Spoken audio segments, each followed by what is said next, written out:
Chapter 359. Li Wangyou's words were just to change the topic, but it also aroused Pai Lupi's interest. He roughly estimated the number of people who came to Ping Kong Fong to buy the lottery today and said with uncertainty, "I estimate that there will be at least 80,000 to 90,000 people buying the lottery today. After today, I'm afraid there will be more than 1,000,000 yuan." Li Wangyou, however, chuckled. "Uncle, I think there might be 1.5 million. Ziyu, you have such confidence?" "I have confidence in Uncle." It was Uncle's literary and martial arts skills that built the prosperous Tang dynasty. Now that the chaos is over at the end of the Sui dynasty, the people are recuperating and living in peace and contentment. That's why they have the spare money to buy the lottery. Speaking of which, this is all Uncle's credit. Li Wangyou's flattery was quite on point. Pai Lupi was very pleased and couldn't help but raise his head and laugh. On the other hand, Chungchumo and the other debauches secretly gave Li Wangyou a thumbs up, expressing their admiration for him. The Tang dynasty naturally didn't have a thumbs up gesture, but Li Wangyou had this habit. After interacting with him for a long time, the playboys naturally learned it. Even when Li Wangyou gave them the middle finger, this group of playboys was naturally not stupid. They already knew that they were fooled by Li Wangyou's sign language for elder brother. It was hard to learn, but they only learned for a minute. Now that the playboys knew the true meaning of the middle finger, they all enjoyed it. Li Wangyou regretted teaching this group of scoundrels. Pai Lupi didn't plan to deal with court affairs today. He led Li Wangyou and his group to all 6 lottery sales points. He even took out 20 copper coins and personally queued up to buy 10 lottery tickets. On that day, after the drums were beaten and the people dispersed, Li Er even pulled Li Wangyou and asked him to wait with him for the Ministry of Civil Affairs to calculate the sales amount. When the final lottery sales amount was released, Li Er could not help but suck in a breath of cold air. 2,400,000. Not only was Pai Lupi surprised by this number, Li Wangyou also did not expect it. Dai Zhou's face was also wrinkled like a chrysanthemum. "Congratulations, Your Majesty." Master Hu Xin wasn't lying. This lottery ticket is truly amazing. That's 2,400,000 coins in a day. I can't imagine how much you can sell in 10 days. If the lottery is successful, I congratulate Your Majesty. The reason why Dai Zhou said it would take 10 days was because Li Wangyou's lottery drawing plan was to draw the lottery 3 times a month, once every 10 days. If he could reach today's sales in 10 days, that would be 24 million yuan. According to the lottery money distribution plan, the Ministry of Civil Affairs could take 30% of the lottery money from the treasury, which was 2 million yuan. 200,000 strings of cash a year, and this was only the initial stage. As the lottery was pushed to Guangzhou Road, there would be tens of millions of people, and its ability to amass wealth would be even more astonishing. Even 200,000 strings of cash was a shocking number.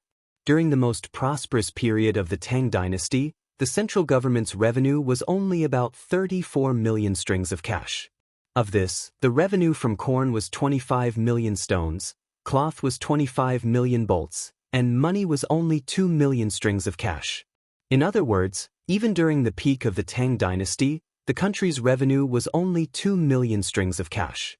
And this money had almost no surplus.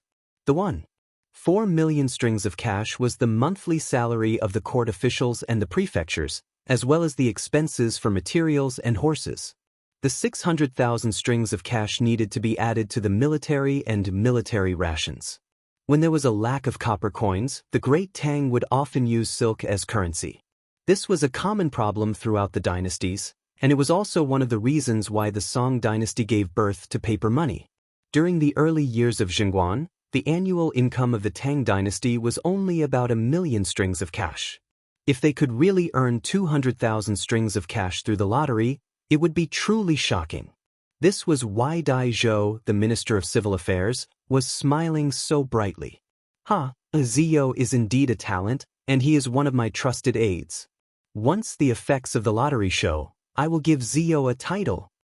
Pai Lupi laughed and once again brought up the matter of giving Li Wangyou a title. If the lottery sales could continue to be so good, Pai Lupi would indeed give Li Wangyou a title. To not reward someone for their contributions was not the way of a ruler. When Dai Zhou heard this, he was secretly shocked. This Hu Xianzi was only 16 this year, and he had already been given 2 titles in just a month. Now that the saint wanted to give him more titles, this favor was truly in the emperor's heart, and no one could compare to it. However, when Dai Zhou thought about it, he felt that it made sense. Hu Xianzi had given him water wheels, 4-wheeled carriages, mirage mud, horseshoes, and many other things. All of them were good tools for the country and people, and their importance was no less than that of opening up new territory. Thinking about it like this, Dai Zhou even felt that Pai Lupi was being too stingy. Just the title of Hu Xianzi was not enough to reward Li Wangyu for his contributions. When Li Wangyu learned that the lottery had sold for 2.4 million on the first day, he was so happy that he could not close his mouth. Based on his 4% share, he could earn 30,000 strings of cash a year. This was a shocking amount of wealth, and Li Heng would probably have a headache. He had too much gold and copper coins at home, and he had nowhere to store them. It seemed that he really needed to urge the Ministry of Works to take out some more copper coins to reward the craftsmen and see if he could speed up the construction of his manor. Not to mention how excited Pai Lupi and the others were as the lottery went on sale. The first thing that people in Chang'an would say when they saw each other was, "Have you bought it?" If anyone had not bought a lottery ticket, their neighbors would immediately enthusiastically explain to them what the lottery was, how to play it, how to choose the numbers, and when to draw the prizes. Even the illiterate commoners could almost memorize everything about the lottery, including how to play it, how to draw the prizes, and when to draw them. Those who didn't care about the lottery were treated like heretics and were treated with disdain. The attraction of gold was so great that it made the commoners of Chang'an feel as if they had been possessed. No one mentioned the rumors about Li Wangyu in the past. The government's notice clearly stated that the lottery ticket had been created by Hu Xianzi. The fickle commoners of Chang'an no longer said that the founder of Hu Xianzi was heartless and took advantage of the commoners. Instead, they saw him as the god of wealth. Some people even secretly worshipped Li Wangyu as the god of wealth in their homes. They burned incense and kowtowed to Li Wangyu every day, hoping that Li Wangyu would bless them with the lottery and give them 200 taels of gold. Every day, the lottery sales in the 6 markets were filled with people. As the clerks of the Ministry of Civil Affairs became more familiar with the lottery sales process, more and more tickets were sold every day. Even the officials in the imperial court sent their families and servants to line up at the lottery sales to buy tickets. This palm-sized lottery ticket had suddenly become the most expensive paper in Luoyang, and everyone was scrambling for it. 10 days passed in the blink of an eye, and it was time for the first lottery of the Tang dynasty to be drawn. For a moment, the streets of Chang'an were empty. Everyone ran to Vermilion Bird Avenue and waited for the lottery to be drawn. Chapter 360. In order to make the people of Chang'an feel at ease, Li Wangyu decided to place the lottery on Vermilion Bird Avenue above the Vermilion Bird City Gate after obtaining Pai Lupi's approval. In order to allow everyone to directly witness the lottery, Li Wangyu had already ordered the craftsmen to build a giant lottery machine and placed it on top of the Vermilion Bird City's gate tower. It looked like the roller used by hamsters in the future, except that this roller was very large, about 3 meters in diameter. Standing on the city gate, the people on Vermilion Bird Avenue could see it at a glance. The roller used for the lottery was made of thick iron wire and hollow, so the situation inside could be seen clearly. As for the balls used for the lottery, Li Wangyu asked the craftsmen to replace them with kuju balls and paint them with numbers. In the Tang dynasty, kuju balls were filled with air using animal bladders and wrapped in 8 pieces of leather. The balls were light and round.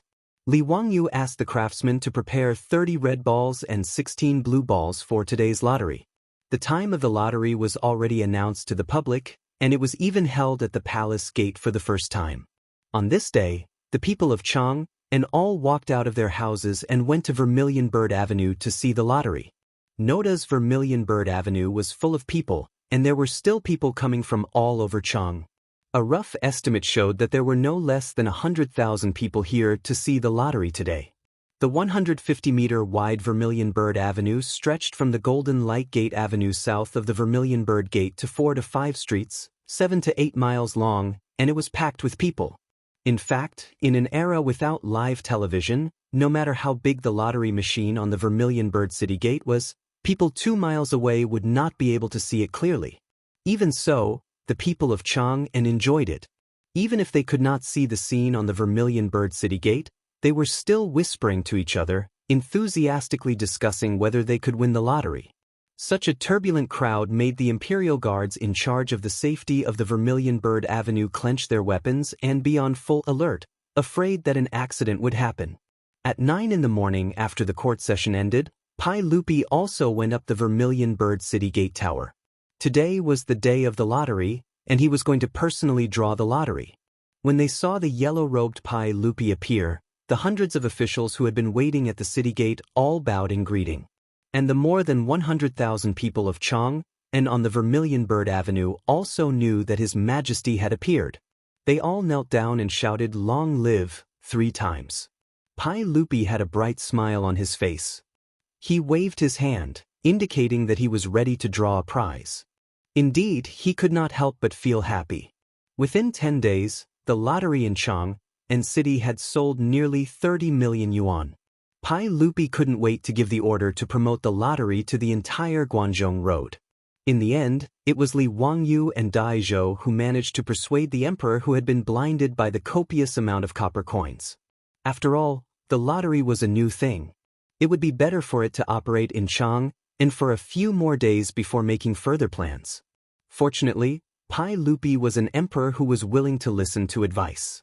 After a moment of impulse, he didn't mention this matter again. Seeing Pai Lupi give the order, the group of Imperial Guards on the Vermilion Bird Gate shouted in unison, "Draw the prize." Immediately, there was an earth-shattering cheer from below the Vermilion Bird Gate. The sound was so loud that the birds in the sky of Chang'an scattered in panic. The officials from the Ministry of Civil Affairs held 30 red balls and threw them into the roller one by one. Pai Lupi rolled up the sleeves of his yellow robe and stepped forward to shake the handle of the roller. This roller was 3 meters in diameter and made of thick iron wire. Naturally, it was very heavy. Originally, Li Wangyu wanted to let the Imperial Guards with strong bodies shake it. However, how could Li Er, who cared about his reputation, be willing to give his first chance to someone else? After rejecting the request for help, Pai Lupi's face turned red. He used all his strength and finally shook the huge roller. As the roller started to turn, the originally noisy crowd on the Vermilion Bird Avenue all held their breaths and stared at the roller that was spinning faster and faster. In the roller, the 30 red balls were constantly colliding and rolling. Seeing this, Li Wangyu quickly had someone remove a plate from the bottom of the roller, revealing a hole for the balls to come out. The 30 red balls were continuously turned by the roller that Pai Lupi was shaking. Finally, a red ball fell through the hole in the roller. The official from the Ministry of Civil Affairs immediately stepped forward and picked up the red ball. He raised it with both hands and showed it to the crowd below. At the same time, the Imperial Guards on the city gate shouted in unison, "Number 3, number 3." The shout of the first number was also transmitted to the rear by the Imperial Guards on both sides of the Vermilion Bird Avenue. In a moment, the entire crowd on the Vermilion Bird Avenue heard it clearly. When the first number was shaken, the previously quiet Vermilion Bird Avenue once again exploded with a huge wave of sound. The people who were anxiously waiting with their hands on the lottery tickets that they had bought let out cheers and screams. Some let out dejected sighs. Number 29. Number 29. The numbers of the lottery tickets were shaken continuously. Below the Vermilion Bird Avenue, the numbers were revealed from time to time, causing a commotion. When the last number of the blue ball was shaken, the Vermilion Bird Avenue was filled with all kinds of cries and howls. "I've won! I've won! Second prize! Dao Zhu above, I've won! Ha! 50 taels of gold! Congratulations, Ding, you have to treat us. Today's Peace Square, I'll treat everyone. We're not going home until we're drunk. Ha! I've won too. Third prize, not bad. 5 taels of gold. What about the first prize? Did anyone win the first prize? That's 200 taels of gold." However, some people were crying tears of joy, some people were shouting, but no one admitted that they had won the grand prize. Pai Lupi and Li Wangyu stood on the city gate and looked at the crowd below. Suddenly they asked, Zio, will no one win the first prize? If no one wins, won't the people think that the lottery is a scam? When he said that, Li Wangyu also scratched his head. That day in the Taiji Palace, when he demonstrated the lottery with Pai Lupi, there were only 20 red balls, and the probability of winning was 1 in 600,000. However, when he returned to Dingzhou village, he was mercilessly laughed at by his beautiful boss. His beautiful boss just asked him to do a simple calculation. If there were 10 million lottery tickets, how many people would win the first prize? Li Wangyu couldn't help but break out in a cold sweat when he did the calculation. According to his original idea, if there were only 20 red ball numbers, he would have lost so much that he wouldn't even have his underwear left. He would really become a child of wealth. Therefore, when the lottery tickets were officially released, Li Wangyu changed the 20 red ball numbers into 30 red ball numbers from 1 to 30. As a result, the probability of winning the first prize changed from 1 in 640,000 to 1 in 9.5 million. He replied uncertainly, Uncle, it shouldn't be that bad, right? The lottery tickets sold a total of 14 million tickets, and the probability of winning is 1 in 9 million. Logically speaking, at least 1 or 2 people should have won the grand prize. What if no one wins the grand prize? Pai Lupi calculated in his heart and still felt that it was very likely that no one would win the prize. Li Wangyu chuckled, that hee, Uncle, I've already asked Minister Dai to prepare a lottery ticket. The number is the number you just rolled. Before he finished speaking, Pai Lupi already understood what he meant and couldn't help but glare at him. This bastard was planning to cheat and get a fake first prize to fool the people. Chapter 361. Pai Lupi naturally understood Li Wangyu's actions. This was also a precaution. After all, this was the first time the lottery was held. Pai Lupi also planned to publicize it with great fanfare so that the lottery could continue to grow. If no one really won the grand prize, it would indeed cause the people to have a sense of distrust toward the lottery. Therefore, Li Wangyu's actions could not be considered cheating. It could only be considered false advertising. Li Wangyu set the rules for the lottery in the Tang dynasty. Just like in the future, within a month, the winner had to bring the lottery ticket to the Ministry of Civil Affairs to receive the prize. After discussing with Dai Zhou, he decided to wait and see. If no one came to receive the prize in 5 days, then he would arrange for someone to bring the fake lottery ticket to receive the prize. When the time came, the palace would publicize it to ensure that the lottery sales would not be affected. Of course, it was best not to cheat. After all, a fake lottery ticket was a fake. It could be hidden for a while, but it could not be hidden forever.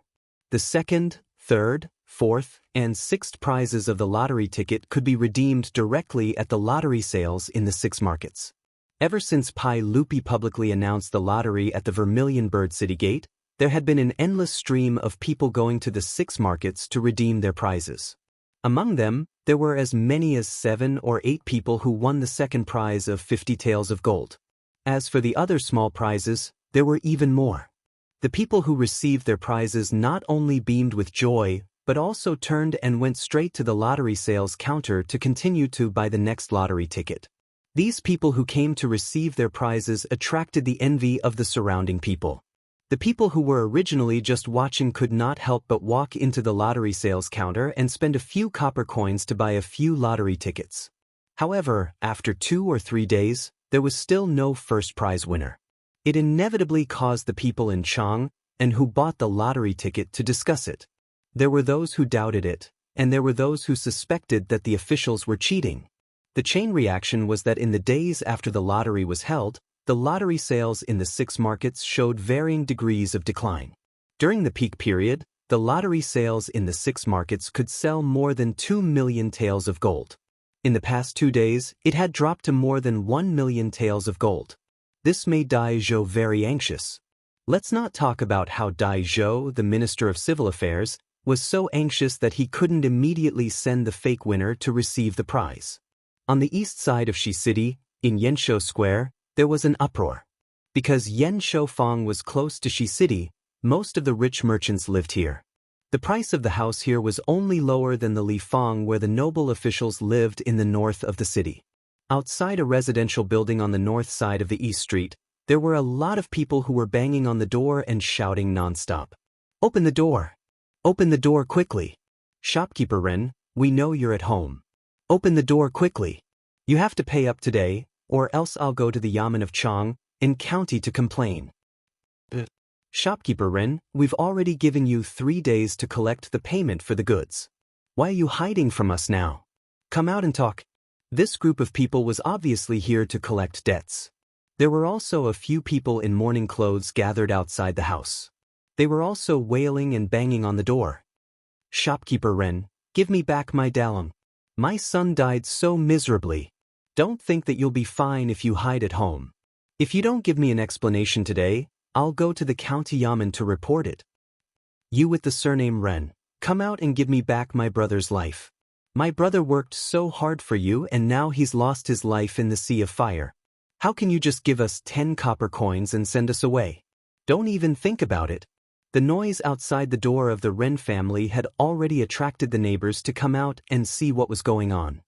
Lady Lu, what's wrong with the Ren family? Why is it so noisy? Hey, isn't it because shopkeeper Ren has bad luck? His shop caught fire a few days ago and all the goods were burned. Now, the owner of the goods and the creditor are here to collect debts. Shopkeeper Ren is really unlucky. He's such a good person and has never been angry with anyone. He's also honest when doing business. How could he suffer from such an unexpected disaster? Shopkeeper Ren's craftsmanship in making saddles is passed down from his ancestors. Even the nobles in Chang'an and city would ask shopkeeper Ren to customize saddles. This business is also not small. Even if the shop was burned, it shouldn't be to the extent of being chased for debts, right? A neighbor who knew the Ren family asked in confusion. Shopkeeper Ren, who was being chased for debts, ran a saddle shop in Chang'an and West City. He specialized in making saddles, reins, and other utensils. Because of his excellent craftsmanship, his business had always been good. A neighbor who knew about this explained, I heard that a few days ago, a nobleman asked shopkeeper Ren to customize a set of saddles. He requested that it be made of good leather and wood and also inlaid with gold and jewels on the saddle. After shopkeeper Ren received the deposit, he spent a lot of capital to buy a batch of precious wood and leather. He also bought a lot of gold and jewels on credit. In the end, it was all burned. Now, the saddle can't be delivered and the gold and jewels on credit are also being chased by others. The neighbors shook their heads and sighed. They felt that shopkeeper Ren was really unlucky. Someone asked in confusion, who are those wearing mourning clothes? It's the family of the shop assistant. They felt that the money given by shopkeeper Ren was too little and came to make a fuss. Shopkeeper Ren was really wronged. The Marquis of West City said that the shop assistant who was on night duty accidentally knocked over the oil lamp. This caused the fire and the shop assistant was burned to death. It's already good that shopkeeper Ren didn't ask for compensation from his family. He even gave 10 strings of money for the fire, which can be considered as benevolent. But the shop assistant's family felt that the money was too little and came to him crying and demanding compensation. Bah, that family has no shame? They burned all of the boss's goods and still want compensation? They're really shameless. That's right, Sai, public morals are really degenerating day by day. Buddha above, I hope that shopkeeper Ren's family can safely survive this disaster. When the neighbors were discussing and banging on the door, the Ren residence was also closed with a gloomy atmosphere. Wife, bring Xiaolang back to stay with your family for a few days. I have my own ways to deal with the family matters. Husband, what other ways do you have now? The family owes almost 500 strings of copper. Unless you sell this residence, how will you repay the debt? Madame Ren cried while wiping her tears. No, I can't sell this residence. This is my ancestral property, how can I sell it? How can I be an unfilial descendant and shame my ancestors? Then what other ways do you have? Those people outside are making a fuss every day. Even the shop assistant's family asked for 50 strings of copper. They're really shameless. Alright, stop talking. The dead can't be brought back to life. Forget it. With my ancestral skills of making saddles and reins, how can I starve to death? Sai, if there's no other way, I'll ask the master of Shiming Temple to borrow money for the kitchen. Shopkeeper Ren's words made his wife suddenly stand up and grab his robe tightly. Husband, you can't borrow money for the kitchen. Those monks eat people without spitting out the bones. Wife, what can I do if I don't borrow money for the kitchen? I've asked the county government of Chang'an County. It's not that easy to borrow money. Sigh, you don't have to say anymore. I know what to do. Although the profits from the kitchen are high, as long as we get through this crisis and rebuild the store, I'll definitely be able to repay the kitchen. But, Chapter 362. The fragrant kitchen mentioned by the Ren couple was referring to the temple's loan. The fragrant kitchen was the temple's kitchen and had close contact with the people. Over time, the fragrant kitchen became the temple's name for loan sharks among the people. Even though the temple was lending money, the interest was not low at all. It was still okay to borrow for food, and the interest was 50%. However, if one borrowed for copper coins, the interest was 10% a month and 120% of the principal for a year. In other words, if one borrowed 100 strings of cash from the temple, they would have to return 10 strings of cash each month as interest and return 100 strings of cash a year later. The 120% annual interest rate of the fragrant kitchen made many borrowers unable to repay and went bankrupt. Now that the Ren family owed 500 strings of cash, if they wanted to rebuild the saddle shop, they would need at least 100 to 200 strings of cash. In other words, if the Ren family wanted to get through this difficult time, they would need at least 700 strings of cash. The Ren family had several generations of experience in the saddle shop and also had some assets. In addition to real estate and shops, they also had a few thousand strings of cash. In the future, it was equivalent to a few million. Originally, even if the shop had a fire, it would not have been so serious that they would be forced to borrow for the fragrant kitchen. However, shopkeeper Ren, who had always been cautious, could not resist the persuasion of his friends and was attracted by the dozens of times profit. He invested most of his family's assets into his friend's caravan. He spent a lot of money to buy silk and entrusted his friend's caravan to transport to the western region. A bolt of silk from the Tang dynasty was worth 3,600 strings of cash. On the Silk Road, most of the trade was done through bartering. A bolt of silk was traded to various countries in the western regions and could be exchanged for 2 stunning beauties or a western region's precious horse. Regardless of whether it was a beautiful woman or a western region horse, they could be sold for at least 50 strings of cash after being transported back to Chang'an. Under the stimulation of the dozens of times profit, shopkeeper Rin directly purchased more than 200 bolts of silk and entrusted them to his friend's caravan. If everything went well, these 200 bolts of silk could become more than 400 horses a year later. After deducting the profit and expenses from the caravan to his friend, the Ren family's profit would be no less than 20,000 strings of cash. Marx said in Das Kapital, with 50% profit, capital will take risks. With 100% profit, capital will dare to trample on all human laws. With 300% profit, capital will dare to commit any crime, even at the risk of being hanged. Although shopkeeper Rin didn't dare to trample on the law, he still took a risk because of the high profits and invested all of his family's savings into it. His friend's caravan set off on time, but even if everything went smoothly, it would be at least a year before they returned. However, an unexpected fire forced shopkeeper Ren into a dead end. In the Ren family, Madame Ren was crying nonstop. She couldn't figure out how her family had become like this out of the blue. Shopkeeper Ren let out a long sigh. Sigh, we can't hide forever. This isn't a solution either. Today, I will go to Shiming Temple and pay off my debt first. Let's talk about other things later. Husband, is there really no other way? Shopkeeper Ren laughed bitterly. Could it be that copper coins can still fall from the sky? Sigh, it's all because your husband was greedy and invested all our savings into the caravan. Madame Ren wiped her tears and suddenly thought of something. She hurriedly ran back to the backyard and took out a piece of paper. Husband, a few days ago, I also bought a lottery ticket from that county's son. If I win, won't I have money? It's 200 taels of gold. Shopkeeper Ren's face became even more bitter. Wife, you don't understand mathematics and don't understand the mystery of this lottery ticket. Your husband has roughly calculated before. Although I didn't calculate the probability of winning the lottery, I know that it's really a daydream to expect to win the lottery. I don't know about probability, but you can win the lottery as long as you guess 7 numbers, right? Who knows, maybe this concubine will win the lottery. Husband, I heard that a few days ago, the sage had already won the lottery at the Vermilion Bird Gate.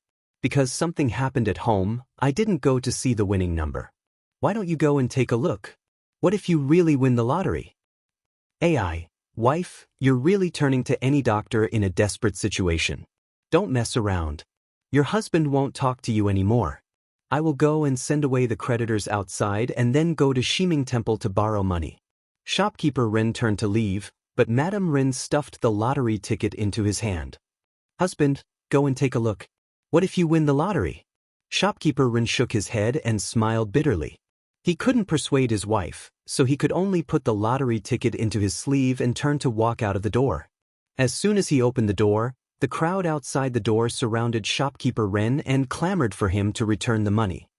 Shopkeeper Lin, Shopkeeper Ma, I will go to Shiming Temple to borrow the fragrance of the kitchen now.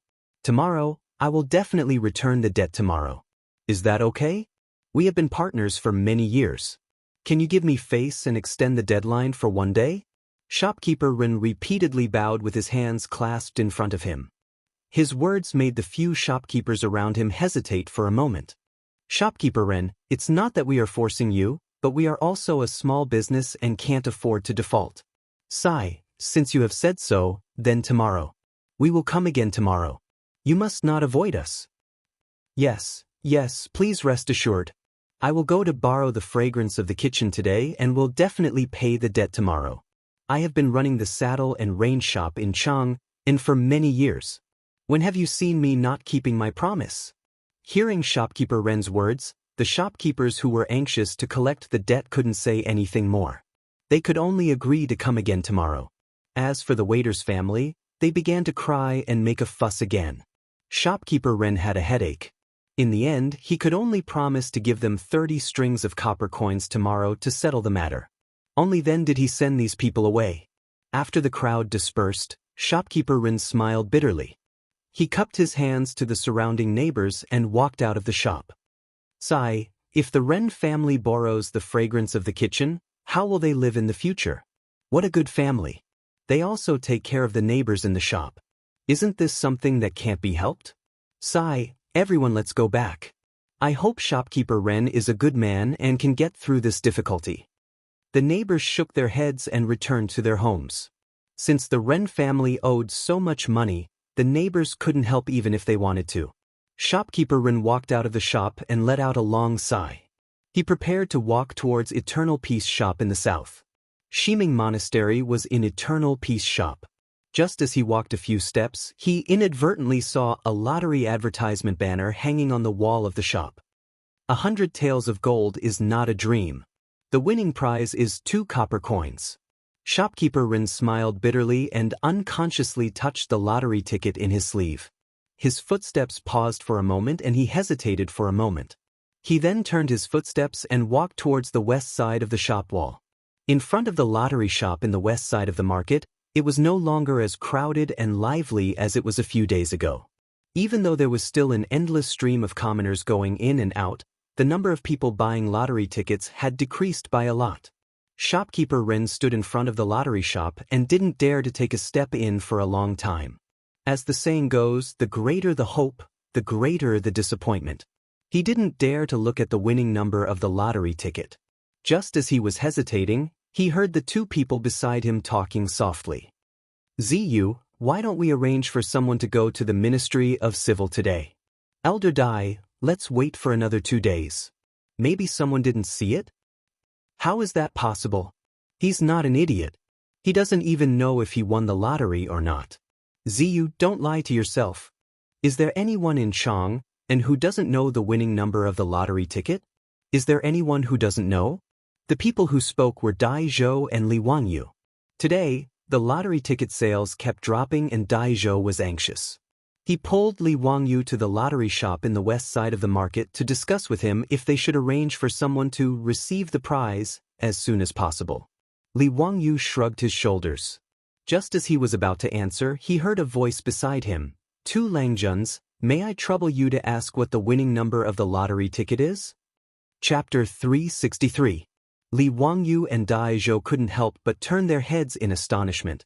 Just now, Dai Zhou was talking about the lottery numbers that everyone in Chang'an knew.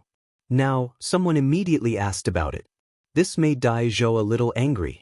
He wondered if this person was deliberately making him lose face as the minister of the Ministry of Civil Affairs.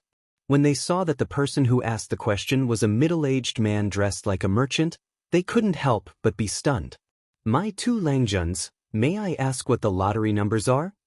It was shopkeeper Ren who asked the question. He didn't dare to step into the lottery sales place. He happened to see a young man and an old man in front of him talking about the lottery numbers, so he couldn't help but ask. Dai Zhou saw that he didn't know the middle-aged merchant in front of him and knew that he had wronged him. The angry expression on his face eased. My Langjun, do you really not know the lottery numbers? Dai Zhou asked curiously. Shopkeeper Ren cupped his hands and replied, Yes. Something happened at home a few days ago, so I didn't have time to check. This lottery ticket was bought by my wife. I want to see if I've won. The lottery numbers were shaken out by the sage at the Vermilion Bird Gate 3 days ago. I remember very clearly that they are 3, 7, 11, 17, 20. Dai Zhou smiled and stroked his beard. He naturally didn't think that the middle-aged man in front of him could win the lottery. However, as the minister of the Ministry of Civil Affairs, he felt very close to the people who bought the lottery tickets. Naturally, he didn't refuse and reported the lottery numbers. Shopkeeper Ren didn't care at first, but when he heard the 3 sets of numbers, his heart couldn't help but beat faster. His wife was the one who bought the lottery ticket. She even used the birthday of his wife, and his eldest son. His birthday was on the 17th day of the 3rd lunar month. His wife's birthday was on the 20th day of the 7th lunar month. His son's birthday was on the 29th day of the 11th lunar month. For the last blue ball, his wife bought 3, which meant a family of 3, therefore his wife only spent 2 coins on the lottery ticket in his sleeve. The numbers were 3, 7, 11, 17, 20, 29, and 3. Dai Zhou continued to report the winning numbers. 20, 29, and the last blue ball was 3. How was it? Did you win a prize, Langjun? His words were like spring thunder, exploding in shopkeeper Ren's ears. Langjun, you didn't lie to me, did you? Is this really a winning number? Shopkeeper Ren couldn't even speak clearly as he was tongue-tied. Of course. This old man has nothing better to do, so why would I lie to you? If you don't believe me, the lottery sales store will post the winning numbers. You'll know when you take a look. Dai Zhou snorted with some dissatisfaction. Shopkeeper Ren didn't care about etiquette anymore. He lifted his robe and rushed into the lottery shop. Because he was running too fast, he even bumped into a commoner who had just bought a lottery ticket and was coming out. He almost tripped. He didn't care if he bumped into someone.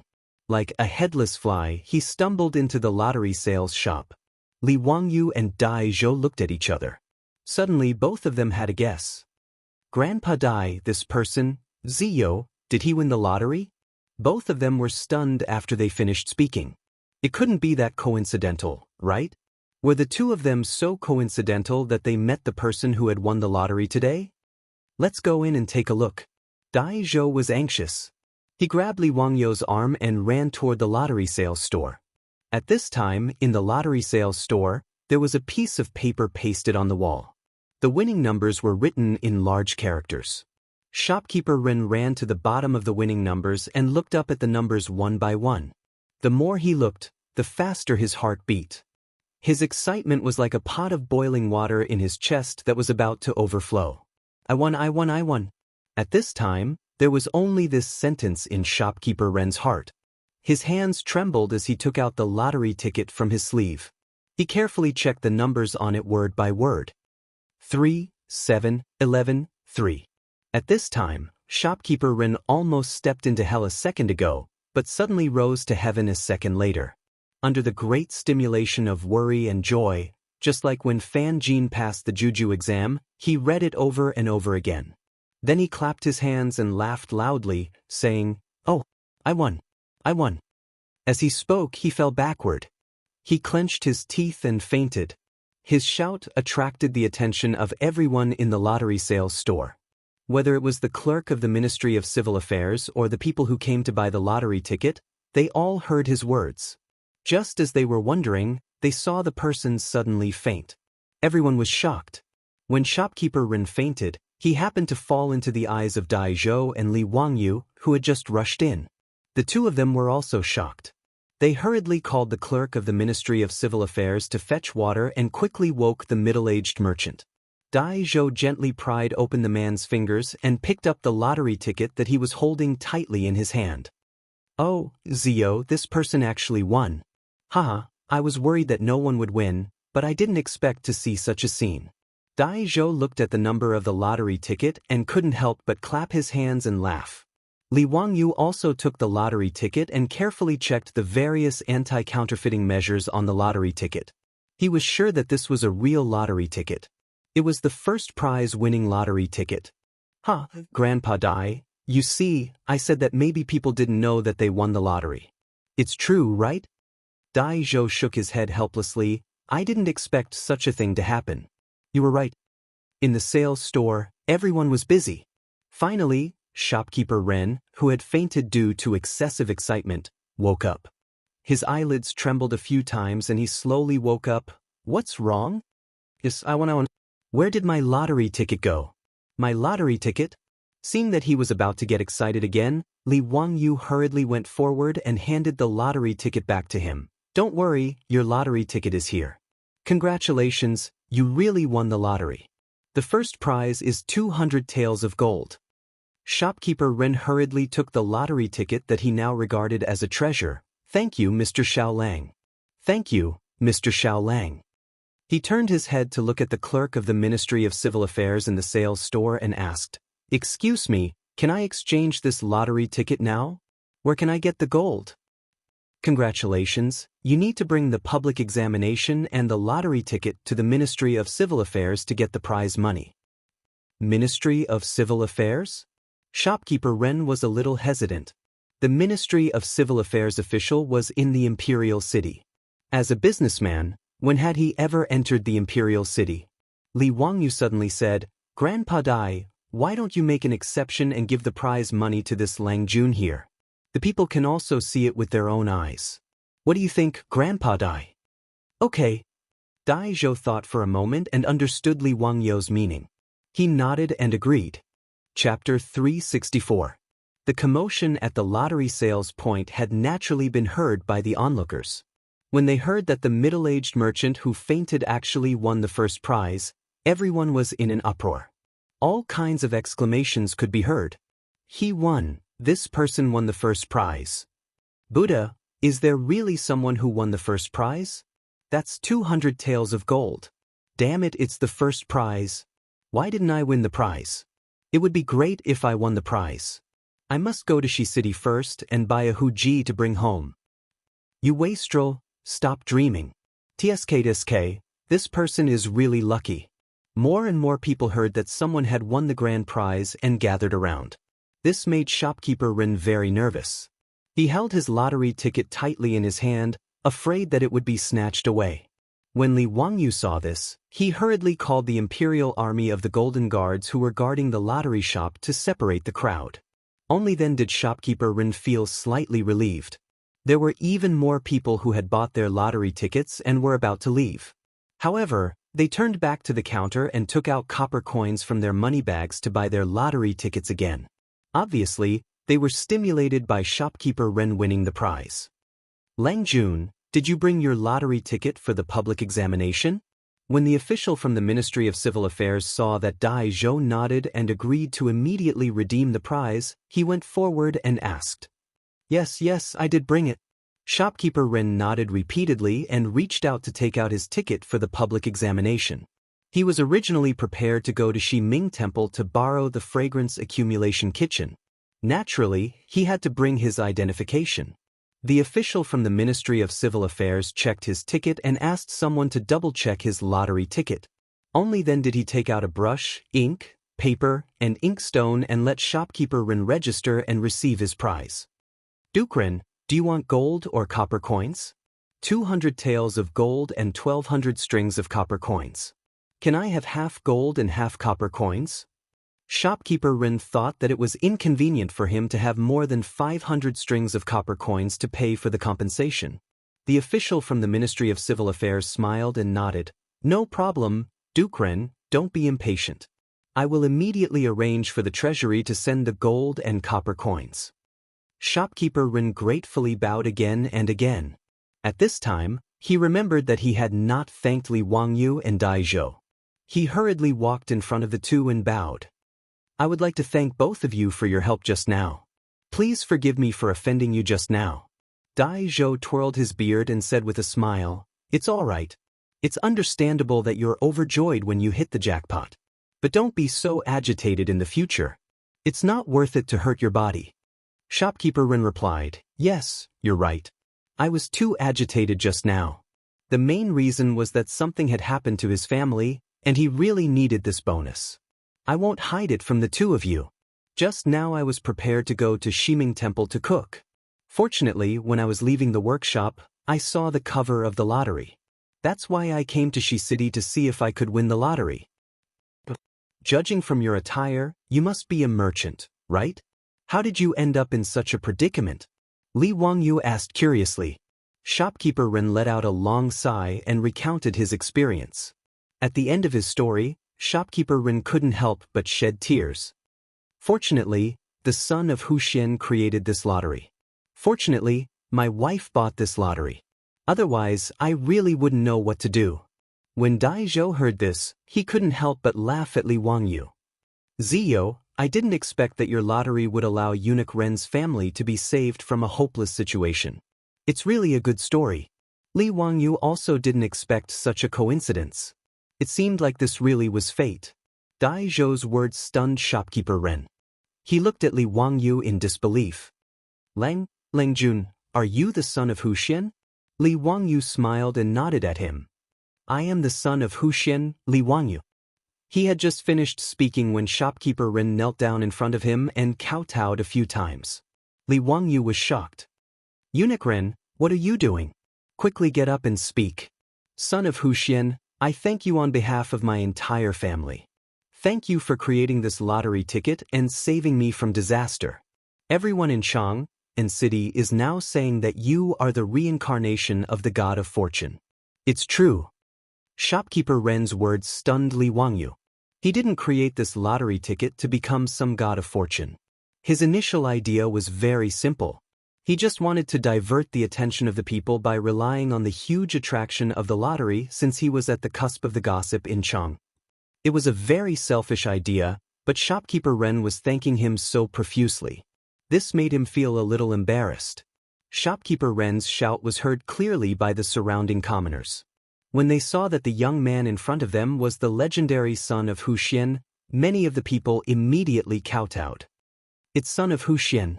Son of Hu Xian, you really are the god of fortune. Please accept this bow from this slave.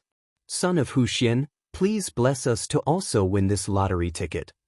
Thanks to son of Hu Xian, I won the second prize. Son of Hu Xian, I will kowtow to you. Li Wangyu couldn't help but feel speechless at the reactions of the surrounding people. F***ck, have I become a clay statue in a temple?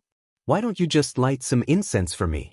He didn't know that many of the people who bought the lottery ticket had placed a memorial tablet with his name on it at home and burned incense and kowtowed to it every day. If Li Wangyu knew about this, he would probably want to kill someone. What are you saying, Shopkeeper Ren? Quickly get up. This lottery ticket was created only because of the wisdom of the saint and the support of Minister Dai. I am not some god of fortune, but this lottery ticket is indeed a good tool to benefit the country and the people. Li Wangyu helped Shopkeeper Ren up and gestured at the surrounding commoners to get them to stand up. Everyone, the saint and the imperial court set up this lottery ticket not only to make the winners wealthy, but also to fill the national treasury. Moreover, 20% of the money will be used to protect the people. Therefore, by buying the lottery ticket, not only can you enrich yourselves, but you can also be compassionate to the young, old, and poor. This is a matter of great merit. If you want to thank me, why don't you buy a few more lottery tickets? Buying lottery tickets is accumulating virtue, huh? Li Wangyou's words made the surrounding people applaud and cheer.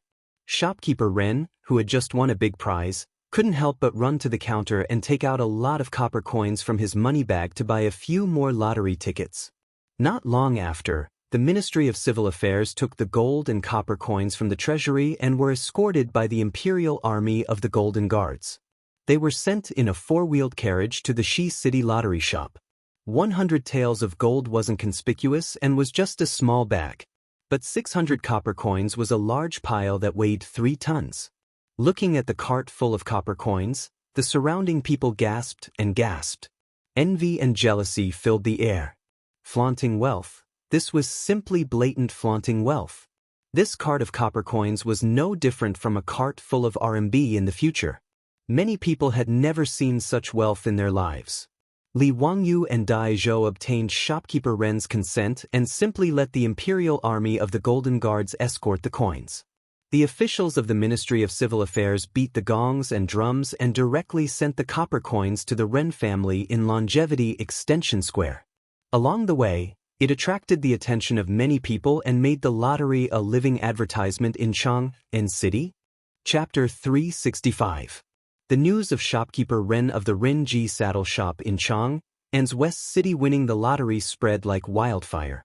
Within a few days, the news had spread to all the shops in Chang'an. On that day, shopkeeper Ren, in front of the neighbors of Yanshou Square, continuously took down the shiny and heavy copper coins from the four-wheeled carriage of the Ministry of Civil Affairs and handed them over to the creditors. The scene of them clearing their debts was also spread everywhere along with the mouths of the people. There were those who were envious and those who were jealous. As a result, the lottery outlets in the 6 markets were once again filled with people buying lottery tickets. Shopkeeper Ren's family avoided bankruptcy because of the lottery tickets that cost 2 copper coins each. Not long after, the Renji Saddle Shop in the West City was rebuilt and its business was even better than before. A year and a half later, shopkeeper Ren's friend's caravan returned to Chang'an, and with a large group of horses from the West region. The Ren family once again earned more than 20,000 coins and became a famous wealthy merchant in Chang'an. The matter of him winning the lottery back then had always been talked about enthusiastically, and shopkeeper Ren was also proud of it. Buying lottery tickets also became a habit of shopkeeper Ren. Although he did not win any more prizes, he still enjoyed it. These were all stories for later, so let's not talk about them for now. The lottery tickets were successfully distributed, and Li Wangyou successfully washed away the dirty water that the aristocratic families had poured on him. He began to think about how to buy land from the Ministry of Civil Affairs Li Ru. Now in Chang'an, no one was talking about Hu Xianzi's spending a lot of money to build a baseball stadium. The land in Den and Zhaohang squares, except for Li Ru's courtyard, had been bought by Li Wangyou through the Ministry of Works. If he wanted to start the baseball stadium, he had to deal with Li Ru. During this time, Li Wangyou was not idle. He had already asked the Fancy Pants to help him find out about Li Ru's situation. Although Li Ru and his sister Li clan both had the surname Li, they were not from the Li clan in Longxi or the Li clan in Zhao County, nor were they relatives of the Li Tang royal family. They were just from a small clan. After finding out about Li Ru's background, Li Wangyou was sure that this guy was not clean. The Chang'an era was one of the most strict anti-corruption dynasties in Huaxia history. Pai Lupi once said, "If someone commits a crime, they will be punished." This meant that as long as there was corruption, no matter what identity, they would be punished. Even if they were old servants of the Duke of Qin's manor, Li Er would still punish them according to the law. The imperial uncle was also imprisoned for his corruption. The aristocrats in the royal family were all prim and proper. The Tang Dynasty. The Tang Dynasty did not prohibit officials from doing business, so most officials' families were in the family members were in charge of their families' families to subsidize their families. Even Fang Xianling, Qing Yaojin, and the other dukes were the same. Otherwise, how would he be able to support a large family with that meager amount of money? However, through Li Wangyou's various connections, he discovered that although physician Li's family also ran a shop, the business was bleak and there was no income. In fact, they would even lose a lot of money.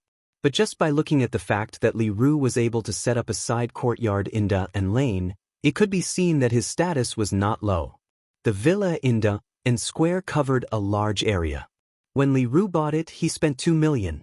Li Ru was a minister of the Ministry of Civil Affairs, but he was only at the 5th rank. His monthly salary was 3,600 copper coins. Even if he added the 160 don of grain and the income from the farmland, his monthly income would not exceed 10 strings of copper coins. Li Ruli's family was naturally a big family.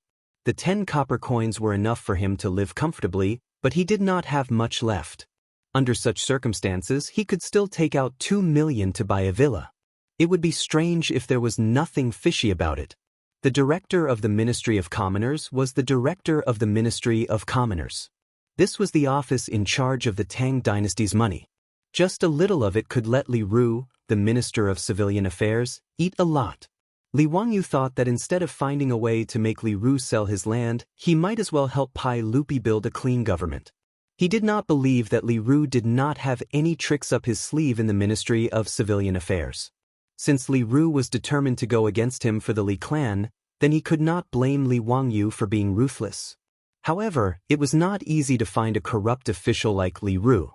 Without any evidence, he could not accuse him just because he bought a villa, right? That was not realistic.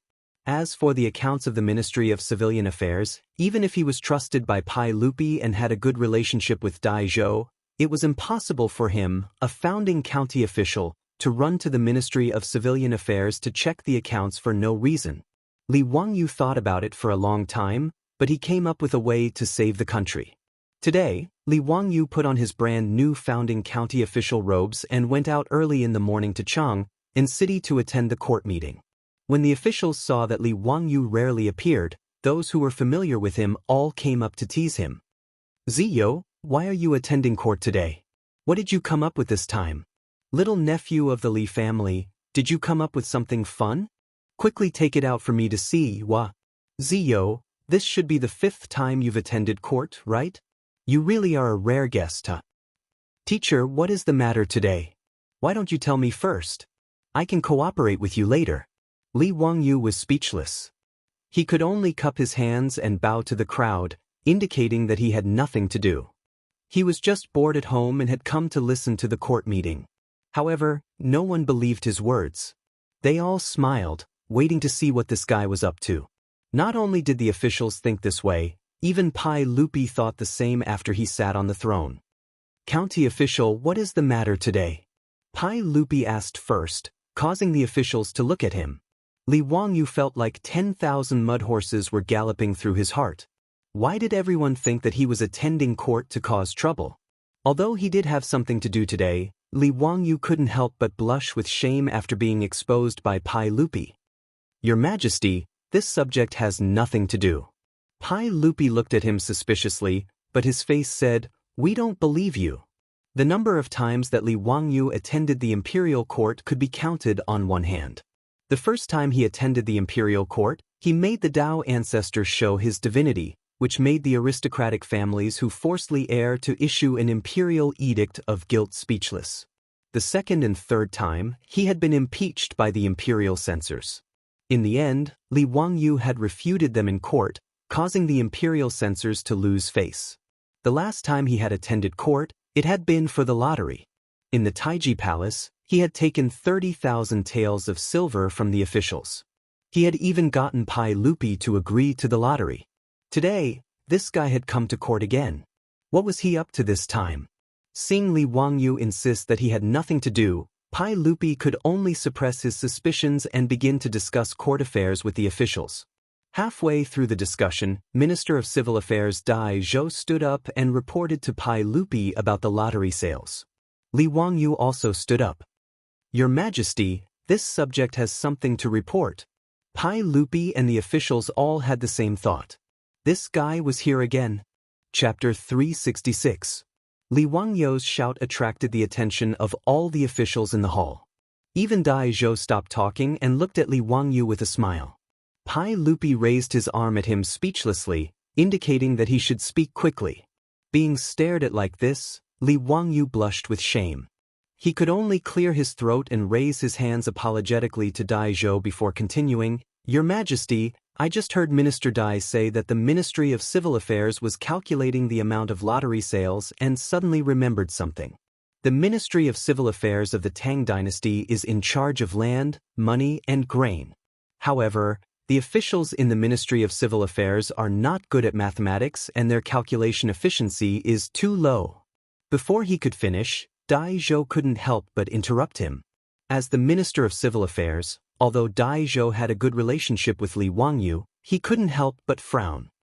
County magistrate who, all the officials in the Ministry of Civil Affairs are proficient in mathematics. Although there may not be anyone as knowledgeable as you, I dare say that there is no one in the world who is better than you in mathematics.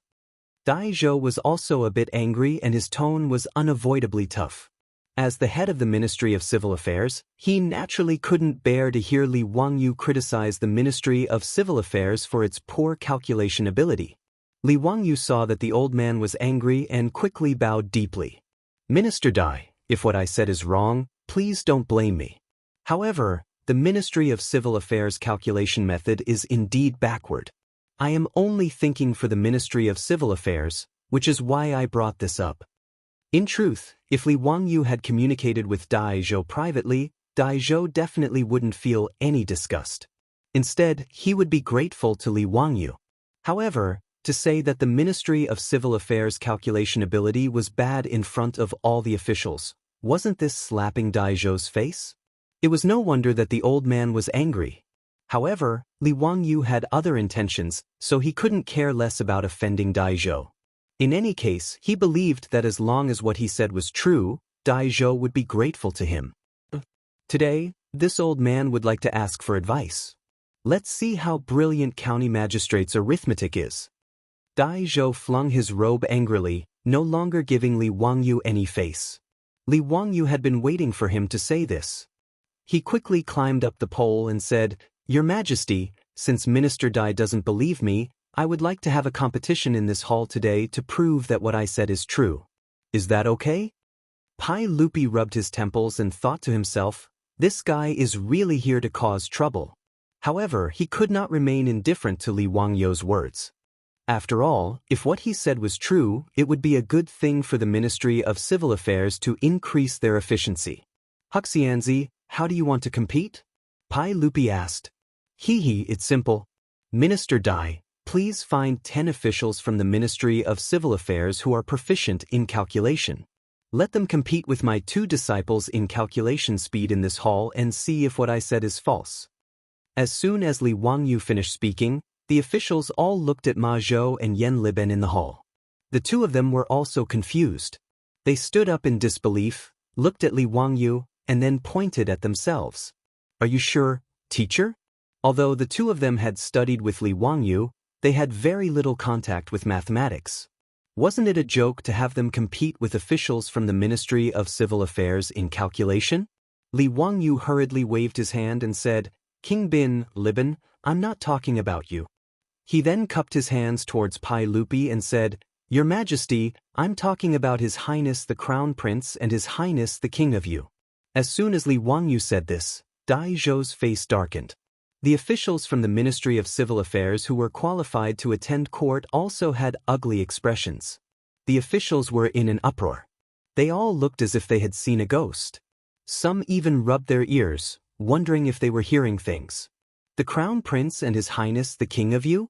Li Qingqian was only 9 years old and Li Tai was only 8 years old. Although the 2 of them had noble statuses, they were still just 2 young children. Did County Master Huxian just say that he wanted these 2 young children to compete with 10 officials from the Ministry of Civil Affairs who were proficient in calculation? This was truly the greatest joke in the world. Pai Lupi was also speechless. Although Li Qingqian and Li Tai were his precious sons, Li Wangyu shouldn't be messing around like this. Wasn't this just blatantly humiliating Dai Zhou and the others? If one were to say that Li Wangyu's calculation ability was better than the officials from the Ministry of Civil Affairs, both Pai Lupi and Dai Zhou believed this. Back in Zhang Liang's residence, Li Wangyu had already displayed his calculation ability. But now he was shamelessly boasting that 2 young children who had only studied with him for a little more than a month were better than the officials from the Ministry of Civil Affairs. No one would believe such words. County Master Hu Xian, don't joke around. Pai Lupi's face stiffened. Hurry and apologize to Grandpa Dai. How could you say such a joke so casually? Pai Lupi's words were to give Dai Zhou a way out and also to protect Li Wangyu. By saying that Dai Zhou's words were a joke, everyone laughed it off. Unexpectedly, Li Wangyu didn't appreciate this at all. Shaking his head, he said, "Your Majesty, this subject is not joking. This matter cannot be faked. Your Majesty will know once you try. If this subject speaks the slightest falsehood, I am willing to accept your Majesty's punishment." Seeing Li Wangyu so insistent, Pai Lupi was somewhat hesitant. He couldn't help but look at Dai Zhou, wanting to see what he would say. At this time, Dai Zhou was truly angry. Seeing that Li Wangyu was so unforgiving and wanted to slap the face of the Ministry of Civil Affairs, he couldn't care less about the little bit of friendship he had with Li Wangyu. The old man huffed and puffed. He straightened his neck and said, "Your Majesty, since County Master Hu Xian is so certain, this subject is willing to accept this competition. According to County Master Hu Xian's words, this subject requests your Majesty's permission. If this subject loses, this subject will give up my position as Minister of the Ministry of Civil Affairs." Dai Zhou's words gave Li Wangyu a fright. He didn't want to offend Dai Zhou to the point of death. Li Wangyu hurriedly bowed to Dai Zhou. "Minister Dai, why do you say such a thing? If my words just now have offended you, I ask Minister Dai to forgive me. I had good intentions." Seeing that the Ministry of Civil Affairs calculation method is indeed a bit behind, I anxiously brought up this matter. I truly didn't mean to humiliate the Ministry of Civil Affairs. I ask Minister Dai to investigate this matter thoroughly. Only after hearing these words did Dai Zhou's expression become slightly better. However, since both sides had already spoken to this point, Pai Lupi couldn't pretend that he hadn't heard anything. After thinking for a moment, he nodded in agreement. He also wanted to see what kind of medicine Li Wangyu was selling in his gourd. Could it be that his 2 sons were really calculative geniuses? Although Pai Lupi was the emperor of the Tang dynasty, he was no different from a normal parent in that he wanted his children to succeed. Otherwise, after seeing Li Wangyu's talent, he wouldn't have forced his eldest son and second son to become Li Wangyu's disciples. Although calculus was a small path, if his 2 young children could surpass the officials of the Ministry of Civil Affairs, it would be something worthy of Pai Lupi's pride. "County Master Hu Xian, how do you plan to have Cheng Qian and Qin Ke compete with the officials of the Ministry of Civil Affairs?" Pai Lupi's face was filled with anticipation. "Your Majesty, Minister Dai, why don't we compete like this? Minister Dai, please order people to bring over the Ministry of Civil Affairs' financial and grain accounts for this year. The 10 officials of the Ministry of Civil Affairs, the Crown Prince, and the King of Yu will do the calculations together. In the end, we'll see whose calculation speed is faster and whose results are more accurate. What does Minister Dai think?" "This." Dai Zhou muttered to himself and then turned his gaze to Fang Xianling, wanting to ask for his opinion. Chapter 367. The 6 ministries of the Tang dynasty were all under the jurisdiction of the Minister of State. When Pai Lupi was the king of Qin, he had held the position of Minister of State. Therefore, after he ascended the throne, the position of Minister of State had been vacant for a long time. The Minister of State only had left and right servants. The left servant, Fang Xianling, was the Minister of State. Fang Xianling thought for a moment and felt that Li Wangyu was not an impetuous person. There must be a reason for today's matter. Thinking of this, Fang Xianling gently nodded, indicating that she agreed. Seeing that his immediate superior had agreed, Dai Zhou naturally did not say anything more and agreed to Li Wangyu's seemingly absurd request. But, since Hu Xianzi is so confident, then let's have a competition. This old man will order people to go to the Ministry of Civil Affairs to transport the official scroll. Before Dai Zhou finished speaking, one of the officials suddenly stood up and interrupted, "Minister Dai, this lowly official feels that this matter cannot be done. The official scroll of the Ministry of Civil Affairs is of great importance. How can it be taken out so casually?" Li Wangyu looked at the person who spoke and could not help but be amused, thinking that there was indeed something wrong with this fellow.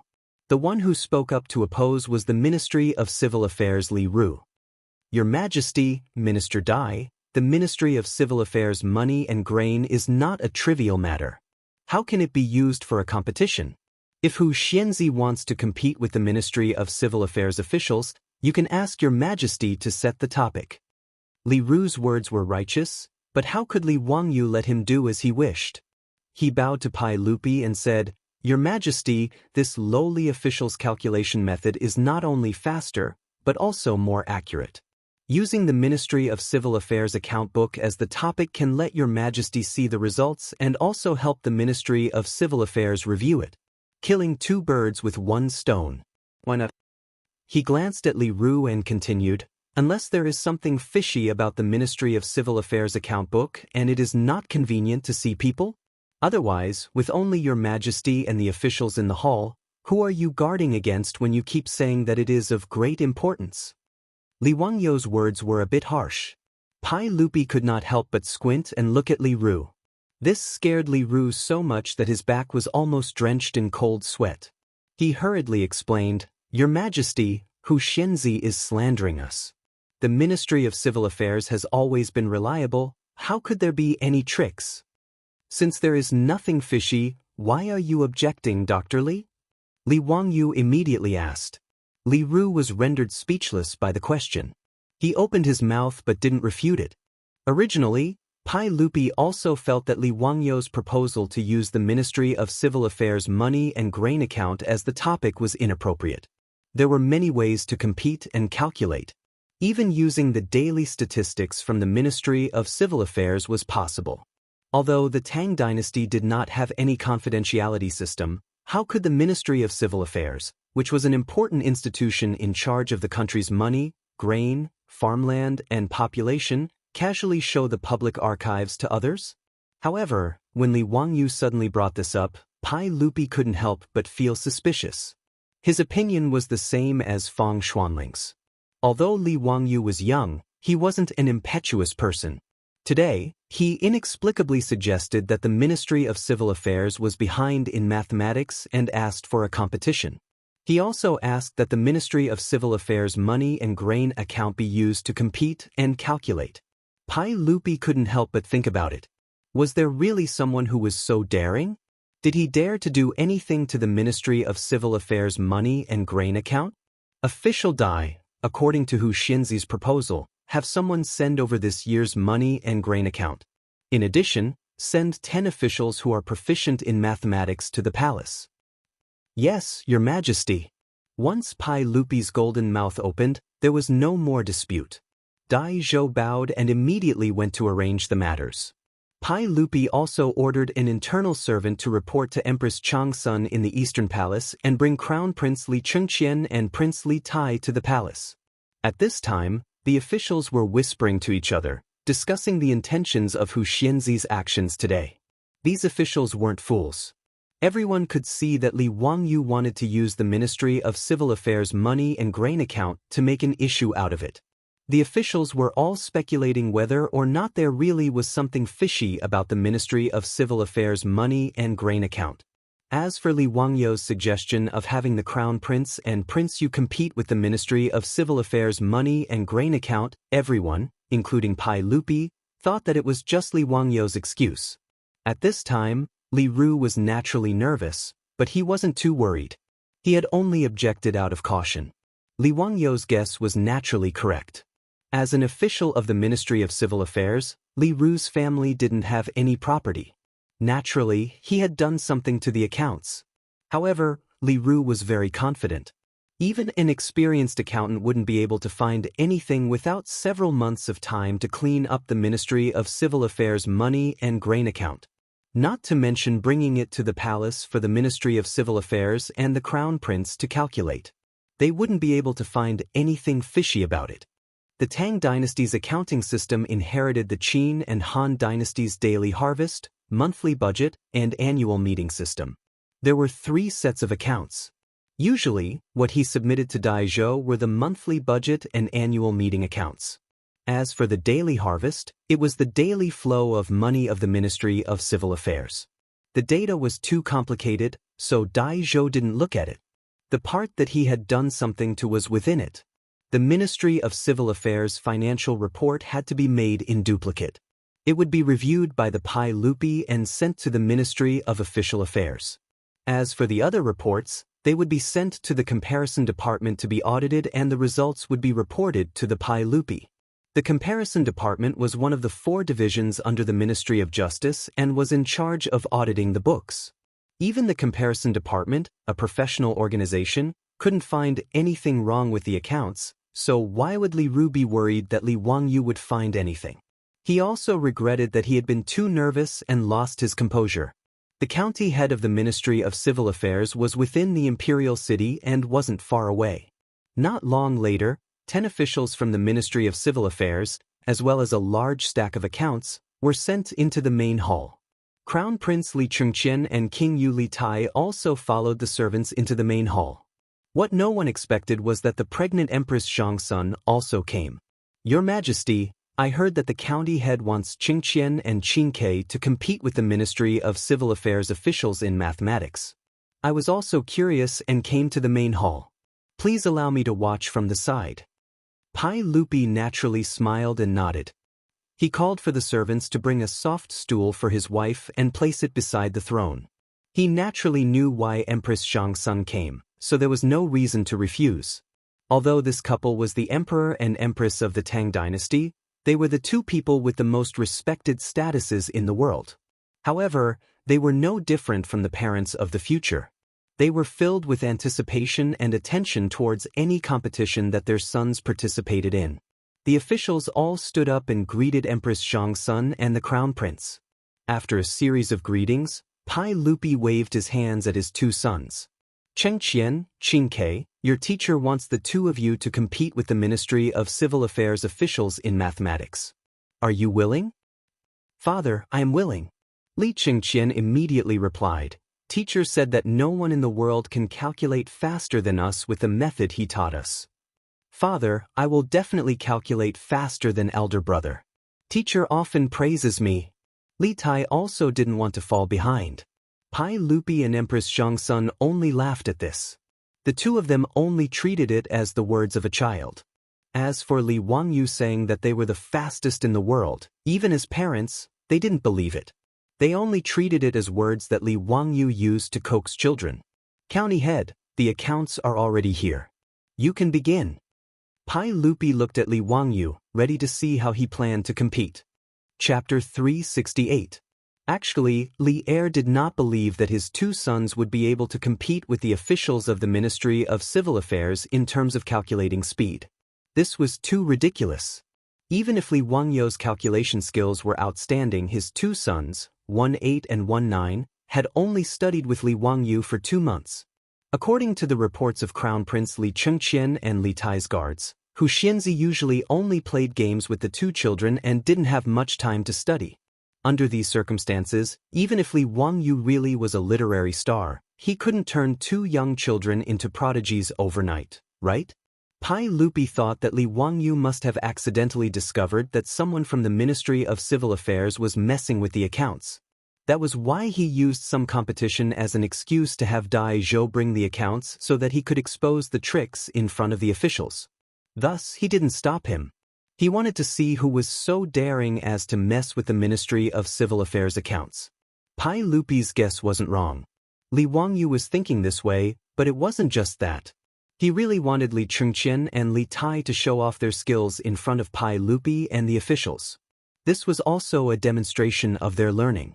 The more powerful Li Chengqian and Li Tai were, wouldn't it show that Li Wangyu was a good teacher? This was killing 2 birds with 1 stone. That was why Li Wangyu put so much effort into it. He didn't even hesitate to offend Dai Zhou and to the officials from the Ministry of Civil Affairs. After Pai Lupi spoke, Li Wangyu ordered people to bring in a screen and place it in the middle of the hall. He arranged for the 10 officials from the Ministry of Civil Affairs and Li Chengqian and Li Tai to sit on either side of the screen. Your Majesty, the accounts sent by the Ministry of Civil Affairs are the accounts for copper coins and the accounts for corn. I believe that these accounts must be accurate. Otherwise, even if the Ministry of Civil Affairs remembered incorrectly, the Ministry of Civil Affairs audit would be able to find out. Li Wangyou's words made Dai Zhou's expression soften quite a bit. What he said was the truth. From the very beginning, Li Wangyou had never thought that the Ministry of Civil Affairs would have any miscalculations. Just as Li Ru had said, the Ministry of Civil Affairs account books would not only be reviewed internally by the Ministry of Civil Affairs, but also by the Ministry of Justice's Comparison Department. If he had faked the numbers, he would have been found out. Li Wangyou didn't know how much Li Ru had embezzled, and was distressed over it for several days. It wasn't until he chatted with his beautiful boss that he was enlightened by her answer. This was why he had come to Taiji Palace today and caused such a commotion. Dai Zhou's expression softened slightly, but Li Wangyou continued. However, even if the Ministry of Civil Affairs account book is accurate, it can still be checked again. It won't take much time. It was also a good opportunity for His Highness the Crown Prince and His Highness the King of Yu to compete with the officials of the Ministry of Civil Affairs. The method of the competition is for the subject to read out the numbers in the account book, and both parties will calculate. In the end, the faster and more accurate side will win. What does Your Majesty think? Pai Lupi couldn't help but raise his eyes to look at the thick pile of account books in the center of the hall. He then looked at Empress Zhangsan, his face full of confusion. What did this kid want to do? Was he really going to have his two sons compete with the officials of the Ministry of Civil Affairs? Before Pai Lupi could speak, Dai Zhou couldn't help but frown and speak. County Head Hu Xian, there are so many accounts books this year. How can it be finished in such a short time? With so many accounts books, even if the Ministry of Civil Affairs did their daily calculations, it would still take more than a month. How could it be finished in such a short time? Li Wangyou chuckled. Minister Dai, it won't take much time. 15 minutes is enough. His words caused an uproar among the officials. They felt that County Head Hu Xian was joking again. The accounts books of the Ministry of Civil Affairs had a thick pile of money. Even if it was just to look through them once, 15 minutes was far from enough.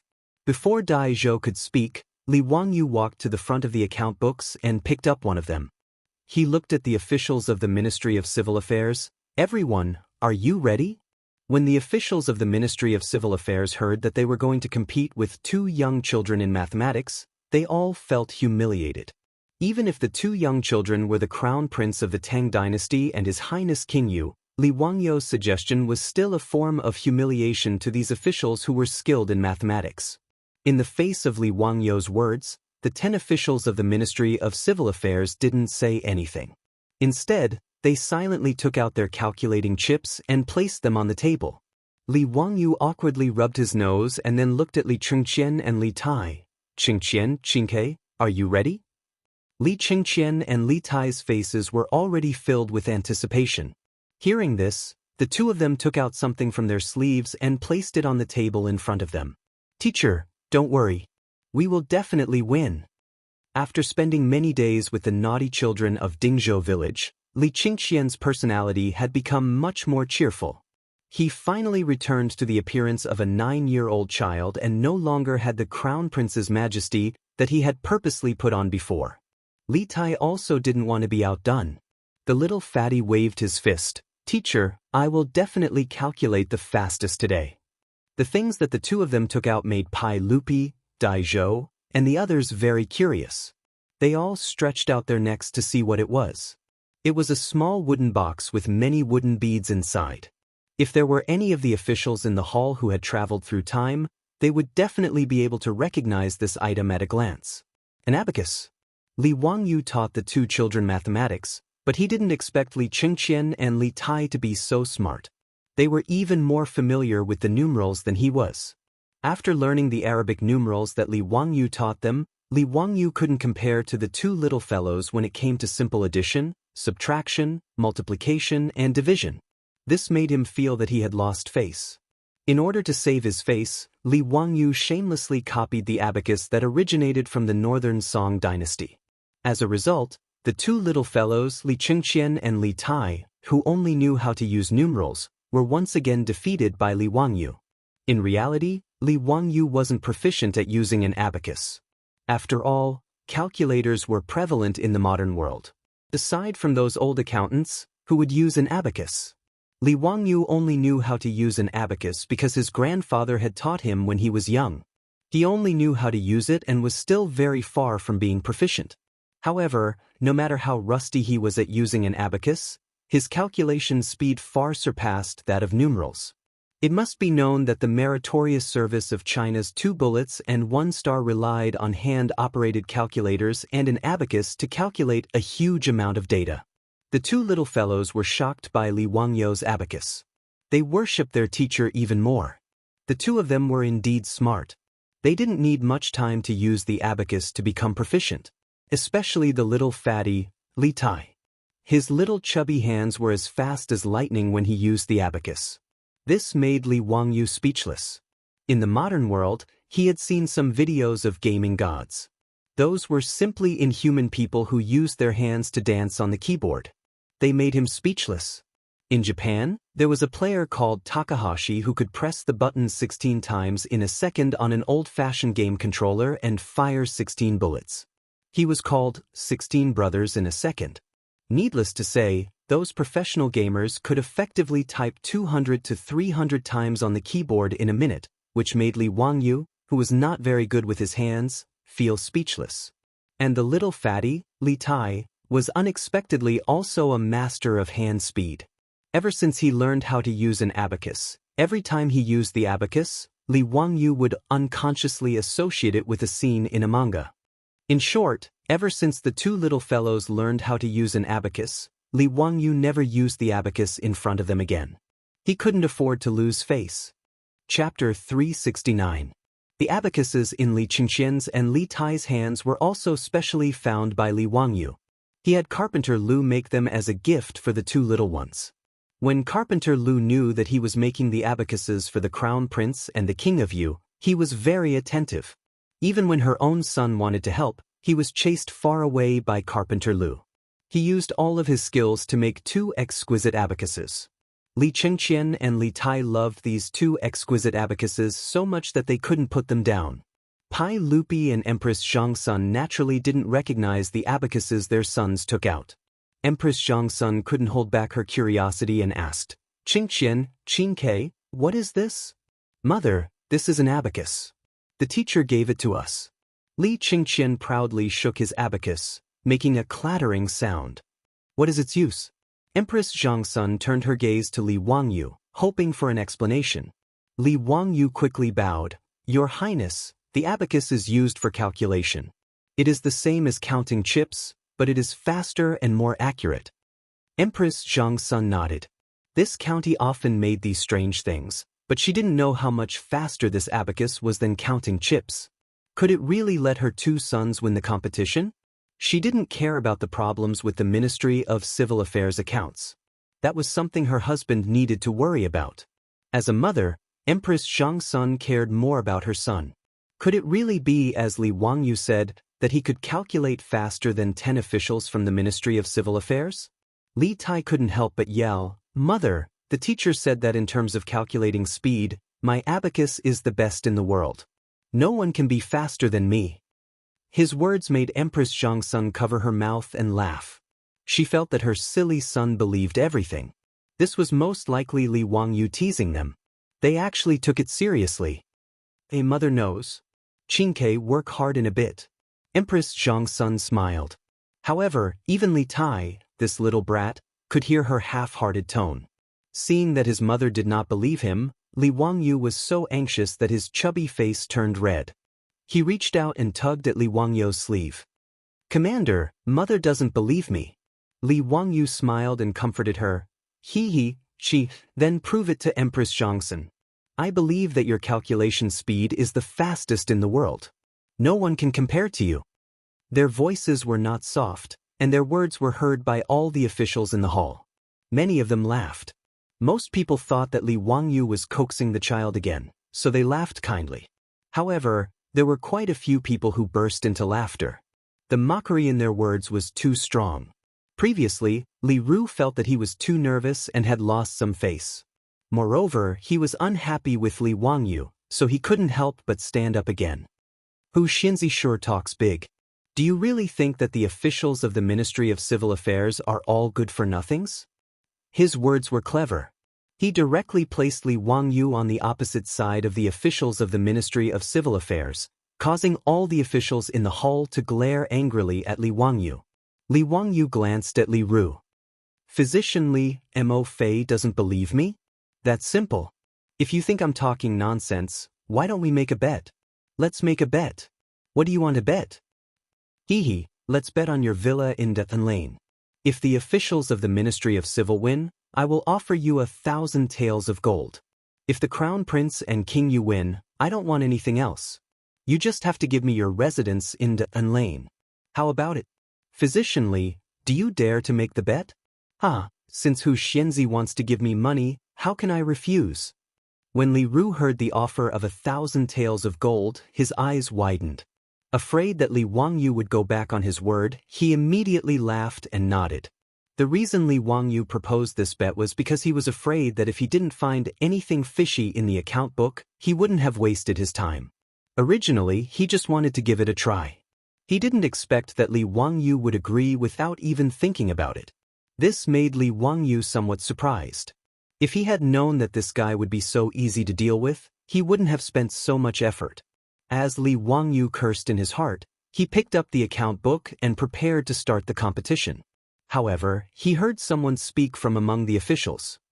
Hu Xianzi, wait a moment. I'm also interested in making a bet with you. Are you willing? Li Wangyu looked over in surprise. It was the Duke of Changping, Zhang Liang. The Duke is also interested? What do you want to bet? I want to bet on Zhao Yebai. If the Crown Prince and King Yu win, I will give you 100 taels of gold. If not, Hu Xianzi will lose Zhao Yebai to me. How about it? Zhang Liang really couldn't bear to part with Zhao Yebai. Ever since he lost to Li Wangyu in front of the Hall of Martial Virtue and lost his mount, he had been brooding. Today, after seeing Li Wangyu shamelessly boast that 2 8- or 9-year-old children were faster than an official from the Ministry of Civil Affairs, and that it was 2 against 10, he felt that his opportunity had come. Thus, after Li Wangyu made a bet with his brother-in-law, Li Wangyu, he immediately stood up. He also wanted to make a bet with Li Wangyu and win back his beloved mount. Hearing this, Li Wangyu couldn't help but grin. He only had one precious horse. After it was mercilessly seized by his beautiful superior, he was still wondering where he could buy another one. He knew that Zhang Liang's mansion also had a precious horse similar to Zhao Yebai. It was called the Jade Flower Horse. Horse was a horse with a greenish-white coat. Zhao Yebai and the Jade Flower Horse were 2 precious horses that Zhang Liang had spent a lot of money to get from the western regions. He treasured them a lot, and it wouldn't be an exaggeration to say that they were worth 100 taels of gold. County Duke, we can make a bet, but I don't want gold. If the Prefectural Duke loses, just give me your Jade Flower Horse. What does the Prefectural Duke think? Li Wangyu's condition made Zhang Liang feel a toothache. Losing Zhao Yebai already made him lose his appetite. If he lost the Jade Flower Horse as well, it would be even worse than killing him. However, looking at the angry official from the Ministry of Civil Affairs and Li Chengqian and Li Tai, who were still acting cute in front of Empress Zhang's son, Zhang Liang hesitated for a long time. In the end, he gritted his teeth and agreed. Fine, Hu Xianzi, I'll use the Jade Flower Horse to bet with you. Li Wangyu almost laughed out loud. There really was someone rushing to give him benefits. When luck came, it really couldn't be stopped. Whatever he wanted came, it really was a pleasant surprise. He hurried forward and struck Zhang Liang's hand to seal the bet. Just as he was about to announce the start of the competition, several people among the officials stood up. Hu Xianzi, this old man also wants to make a bet with you. Are you willing? Li Wangyu was taken aback. Before he could speak, he heard Xing Yaojin slam the table and stand up. Surnamed Wang, what do you mean by this? Are you bullying this old man's nephew? How do you want to bet? This old man will bet with you. The people who stepped forward to make a bet with Li Wangyu were the head of the Wang clan in Taiyuan, Wang Rinyu, and Zheng Yuanshou of the Zheng clan in Xinjiang. The aristocratic families had targeted Li Wangyu many times, but they had all been defeated. The grievances between the two sides had long been irreconcilable. Wang Rinyu, Jing Yuanshou, and the others naturally didn't believe Li Wangyou's words today. Seeing Li Ru and Zhang Liang step forward to make a bet with Li Wangyu, they looked at each other and felt that this was a good opportunity to add insult to injury, so they also stepped forward. They hadn't expected Qing Yaojin to interfere. Duke Lu, why do you say this? Could it be that Duke Changping can make a bet, but we can't? Bastard, you want to bet? Sure, this old man will bet with you. Qing Yaojin's words moved Li Wangyu and angered him. Wasn't this old hooligan blocking his chance to get rich? Chapter 370. On the throne, Pai Lupi's face darkened. He was already dissatisfied when Li Ru and Zhang Liang wanted to bet with Li Wangyu. Now, the aristocratic families also jumped out, which made Pai Lupi even more annoyed. One had to know that although these people were betting with Li Wangyu, they were betting on his eldest son and second son. Although Pai Lupi didn't believe Li Wangyou's words, he didn't want others to look down on his son. The Tangs loved gambling. Many people didn't believe in Crown Prince Li Chengqian and Prince Li Tai. Seeing that Wang Rinyu, Jing Yuanshou, and others also wanted to participate in the bet, many of the officials in the hall became restless. But Pai Lupi's darkened face made them change their minds. No one present was stupid. They soon realized that something was wrong. The people who wanted to stand up all kept silent and watched the fun. Li Ru and Zhang Liang naturally saw Pai Lupi's darkened face. They couldn't help regretting it. But now that the bet had been set, it was too late to say anything. But Wang Rinyu, Jing Yuanshou, and others were not afraid of Pai Lupi's face. They, the aristocratic families, even dared to force Pai Lupi to confess. Now, they were betting on Pai Lupi's two sons. What was the big deal? In the face of Qing Yaojin's curses, Wang Rinyu just nodded indifferently. If High Duke Lu wants to bet, you can. How about 10,000 taels of gold? High Duke Lu, are you willing? With the financial resources of aristocratic families, 10,000 taels of gold was nothing. It was only 60,000 strings of coins.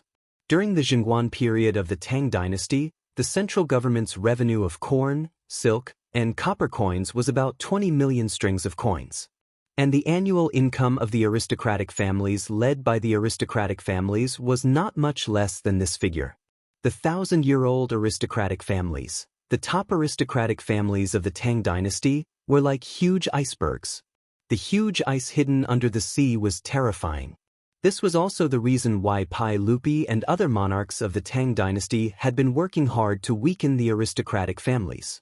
No matter who the emperor was, they wouldn't want to have such a powerful subject under their rule. As the saying goes, how can one allow others to snore beside one's bed? This was also the reason why the Li Tang dynasty and the aristocratic families supported each other from the end of the Sui dynasty until the establishment of the Tang dynasty.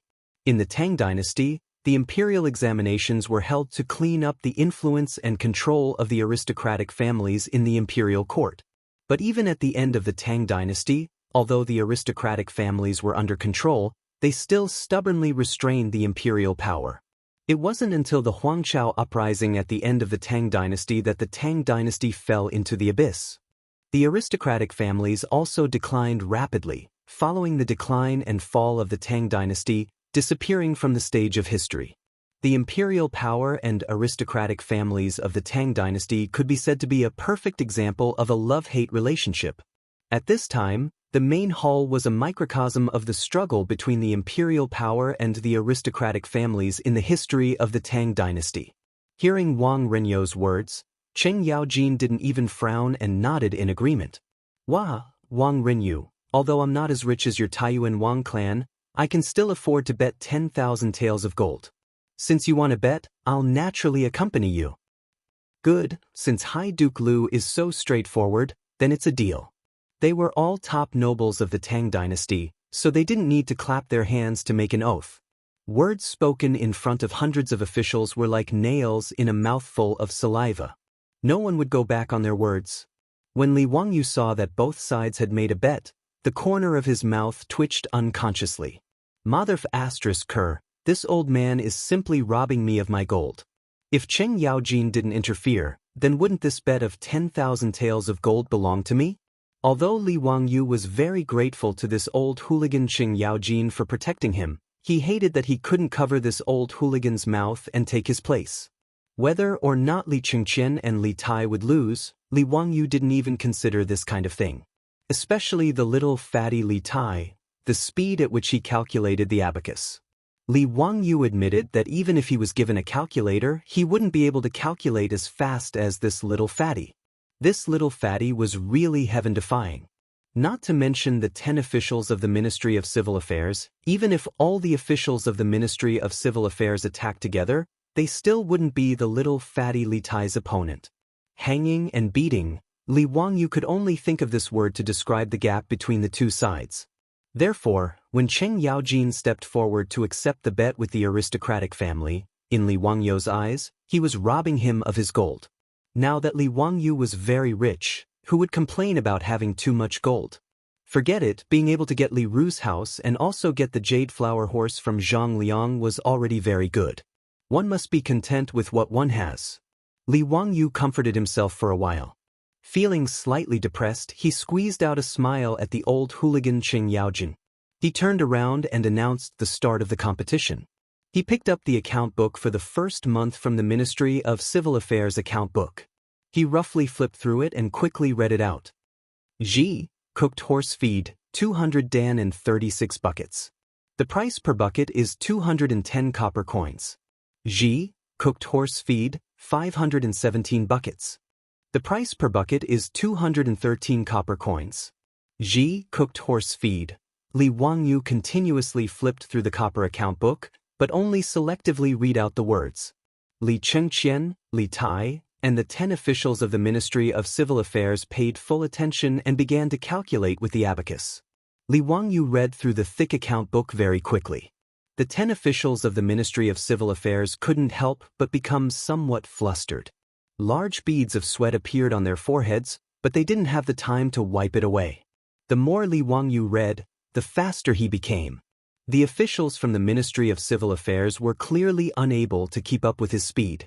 They could only helplessly send out 2 people to copy down the numbers that Li Wangyu read out on paper. The other 8 people were constantly calculating with their hands, and as they calculated, they also had to record with pen and ink. On the other hand, Li Chengqian and Li Tai, these 2 little fellows, were very much at ease. Every time Li Wangyu read out a number, their little hands would click on the abacus and finish the calculation. They even had the time to wink at their mother, Empress Zhang's. The performance of the 2 sides naturally fell into the eyes of the officials, and they couldn't help but gasp. Could it be that the Crown Prince and King Yu were truly peerless talents? Could it be that what Hu Xianzi said was true? Zhang Liang was abnormally nervous. His eyes widened, and he almost stood up to cheer for the officials of the Ministry of Civil Affairs. He didn't believe that these 2 children could calculate so quickly. They must be fooling around on some dog's head abacus. It must be so. Zhang Liang comforted himself in his heart. There were many people who thought the same as Zhang Liang. Although it seemed that the Crown Prince and King Yu were very relaxed. That was most likely an act, right? Just a few clicks of the fingers and they finished calculating? The faces of Wang Renyu, Jing Yuanshou, and the other leaders of the noble families were also somewhat ugly. Although they didn't care about gold, they cared about face. They had lost to Li Wangyu in front of the officials. How could they accept this? The officials whispered to each other and discussed spiritedly. No one noticed that the doctor of the Ministry of Civil Affairs, Li Ru, had become pale and his body was trembling like a sieve. Chapter 371. The reason Li Ru was so scared was naturally because of the account book Li Wangyu read out. Many of the officials also noticed the problem. Li Wangyu had chosen to read out the contents of the account book, which were all about the expenses of the cooked horses. Could there be a problem with this? Li Ru's face was pale, but he still comforted himself in his heart. Impossible, this is impossible. How did that young man know the trick? Coincidence, this must be a coincidence. As a director of the Ministry of Civil Affairs, he naturally embezzled a lot of money. Otherwise, how could he have the money to buy a house in Chang'an? And he thought that no one would be able to find the key. The account book was also clean. Even if the Ministry of Comparison checked it several times, there was no problem. However, The numbers that Li Wangyu kept reading out caused Li Ru to tremble in fear. Every time Li Wangyu read out a set of numbers, his heart would beat wildly. It didn't take Li Wangyu long to finish reading one account book. He picked up another one and flipped through a few pages. When he found the content he needed, he continued to read quickly. Cooked food, horse feed. When he was reading out the account book, his eyes inadvertently saw Li Ru's face. Li Ru's panicked expression made Li Wangyu's lips curl up unconsciously. Caught you? Sure enough, it was exactly the same as what he and his beautiful boss had analyzed. This Li Ru really did something here. Li Wangyu previously couldn't understand how Li Ru could do something in the account book to be able to avoid the scrutiny of the Ministry of Civil Affairs and the Ministry of Comparison. It wasn't until his beautiful boss accidentally mentioned the changes in the financial system of Huaxia that he suddenly realized the key. Since ancient times, Huaxia had used the single-entry bookkeeping method. It wasn't until the 20th century that the double-entry bookkeeping method was introduced from the West. The single-entry bookkeeping method referred to the fact that every economic transaction that occurred was recorded in a single account. The single-entry bookkeeping method was simple and convenient, but the accounts were not directly linked. Take the account book of the Ministry of Civil Affairs of the Tang Dynasty as an example. The account that recorded the income and expenditure of copper was separate from the account that recorded corn and silk. The changes in the movement of funds were not linked. But in the double-entry bookkeeping method of later generations, every economic transaction had to be recorded in two or more connected accounts. His beautiful boss reckoned that Li Ru must have done something. To put it simply, a certain expenditure was recorded in the copper coin's income and expenditure account, and the income and expenditure were balanced on the copper coin's account. No matter how the account was checked, there was no problem. But with this expenditure, there should be an increase in other assets. However, the two accounts books were not related, which gave him the opportunity to tamper with them. The Ministry of Civil Affairs expenditure of copper coins was mainly the materials for the various Dao prefectures, the rations for the various military prefectures, the purchase of post horses and the fodder for the post horses. The lesson materials were the salary of the officials. Among these expenses, Li Wangyu and his beautiful boss both felt that if Li Ru had embezzled important expenses, he would have been discovered long ago. Therefore, the place where he most likely tampered with was the expenditure of fodder for the post horses.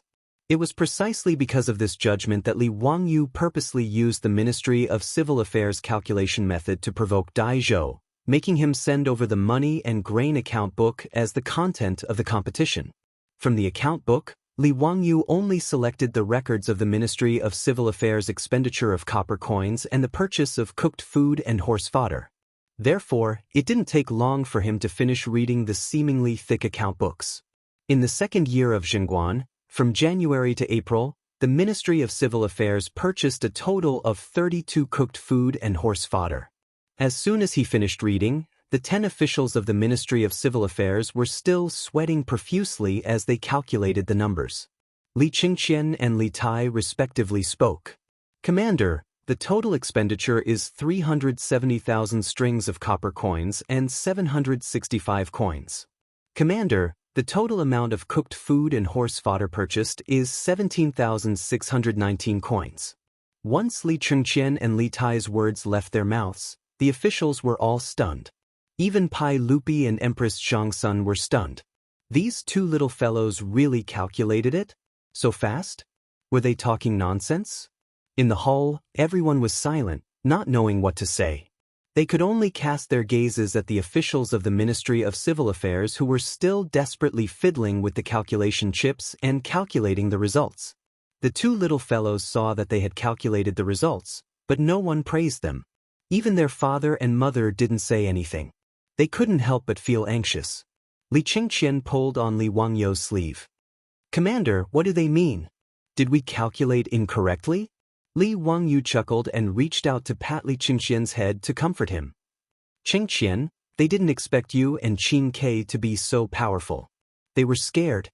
Little fatty Li Tai raised his chin and proudly replied, "Umph, who told them to look down on me and my brother? Now they know how powerful we are?" Previously, Li Ru, Zhang Liang, Wang Renyu and the others had used the two of them as a bet, making it clear that they didn't believe them. This had already made Li Chengqian and Li Tai very angry. If it weren't for the presence of Pai Lupi and Empress Zhangsun, the two little fellows probably would have made a scene on the spot. Now that they had easily beaten the officials of the Ministry of Civil Affairs, the two little fellows were very proud. Under the gazes of the officials in the hall, Pai Lupi and Empress Zhangsun, the 10 most skilled officials of the Ministry of Civil Affairs, finally calculated the results. Your Majesty, Hu Xianzi spent a total of 370,000 strings of copper and 765 silver coins to buy 17,619 dan of cooked horse feed. Li Wangyu lightly clapped his hands a few times. Not bad. Everyone, His Highness the Crown Prince and His Highness the King of Yu have calculated correctly. It is exactly the same as what was recorded in the Ministry of Civil Affairs. As soon as he finished speaking, the hall immediately exploded. The officials didn't care about etiquette in front of the hall and raised their voices. They were all whispering to each other. Prime Minister Fong, His Highness the Crown Prince and His Highness the King of Yu aren't talking nonsense? They are only 8 or 9 years old. How can they be so powerful? Duke Wei, this old man also doesn't understand. Is His Highness the Crown Prince really so smart? Fong Xianling shook his head. He felt that today's events were too unbelievable. I think Hu Xinzi taught him well. His Highness the Crown Prince is also studying at the Hongwen School. He doesn't seem to be very smart, just average. Tisk, is Hu Xinzi really so amazing? Not only is he an unparalleled talent, but he also knows how to teach his disciples. This is really amazing. At this time, Zhang Liang was disgusted as if he had eaten a fly. He couldn't help but angrily glare at his brother-in-law. It was all because of this bastard. Not only did he not win back Xiao Yebai, but now it seemed that he also had to lose the Jade Flower Horse. Wang Rinyu, Jing Yuanshou, and the other big shots were also depressed. Losing to Qing Yaojin really made them unhappy. As for Dai Zhou and the other officials of the Ministry of Civil Affairs, their jaws dropped. These 10 officials were already the best at mathematics in the Ministry of Civil Affairs, but they were actually beaten by 2 young children. It was really unbelievable. Pai Lupi and Empress Zhangsun were naturally pleasantly surprised. Pai Lupi still wanted to maintain a straight face to protect his dignity as an emperor, but the corner of his mouth couldn't help but curl up. As for Empress Zhangsun, if it weren't for the attention of the officials in the hall, she probably would have rushed down the stairs and hugged her 2 precious sons. After the surprise of Pai Lupi, he looked at the abacus in front of his son and waved to Li Chengqian, indicating that he should bring the abacus over. Chapter 372. When Li Chengqian heard his father's summons, he immediately ran to his father with the abacus and presented it with both hands, as if presenting a treasure. Chengqian, how do you use this abacus? Pai Lupi asked with a smile. Father, it's very simple. Look at this abacus. The beads on the top represent 5, and the one at the bottom represents 1. Our teacher taught us the formula: 1 up, 1 down, 5 down, 4 down, 1 down, 9 down, 1 down. Li Chengqian immediately demonstrated to Pai Lupi while loudly reciting the formula for the abacus that Li Wangyu had taught them. Pai Lupi quickly figured out the advantages of the abacus. It was indeed much faster than a counting chip, but the calculation speed of the two could not be compared. Dai Zhou and the other officials of the Ministry of Civil Affairs naturally heard the conversation between the two. They were even more clear on the advantages of abacus over counting chips. The officials from the Ministry of Civil Affairs looked at each other. They had actually lost to 2 children because of this abacus? It really made people unwilling, but there was nothing they could do.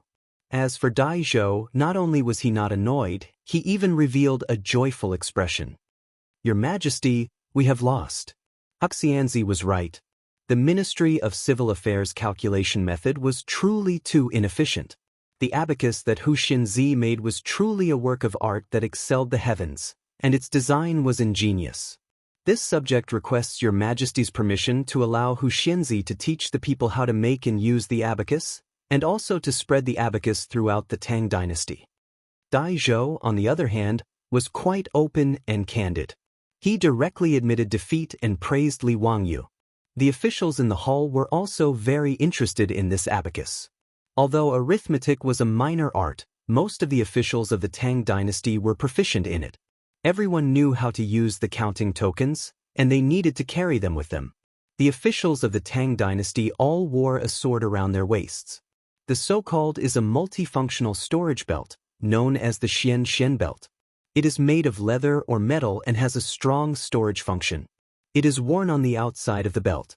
Among the hundreds of officials, there were 7 items, namely a bag, a knife, a sharpening stone, a kigizan, a kiguju, a syringe, and a flint.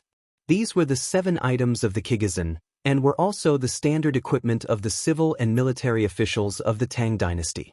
And the calculation pouch was the pocket that held the calculation tokens. Now that Hu Xianzi had made this abacus, it was even more convenient to calculate. Even the crown prince and the king of Yu, 2 young children, could rely on this item to win against the Ministry of Civil Affairs. It could be seen how extraordinary it was. That's a good plan. Pai Lupi praised. All right, let's end today's matter here.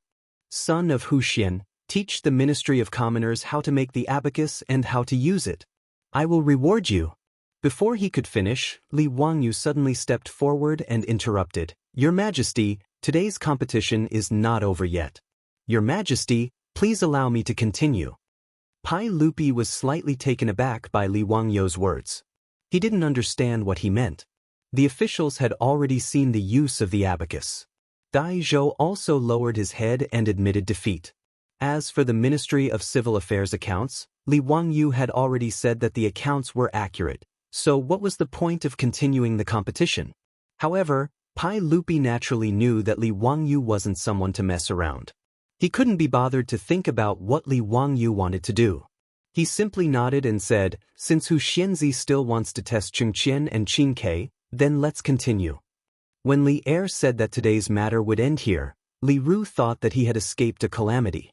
His heart that had been hanging in the air had just relaxed, but when he heard that Li Wangyu wanted to continue, he was so angry that he almost cursed out loud. What kind of enmity and hatred is this? Why do you have to make me die? He had forgotten that he had refused to sell the Dun and Square residence even if you beat him to death. He hadn't even given Dai Zhou face just to annoy Li Wangyu. Now that things had come to this, Li Ru was so regretful that his intestines turned green. He wanted to slap himself a few times. What kind of madness had he gone through to oppose this Hu Xianzi? Now, it was too late to say anything. Li Wangyu bowed to Pai Lupi. He turned and picked up the corn account book. Flipping through a few pages, he indicated for the official from the Ministry of Civil, Li Chengqian, and Li Tai to prepare to begin calculating. Receive 180 dan of cooked horse feed and 36 buckets. Receive 470 dan of cooked horse feed and 17 buckets. This time, he read even faster. However, the things that needed to be calculated were very simple. It was just a simple addition. After he finished reading, Xiao also reported the number. Teacher, a total of 166,619 dan of cooked horse feed. The official from the Ministry of Civil also reported this number. Your Majesty, Hu Xianzi has received 166,619 dan of cooked horse feed. When Li Chengqian, Li Tai, and the official from the Ministry of Civil reported this set of numbers one after another, the face of the Ministry of Civil physician, Li Ru, instantly paled. It was as if his entire body had been pulled out, directly collapsing onto the floor. As for Dai Zhou, who had been twirling his beard and smiling, his expression suddenly changed. He turned and glared fiercely at the already collapsed Li Ru. Most of the officials in the hall also came to their senses. In the 2 accounts of the Ministry of Civil, the number of cooked horse feed actually did not match up. In the copper account book, the results of the calculations just now showed that in 2 years and 4 months, Zhenguan had spent about 370,000 strings of copper coins and 170,000 dan of cooked horse feed. However, in the other corn account book, in 4 months, the amount of cooked horse feed that had entered the account was only 166,000 dan. A total of 4,000 dan had been deducted. According to the price of 1 dan of cooked horse feed, the approximate price was around 200 coins per buckets. Calculating the price of 2 strings of copper coins per dan, that was around 8,000 strings of copper coins. In other words, Someone had embezzled 8,000 strings of copper coins from the Ministry of Civil. This was not a small number. Moreover, this was only in 2 years and 4 months of Zhenguan's time. After understanding the crux of the matter, the hall immediately became so quiet that even a pin drop could be heard. Everyone was speechless. This was an earth-shattering case. It had actually been so easily exposed by County Magistrate Hu Xian. Everyone immediately turned their gazes to the collapsed Li Ru. Apart from this official of the Ministry of Civil, there was no one else who could have done such a thing. Zhang Liang's face was filled with horror. He truly did not know about Li Ru's embezzlement. Although he was normally domineering, he was not an idiot. Moreover, his estate had many properties, and Pai Lupi's rewards were even greater. There was no need for him to embezzle these copper coins.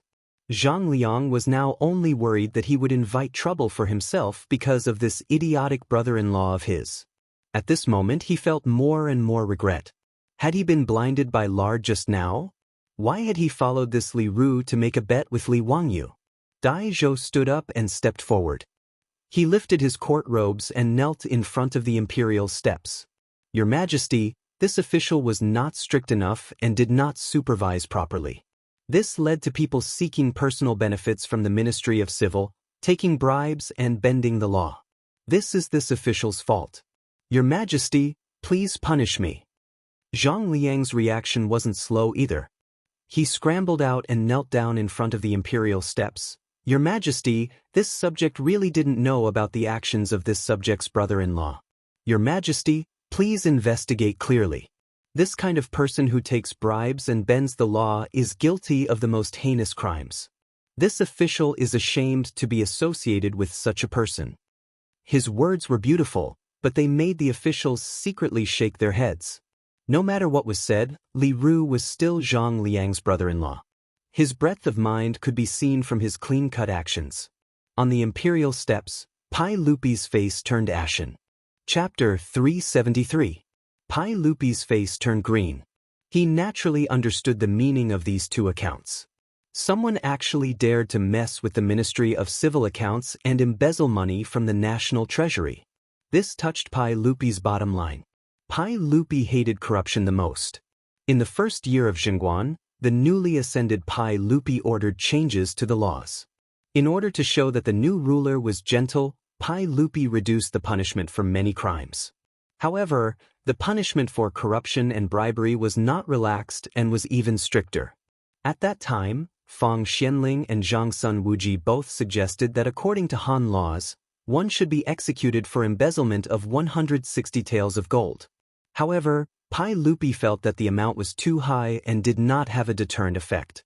In the end, the Tang law decided that one should be executed by hanging for embezzlement of 15 bolts of silk. In the first year of Zhenguan, 1 bolt of silk was around 500 copper coins. 15 bolts of silk was only 7,500 copper coins, slightly more than the salary of a first-rank official. However, in the main hall today, in front of hundreds of officials, such a shocking case was exposed. How could Pai Lupi not be furious? Someone actually embezzled over 8,000 copper coins. According to the Tang law, how many times did one have to die? As for who the embezzler was, Dai Zhou, Zhang Liang, and Pai Lupi were all clear. As the head of the Ministry of Civil, the Ministry of Civil doctor had a high position and was in charge of the money and grain accounts. To be able to mess with the Ministry of Civil Accounts, other than the Minister of Civil Affairs Dai Zhou, there was only this Li Ru. Dai Zhou was loyal, talented, and familiar with the law. He was originally an official of the Sui dynasty and later became an official of the Tang dynasty. Li Er naturally had complete trust in this trusted aide of his. He also firmly believed that with Dai Zhou's character, it was impossible for him to be corrupt. Otherwise, he would not have appointed him to such an important position as the Minister of Civil Affairs. However, Dai Zhou was not without responsibility for the exposure of this case. As the Minister of Civil Affairs, if he did not discover the embezzlement of his officials, he would naturally be punished. As for Zhang Liang, Pai Lupi was too lazy to bother with him. Li Qing, do you have anything to say? Pai Lupi glared at Li Ru. his emperor's aura was filled with anger, making Li Ru unable to speak. He could only kneel there and kowtow. "Your Majesty, spare my life. Your Majesty, spare my life." Pai Lupi stood up and ignored Li Ru. He looked around at the officials in the hall and said in a clear voice, "Feeding for personal gain and corruption is not only a violation of public law and harming the people. Even if there is no news of this, how can the central government not be afraid? There is a lot of fear, and some die because of it. How could a real man covet riches and harm his own life? So that none of your descendants will feel ashamed? If the Lord is greedy, his country will be ruined. If the subject is greedy, his body will be destroyed." The officials were terrified, and they all bowed and kowtowed. "We have learned from your teachings. Dai Qing, you're not strict enough with your subordinates. You'll be punished with 20 jin of copper. Li Daozong, you will be fined 20 jin of copper." Li Daozong was a famous general of the early Tang dynasty. He was Li Yuan's nephew and Pai Lupi's cousin. He was the Minister of Justice. The Ministry of Justice was in charge of the Comparison Department, which was in charge of auditing the accounts of the Ministry of Civil Affairs. Therefore, if there was a problem with the accounts of the Ministry of Civil Affairs, he, as the Minister of Justice, naturally had to take responsibility. 20 jin of copper was actually not much. It was just a few copper coins. It was just a small punishment. But to Dai Zhou and Li Daozong, these big shots of the imperial court, losing face was much more important than the copper coins. As for Pai Lupi's punishment, the two of them had nothing to say. They lowered their heads and accepted their punishment. "Where is Minister Wei?" "Here." Wei Jing stepped out. "Take Li Ru from the Ministry of Civil Affairs and order the Imperial Censorate, the Supreme Court, and the Ministry of Justice to investigate how much Li Ru has embezzled and whether he has any accomplices. Punish him severely. Arrest his family and take them from the prison. Confiscate their family's records and return them to the National Treasury." Li Ru had taken the position of the Ministry of Civil Affairs in the 9th year of Wu De. It had been 3 years since then. In just 4 months, he had embezzled more than 8,000 copper coins. It was unknown how much Li Ru had embezzled before. After Pai Lupi angrily gave out the verbal order, the palace guards came forward and dragged Li Ru, who was already limp like a dead dog, out of the palace. His ending was self-evident. After being found guilty of embezzlement, other than being hanged, there was no other possibility. As for his family, they didn't end up any better. The women were thrown into the Yeding Palace to work, and the men were enslaved. Their descendants could never become officials. Although Li Ru and his family's ending was tragic, Li Wangyu did not sympathize with them. In the future, he was a loser. What he hated the most were corrupt officials. In his eyes, these people deserved to die. However, just as Pai Lupi finished giving out the verbal order, Li Wangyu ignored Pai Lupi's extremely ugly expression and said, "Your Majesty, Li Ru's residence in De and Square has already been lost to me. When the Ministry of Civil Affairs punished him with confiscation of his family's property, it cannot be counted. That is already my property." His words made Pai Lupi so angry that he almost kicked him. "You're still thinking about that residence at this time?" How could Pai Lupi know that Li Wangyu had caused so much trouble today and even helped him get rid of a big tiger? It was all for that residence in De and Square. If Li Ru knew that he had lost his life because of a residence, would he sully himself to death before he could be hanged? Pai Lupi took a deep breath and suppressed the anger in his heart before saying, "Yes, I permit it. Court is dismissed." After saying this, Pai Lupi turned and left. Empress Zhang's son helplessly shook her head and chased after her husband. After Li Er left, the almost stagnant air in the main hall suddenly relaxed. The officials all let out a long breath, but there was an indescribable feeling in their eyes when they looked at Li Wangyu. This county magistrate was truly exceptional. He had caused such a ruckus in order to expose the corruption of the Ministry of Civil Affairs. However, how did he know that the Ministry of Civil Affairs had falsified the accounts and embezzled the copper coins? Quite a few officials had a higher opinion of Li Wangyu in their hearts. They felt that this county magistrate could not be easily offended. At this time, Zhang Liang no longer had his previous arrogance. Although Pai Lupi did not punish him, He was still quite frightened. He walked in front of Li Wangyu and squeezed out a smile. "County Magistrate, in a moment, I will have someone send the jade flower horse to your residence. I hope that County Magistrate will kindly accept it." Li Wangyu naturally would not be polite. Then many thanks to the prefectural duke." After Zhang Liang left, the old hooligan Qing Yaojin also walked over. A large palm landed heavily on Li Wangyu's shoulder. It hurt so much that Li Wangyu grimaced, but he still had to squeeze out a smile at the old hooligan. "Wow, delightful, delightful. I won another 10,000 taels of gold today. Kid, you really are my lucky star. Uncle Cheng, hee, you can't eat it all by yourself. Old rules, when we meet you get half. Get lost. Do you believe that I won't beat you to death? At most, I'll give you 30%. It's a deal." 30% was 30%. Li Wangyu did not mind that the money was too little. Today, he had obtained 3,000 taels of gold, a jade flower horse, and a residence in Da'an Square. It was enough. He was not greedy. Now that there were no more obstacles, he could finally begin construction on his polo field. Chapter 374. In recent days, the people living in the south of Guoqing outside of Chang'an liked to go to Da'an Square and Zhaoxing Square to watch the fun. Da'an Square and Zhaoxing Square had been flattened by the Ministry of Works. Even the walls of the square had been removed. The two squares had been renamed on the map of Chang'an and Wanyan counties. Da'an and Zhaoxing squares were combined into one and called Da'an Square. The polo field that Li Wangyu was building was also called the Zhao Baseball Field. The baseball field was not difficult to build, but it was a huge project.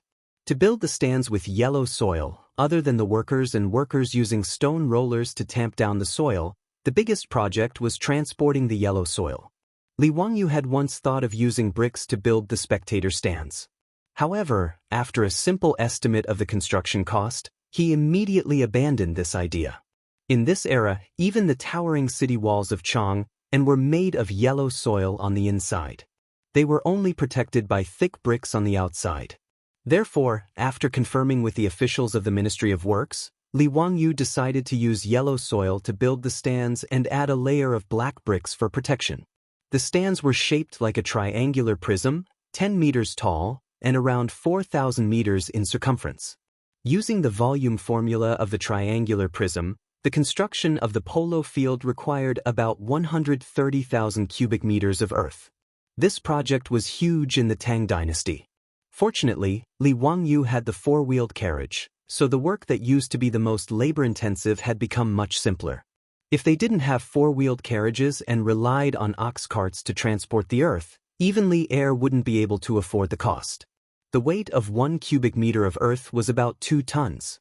For long-distance transportation, the carriage could carry at most 400 kilograms. 1 cubic meter of earth required 3 carriages. The four-wheeled carriage could move 1 cubic meter of earth at a time, and it was even faster. All of the earth was taken from the foot of Qinling Mountain in Hu County. The four-wheeled carriage could make 2 trips a day. With Li Wangyu's 10,000 taels of gold as construction costs, the Ministry of Works was prepared to invest in over 200 four-wheeled carriages to transport the earth. About 400 cubic meters of earth could be transported in a day, and the construction of the polo field would be completed in about a year. Li Wangyu racked his brains and even helped Pai Lupi fight against the corrupt officials in the court. Finally, the construction of the polo field could begin. After flattening the original Da'an and Zhaoxing workshops, the polo field officially began construction. The originally quiet south of the city became abnormally lively. Every day, there was an endless stream of carriages transporting earth from Anweiman to the construction site of Dazhao Square. As the terracotta stands continued to rise, more and more people came to watch. Everyone was curious about what the Dazhao baseball stadium would look like after it was completed. Li Wangyu was not willing to let go of this opportunity for publicity. He actually had people draw a huge rendering of the completed polo field outside the construction site of Dazafeng. It attracted the people who saw this picture and they were all amazed. However, there was still a year before the completion of the polo field. In fact, this was quite fast for the Tang dynasty. After Li Wangyu started work again, He ran to the construction site a few times and no longer had any interest in being a supervisor. He threw all the work to the officials of the Ministry of Works and ran back to Dingzhou village to be a carefree, hands-off shopkeeper. In a flash, it was June, but the weather was getting hotter. Fortunately, with the saltpeter ice method, there was no shortage of ice in Li Wangyu's mansion. This made Li Wangyu and his beautiful boss, who experienced summer without air conditioning and electric fans, feel a little better. But even so, because the buildings of the Tang dynasty were all made of wood or yellow mud, they lacked insulation. Under the summer sun, the room was still uncomfortably hot. With the weather so hot, Li Wangyu was even more lazy to go out. He almost did not want to move except when the sun set and he went out for a walk. Chang'an, remember to remind me to go back and tell the officials of the Ministry of Works that they must build a swimming pool in the manor. This damn weather is really too hot. Li Wangyu desperately waved the folding fan in his hand. He raised his head and drank a mouthful of ice water, but he was still sweating from the heat. The beautiful boss rolled her eyes at him and was too lazy to speak.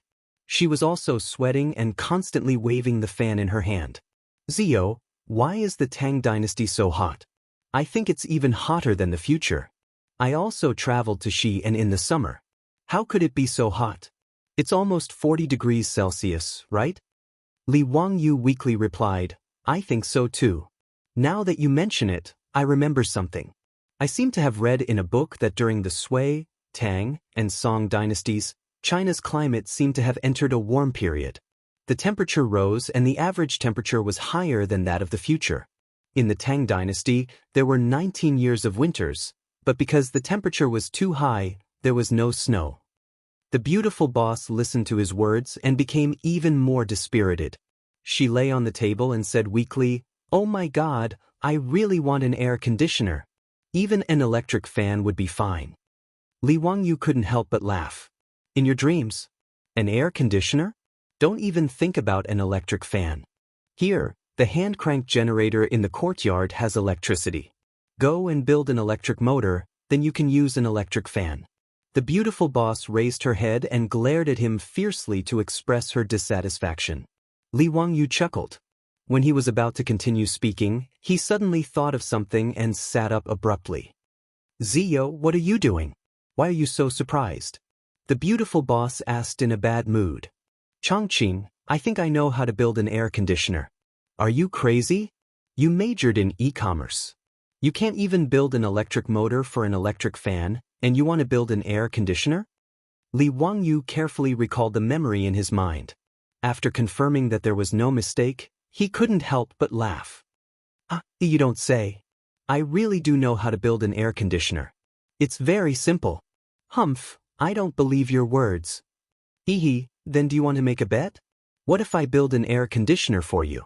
Seeing Li Wangyu mention a bet again, the beautiful boss couldn't help but blush. She remembered the bet from last time. Bah, stinking rogue.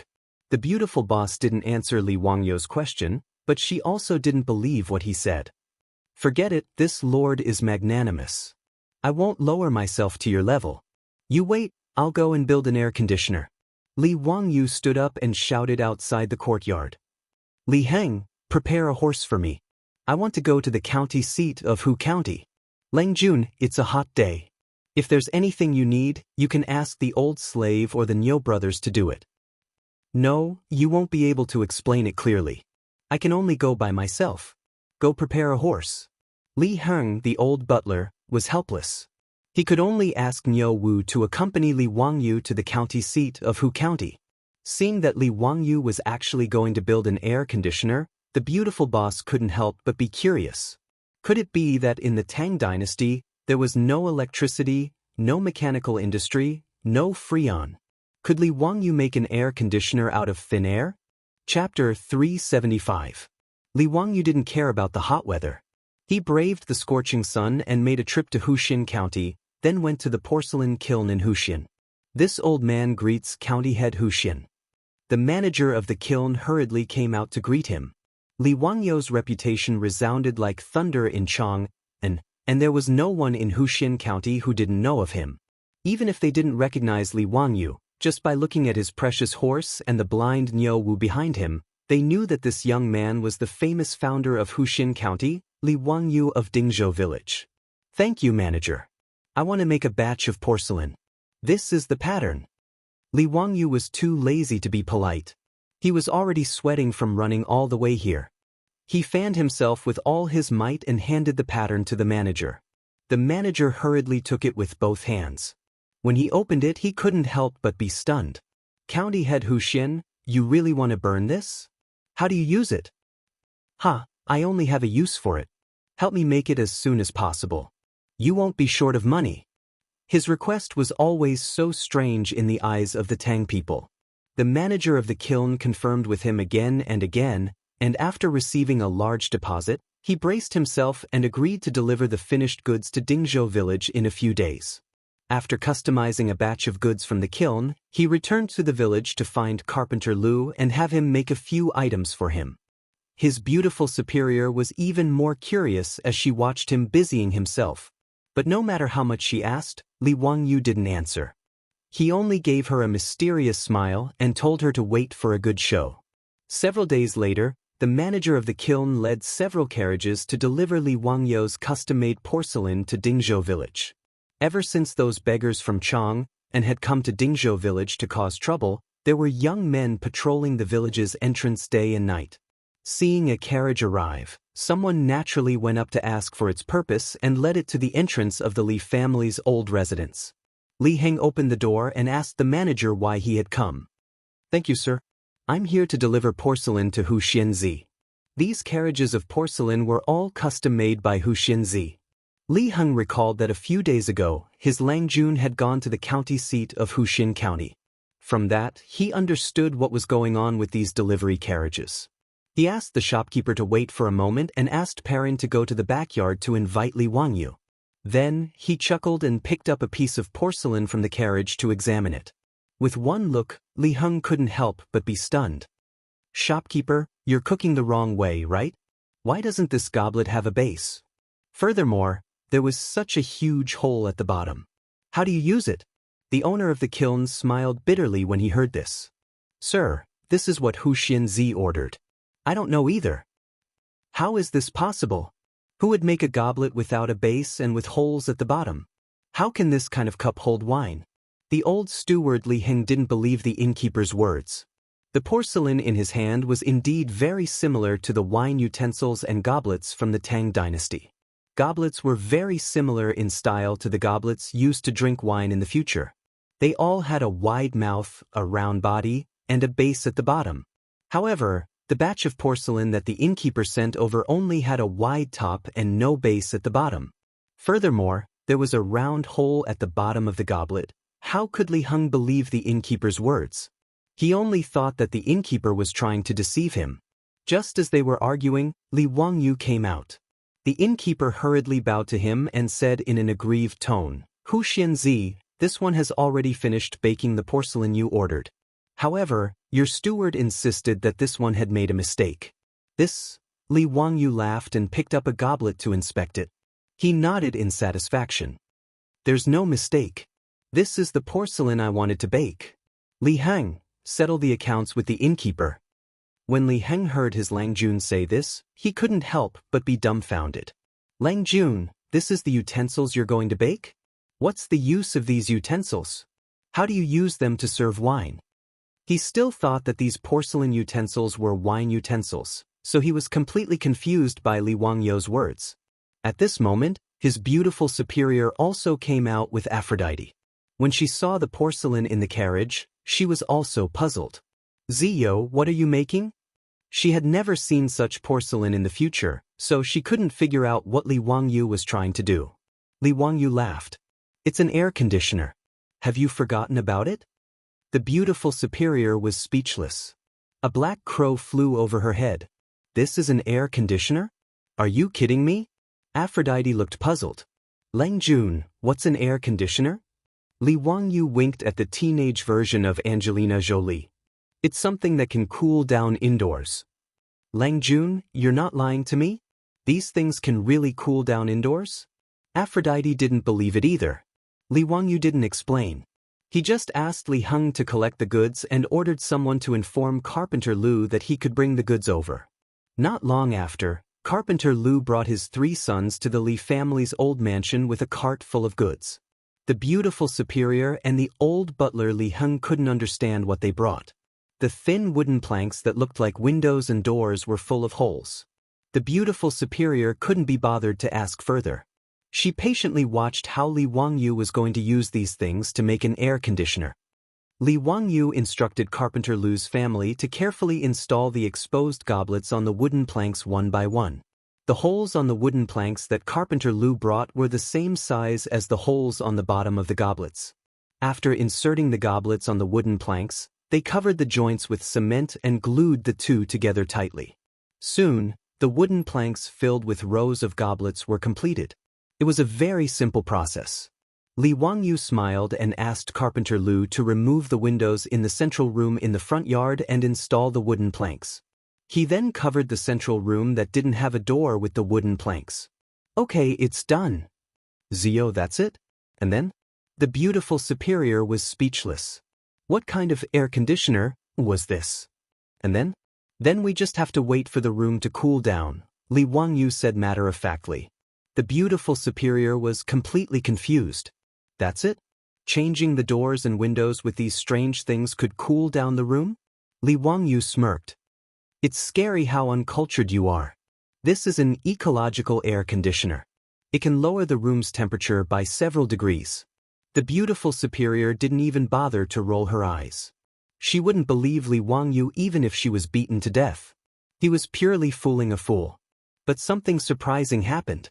When the beautiful superior entered the central room again, she was shocked to find that the central room, which was originally as hot as a steamer, was now slightly cooler. The temperature inside and outside the room was just as Li Wangyu said. There was an obvious difference, at least a few degrees. The beautiful superior couldn't help but be curious. Just as she was about to ask Li Wangyu for an explanation, she saw him instructing Carpenter Lu's family to start working in the courtyard again. Chapter 376. What Li Wangyu came up with really gave his beautiful superior a pleasant surprise. Although she didn't understand why, she could clearly sense that the temperature in the room had dropped. Meanwhile, Li Wangyu got busy again as he instructed Carpenter Lu's family to use bamboo tubes to draw water from the backyard. Ever since Carpenter Lu had helped him renovate his house, the Li family's old house had always had clear spring water flowing into it through bamboo tubes all year round. Originally, the spring water was just connected to the water storage jar in the backyard to serve as tap water. At this time, Li Wangyu asked them to continue grafting the bamboo pipes, guiding the cool mountain spring water through the bamboo pipes to the roofs of every house in the old mansion.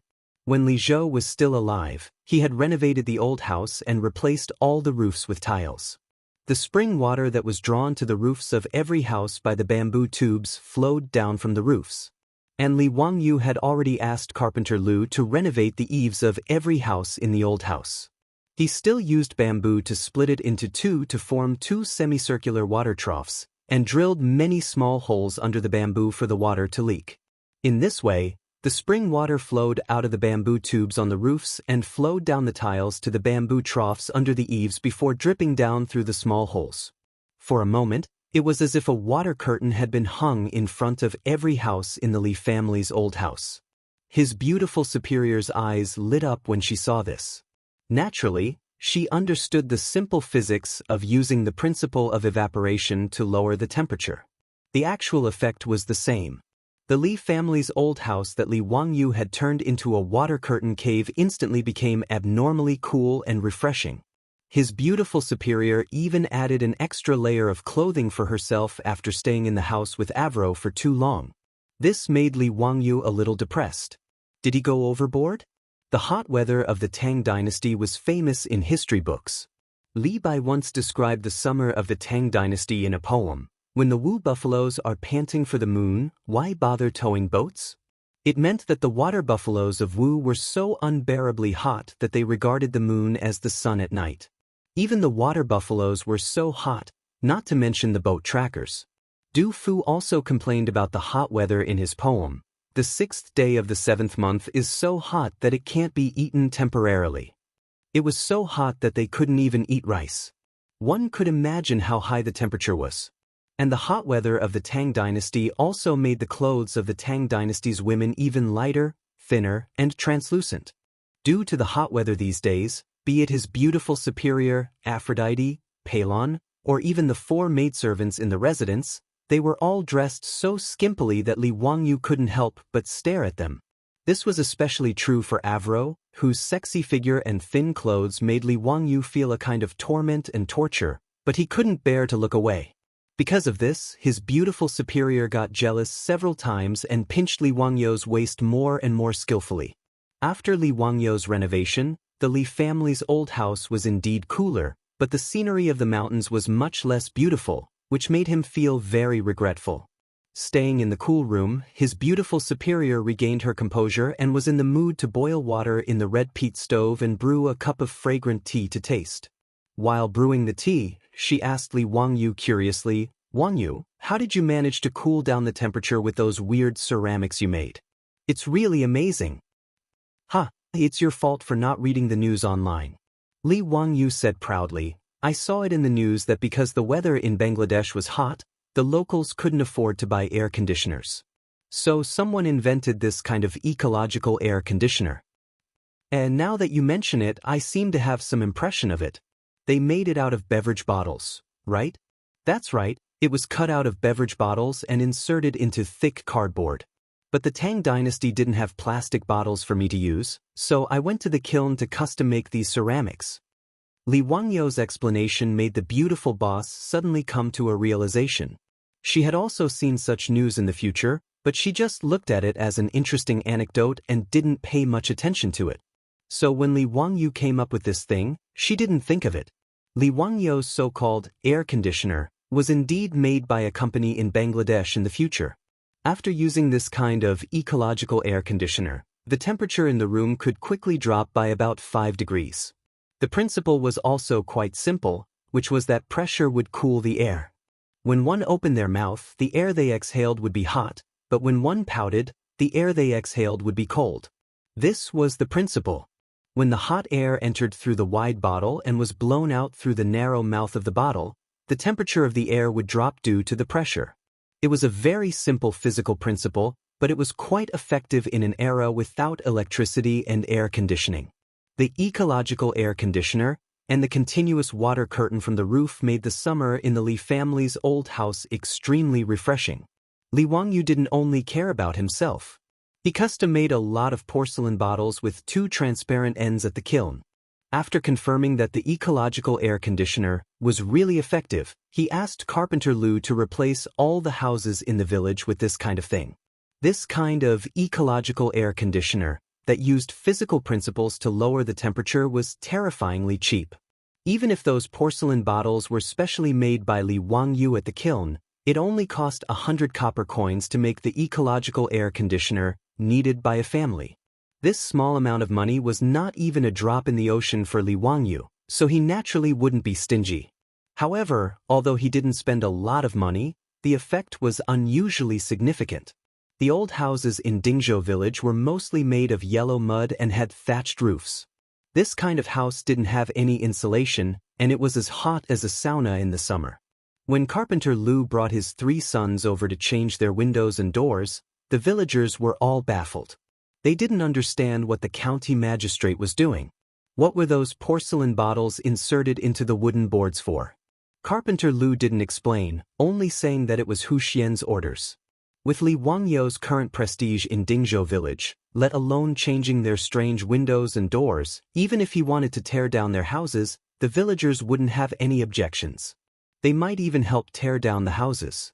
However, when these ecological air conditioners were changed, everyone immediately noticed a difference. The originally stuffy and hot houses were actually much cooler. This discovery made the villagers go wild with joy, but they didn't understand why. Just by changing a strange window and door panel, such a miraculous thing could happen? The ancient people of the Tang dynasty naturally didn't have the concept of air conditioners.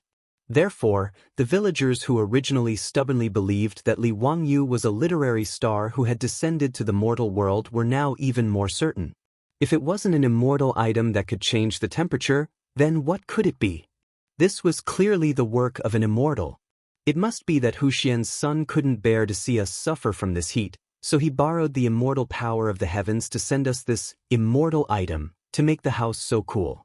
Therefore, the villagers of Dingzhou village, who were already patrolling every day, became even more nervous about their treasured, immortal item, fearing that it would be stolen by thieves. Under the arrangement of the old village chief, more villagers patrolled the entrance of Dingzhou village and all over the village. Chapter 377. Let's not talk about the old villager and the others. They are racking their brains to protect their treasures. After Li Wangyu solved the problem of the summer heat, there is a new problem in front of Li Wangyu. That is, there are too many mosquitoes. Speaking of which, the Tangs had all sorts of ways to drive mosquitoes away, the most direct being through smoke. Weave wormwood and mugwort into straw ropes, dry them in the sun, and set them on fire. The unique smell of the ropes could drive away mosquitoes. While the mosquitoes could be driven away, Li Wangyu felt like he was about to be suffocated by the smell. The smell of wormwood and mugwort was really unpleasant, and the smoke was too strong.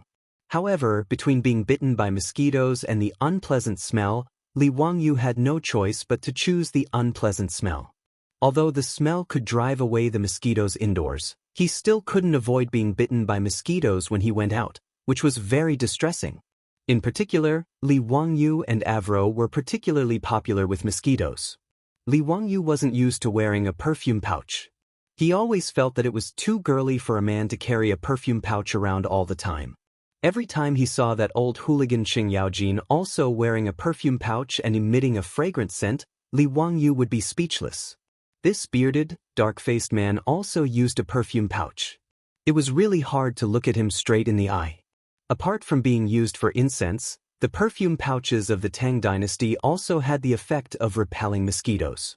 However, for some reason, mosquitoes still liked to bite Avro, this European beauty, even when she wore a perfume pouch.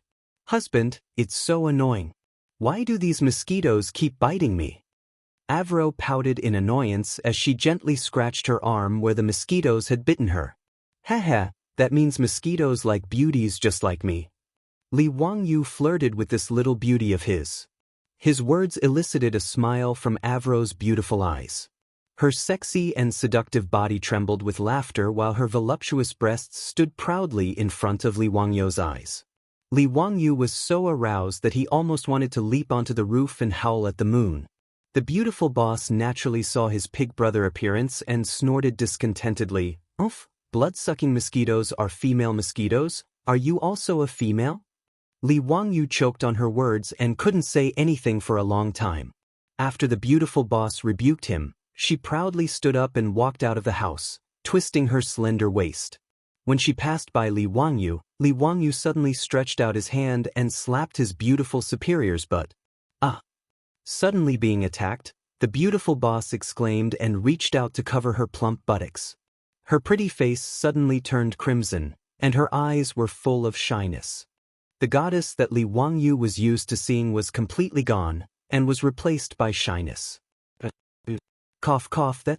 Li Wangyu was also shocked and stuttered as he swallowed his saliva for a long time, feeling extremely embarrassed. What did I do?" Li Wangyu hadn't retracted his evil hand yet, and it was raised in the air awkwardly. He didn't know why he was so bold just now, to actually have the guts to slap his beautiful superiors, but would he be directly KO'd by his furious beautiful superior? Damn it, what should I do now? I'm very anxious, waiting online for an answer. The beautiful boss didn't expect Li Wangyu to be so bold, and her face turned red, but she didn't say anything for a long time. The two of them stared at each other for a long time, before the beautiful boss let out a soft moan and turned to run out of the door. Avro, on the other hand, covered her sexy red lips and snickered. It was rare to see Sister Changqing like this. As for her Langjun, she didn't expect him to be so bold either. After a long time, Li Wangyu retracted his hand in the air in embarrassment. Yes, he had to admit that it felt really good to the touch just now. That elasticity made Li Wangyu's nose start to itch again. He glared at Avro, who was snickering at the side, and pretended to be tough. What are you laughing at? If you're disobedient, I'll also serve you according to the family rules. However, Avro wasn't moved by his behavior. Instead, she propped her hands on the table and leaned over to Li Wangyu. She stared at Li Wangyu with a pair of beautiful and pure blue eyes and said coquettishly, "Langn, was I disobedient just now?" When she leaned over, her full breasts were exposed, and Li Wangyu's soul was almost hooked. At this moment, Li Wangyu's mind was filled with the slogan of Wang Wang milk in the future, look again, and I'll eat you up. This little vixen, I can't afford to offend her." Li Wangyu also got up and fled. He was afraid that if he stayed any longer, he would really turn into a beast. This teenage version of Angelina Jolie wasn't even 16 years old yet. She was just an underage loli, yet she dared to provoke him like this. How embarrassing! Li Wangyu's heart was beating very fast. He couldn't help but look up and let out a long howl. He ran to the bathroom to take a cold shower to calm himself down. Seeing her husband in such a sorry state, Aphrodite couldn't help but laugh. After Li Wangyu left, she smiled sweetly. Ever since Li Wangyu brought her back from the barbarian tavern, Avro's heart had long been tied to him. In particular, that night in the barbarian tavern, Avro was honest with Li Wangyu when he was drunk and had long regarded herself as Li Wangyu's woman. She was thousands of miles away from her hometown and probably wouldn't be able to return in this lifetime. Avro had long regarded Li Wangyu as her everything. Li Wangyu's escape didn't make Avro sad at all. Instead, after Li Wangyu left, she became shy and her eyes were filled with love and shyness. She didn't mind sharing her Longjuan's love with other women as long as he didn't let her down. After taking a cold shower, Li Wangyu finally suppressed the lust in his heart. However, the annoying buzzing of mosquitoes flew past his ears again. Damn mosquitoes! Li Wangyu muttered and reached out to chase away the mosquitoes a few times. However, he suddenly slapped his thigh. How could he have forgotten about something as good as toilet water? Now that he had brewed a high degree of white wine, he could extract alcohol from it by adding quicklime and distilling it. Alcohol was a good thing and had many uses. Not only could it be used to disinfect, but it could also be used to brew toilet water. If a beautiful woman wanted it, it could even be used to make perfume. As for distilling alcohol into toilet water, it couldn't be any simpler. When he was young, the villagers wouldn't spend money to buy 6 gods. His grandfather had used fresh mint leaves to brew it. After soaking the mint leaves in alcohol for a period of time, the alcohol would turn emerald green. After adding 10 times the amount of water, it could be used. It was excellent for repelling mosquitoes and relieving itches. It wasn't inferior to 6 gods' toilet water at all. At the thought of this, Li Wangyu immediately ran to find Li Heng and asked him to prepare quicklime and distilling equipment for him. He was going to start making toilet water tonight. He happened to have the distilling equipment he used to brew wine at home, so he naturally didn't lack alcohol. Ever since the brewery started producing alcohol, there were countless jars of good wine in his warehouse. As for mint, it was even more convenient. He instructed Niu Wu to go to the hillside behind the Li family's old residence and pick a handful. They were all over the mountain and were no different from weeds. When the beautiful woman saw Li Wangyu messing around at home in the middle of the night, she was curious about what he was up to. When she came over and asked, she found out that he was going to make toilet water. Toilet water was good stuff. Chapter 378. Li Wangyu was the kind of person who would do whatever he wanted. When he thought of toilet water, he didn't even want to wait for a night and directly pulled everyone in the mansion to work overnight. Fortunately, everything was complete and it wasn't difficult to make. Only when it came to purifying the alcohol, because there was no reference, he didn't dare to taste it directly with his tongue. He wasn't sure how much alcohol he extracted was. However, this wasn't important. In any case, it wouldn't affect making toilet water or even disinfecting wounds. Li Wangyu felt that it shouldn't be a problem. Everyone was busy for more than 2 hours before they finally tossed out a few bottles of alcohol. Li Wangyu put the washed mint leaves into a porcelain bottle and soaked it in alcohol. After a few days, there would be toilet water to use. Wangyu, do you know how to make mosquito coils? The beautiful boss thought of mosquito coils and asked. In this regard, Li Wangyu could only helplessly spread out his hands. He wasn't Doraemon who knew how to do everything. He only knew that mosquito coils were made of wood powder and some chemical materials, but he didn't know how to make them. In any case, using wormwood and mugwort to drive away mosquitoes had the same effect. If he tried to make mosquito coils himself, it might not have the same effect. Naturally, he was too lazy to bother. In addition, mosquito nets had been used in China since ancient times. Now that the Li family didn't lack money, the mosquito nets in the mansion were all replaced with silk nets made of silk. They didn't have to worry about mosquitoes disturbing them when they slept. Chang'an, now that we have alcohol, do you want to make a few bottles of perfume? Li Wangyu thought of perfume and felt that the beautiful boss would like it. Therefore he asked this question. Sure enough, when he asked this question, the beautiful boss's eyes lit up. She asked in surprise, Wang, you know how to make perfume? As the white-boned spirit of the later generations, who didn't like perfume? Even if there were perfume sachets and incense in the Tang dynasty, they couldn't compare to perfume. In the later generations, there was a saying that perfume was a woman's most intimate lover.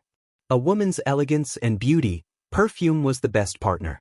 Perfume was also the second skin of beauties in the later generations. It was the interpretation of a beauty's mood.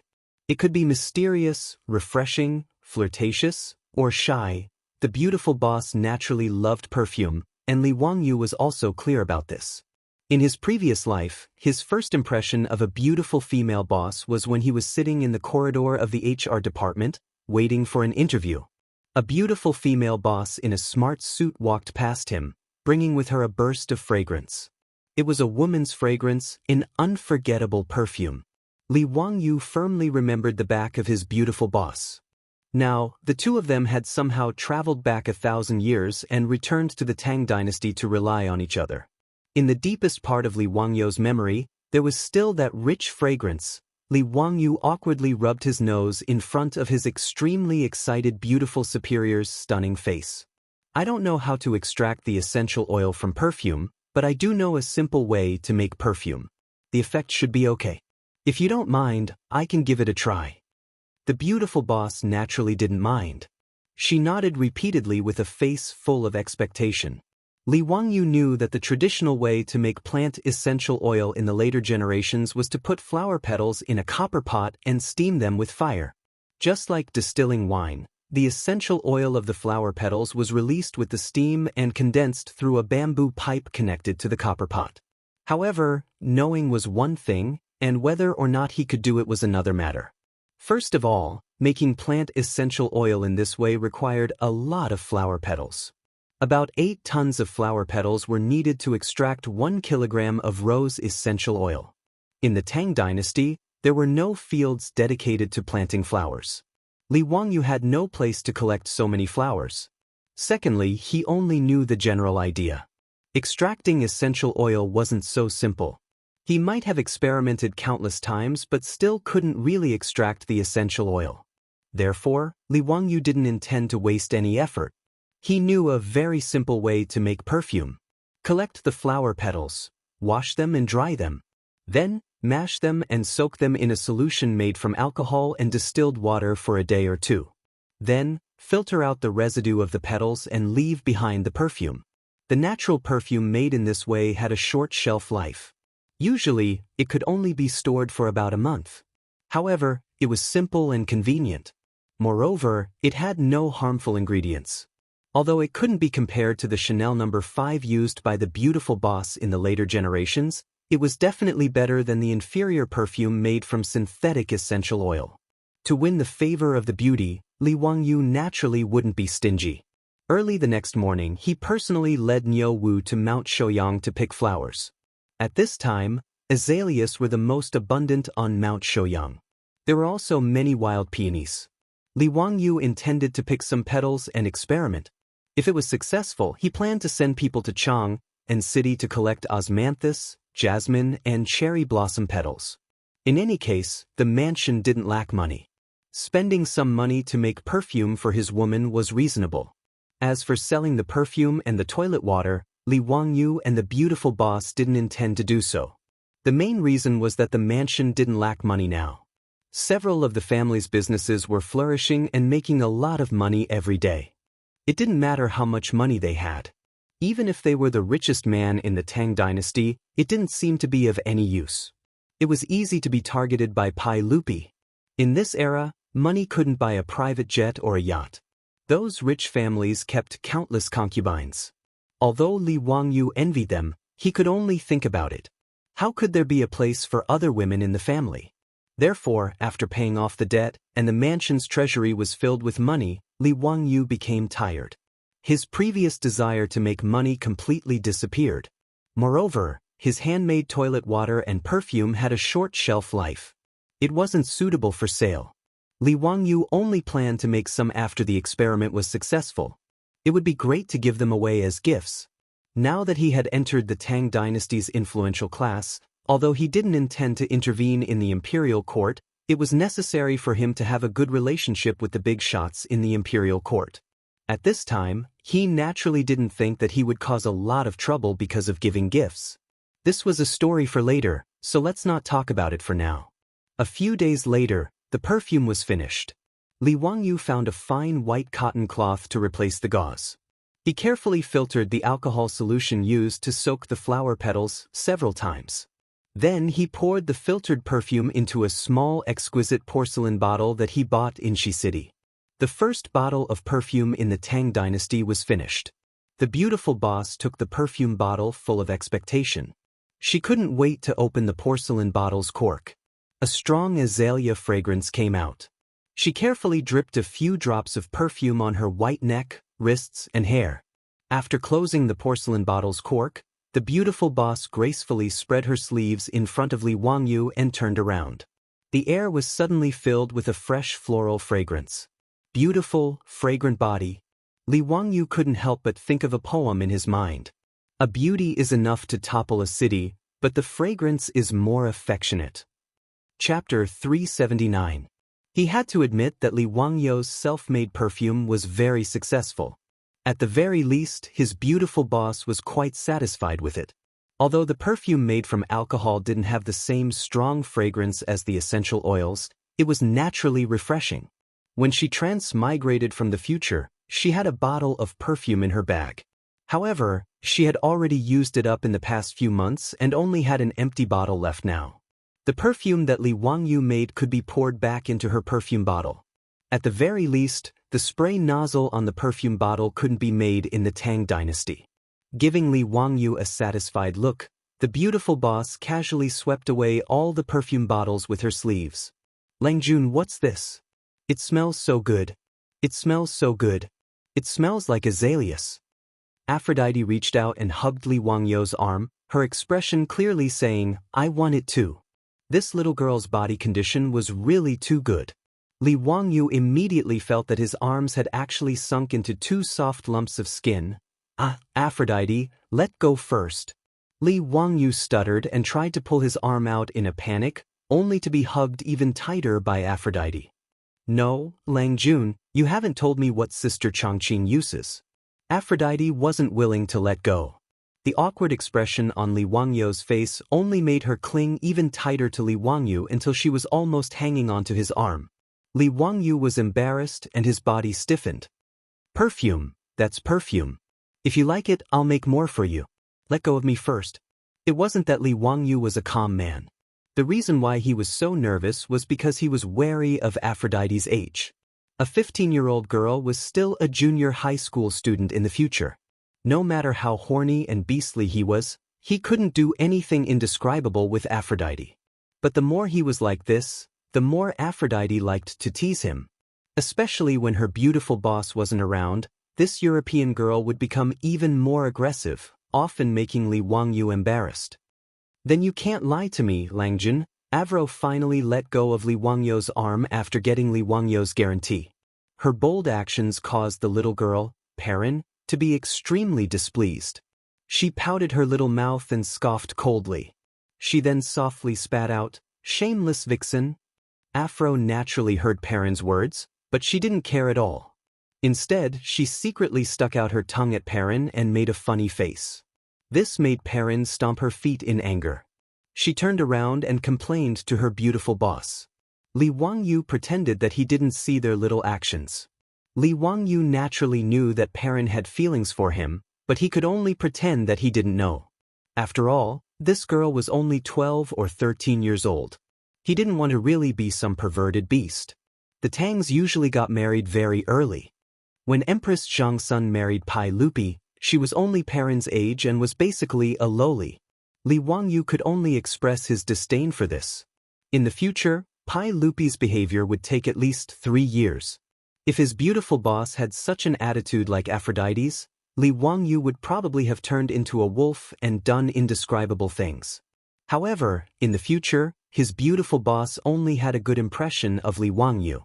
It had only been 3 or 4 months since he transmigrated to the Tang dynasty. Even though the two of them were together day in and day out, their relationship had gradually warmed up. But as the white-bone spirit of the future, coupled with the fact that she had a knot in her heart, she wouldn't be like Aphrodite, who hated that she couldn't skin herself and send herself to Li Wangyu's bed. Therefore, if Li Wangyu wanted to succeed in his revolution, he had to continue working hard. The reason why a goddess was that she wasn't so easily captured by mortals. At the very least, he couldn't make his beautiful boss undress for him just by making a few bottles of perfume and saying some vulgar words of love. Li Wangyu worked hard to make the perfume and toilet water, which won the beauty's smile. But after 2 days of peace, a group of bandits came to the residence, making him miserable. This matter started with the 2 little traitors, Li Qingqian and Li Tai. Ever since Li Wangyu renovated his house, the originally unbearably hot summer wasn't so unbearable anymore. It could even be said that it was rather comfortable. Li Qingqian, Li Tai, and Li Lizzie, the 3 little ones, came to Dingzhou village as usual to learn from Li Wangyu. Now, every time they came to Dingzhou village, it was the happiest thing for Li Qingqian and Li Tai. Because of this, the 2 little ones complained to Li Wangyu many times that they could only come to Dingzhou village once every 5 days, which was really too little. It would be better if they could come to Dingzhou village every day. They even glorified it by saying that they would follow their teacher around and serve their teacher to respect him. In this regard, Li Wangyu saw through the sinister intentions of these 2 little brats at a glance. What's serving their teacher? They just wanted to play with the brats in the village every day. How could Li Wangyu be willing? Naturally, he mercilessly rejected them. Although being the imperial tutor of the crown prince seemed very glorious, how tiring was it to be the king of the children? Coming once every 5 days was already very troublesome for him. If it wasn't for Pai Lupi's threat, he wouldn't even bother to be the crown prince's imperial tutor. Today, the 3 little ones arrived at Dingzhou village in a carriage. They felt a cool breeze as soon as they entered the Li family's old residence. Li Qingqian looked at the curtain of water flowing down from the Li family's central room and couldn't help but be dumbfounded. Although he was the crown prince of the Tang dynasty, he had never seen such a situation in his family's residence. The little fatty, Li Tai, even foolishly raised his head to look at the sky to see if it was raining or not. "Teacher, did you cast an immortal spell on this residence? Why would it fall into the water under the eaves?" Li Wangyu unhappily patted Li Qingqian's head. "You 2 little idiots, this is spring water from the back of the mountain. I had someone use a bamboo pipe to bring it to the roof. What's the use of it? To lower the temperature." After Li Wangyu finished speaking, he walked into the central room with his hands behind his back. The 3 little ones hurriedly followed behind him. After entering the central room, the 3 little ones discovered that the room was unusually cool, without any trace of summer heat. Even Li Qingqian and Li Lizzie couldn't help but shiver because of the great temperature difference between the inside and outside. Li Wangyu was afraid that the 3 little ones would catch a cold, so he thoughtfully asked Perrin to bring them some clothes to put on. The 3 little ones sat in the cool room, eating ice cream and drinking cold drinks. They felt that the days of immortals were just like this. "Teacher, your residence is even more comfortable than the palace. These days, the palace is unbearably hot. Even mother and father can't rest well." Li Qingqian swallowed a mouthful of ice cream with difficulty. He had eaten too much. When Li Wangyu heard this, he couldn't help but pat his own head. He had only thought about installing ecological air conditioners for the villagers of Dingzhou village, but he had forgotten to flatter Pai Lupi. He had miscalculated, truly miscalculated. Chapter 380. Under Li Wangyou's reminder, he finally realized that he had forgotten to flatter the emperor of the Tang dynasty. This was a mistake. He had even neglected elders like Yu Shurnan who cared about him. He really shouldn't have done that. There were also those rich playboys. How could he have forgotten about those rich playboys? There were also Yang Quan, Lu Shao, and the others from the Hu County government. Fatty Cho Kun, shopkeeper's son from Sun Ji bookstore, and the others. These were all friends. How could he only care about himself and not think about the others? Li Wangyu blamed himself. He hurriedly had Niu Wu ride a horse to the Hu County government to inform the shopkeeper of the kiln to make another batch. However, after some calculations, he realized that the amount of porcelain that needed to be made was quite large. Changing a window would require more than 40 specially made porcelain bottles. Changing a door would require more than 100 porcelain bottles. How many palaces were there in the imperial palace? Yu Shurnan, Kong Yingda, and the other big shots also had many rooms, not to mention Qing Yaojin, Qin Qiong, Fang Xianling, and Zhang Sunwuji. Now that he knew a lot of big shots in the imperial court, the demand for this ecological air conditioner was really high. Thinking of this, Li Wangyu helplessly shook his head. He simply ordered Niu Wu to bring enough gold and inform the shopkeeper of the kiln. For the next few days, he didn't need to do anything else. He just needed to focus on making porcelain bottles for him. He temporarily took over the shopkeeper's kiln. As for the wooden planks needed for the ecological air conditioner, he couldn't rely on Carpenter Lu. Even if the old man and his 3 sons worked themselves to death, they probably wouldn't be able to make much. Li Wangyu pondered for a while and simply had Li Heng accompany Niu Wu to the Hu County government to ask Yang Quan for help. He asked Yang Quan to find craftsmen in Hu County to help him process the wooden planks. After arranging these trivial matters, Li Wangyu waited for the porcelain bottles to be made at the kiln. Then, he would send these ecological air conditioners to Chang'an as gifts. But before he could deliver the gift, a group of uninvited guests came knocking on his door. On the second day after Li Chengqian and Li Tai returned to Chang'an, Pai Lupi led a group of bandit dukes to Dingzhou village in a mighty manner. Li Wangyu was shocked by the murderous look of Pai Lupi and Cheng Yaojin. What were they trying to do? Are you here to fight me to the death? It was still early in the morning, and today was not the day off. Did Pai Lupi and these big shots not go to court often? Ziyo, why didn't you think of giving the good stuff to your uncle and aunt? He really deserved a beating. If Cheng Qian and Qin Ke had not returned to inform us, we would still be kept in the dark by you. Pai Lupi didn't wait for Li Wangyu to open his mouth and scolded him. Li Wangyu was so angry that his teeth itched. Those 2 little traitors, little bastards. They ate and drank well in their own home, and they enjoyed themselves enough. How dare they turn around and sell me out? Li Wangyu secretly made up his mind. The next time Li Chengqian and Li Tai came, he would definitely let them have a taste of his power as a teacher. Copying the epigraph of my shack 100 times was a good idea. Naturally, he knew what Pai Lupi was referring to. It was the ecological air conditioner that he had invented. Yesterday, he had specially explained the principles of the ecological air conditioner to Li Chengqian and Li Tai in detail. It was like a science lesson for them. Li Wangyu also shamelessly told them that the ecological air conditioner was called the air conditioning window, and that he had painstakingly researched it. Because of this, his beautiful superior rolled her eyes. She couldn't bear to see him being so shameless. But she didn't think that these 2 little bastards would be so quick to talk. As soon as they returned to the palace, they went to find Pai Lupi to present the treasure. As a result, the Pai Lupi, who had been suffering from the scorching heat for the past few days, even stopped attending court. He directly led a group of court officials to Dingzhou village. Li Wangyu hurriedly explained. It would not be a good thing if the head of the Tang dynasty held a grudge against him. Uncle, what are you talking about? I'm just experimenting with it. Once the effect is good, I'm going to present it to you. Just as he finished speaking, Qing Yaojin, who was at the side, was dissatisfied again. His furry black face came over, and his saliva was about to spray on his face. Brat, where's mine?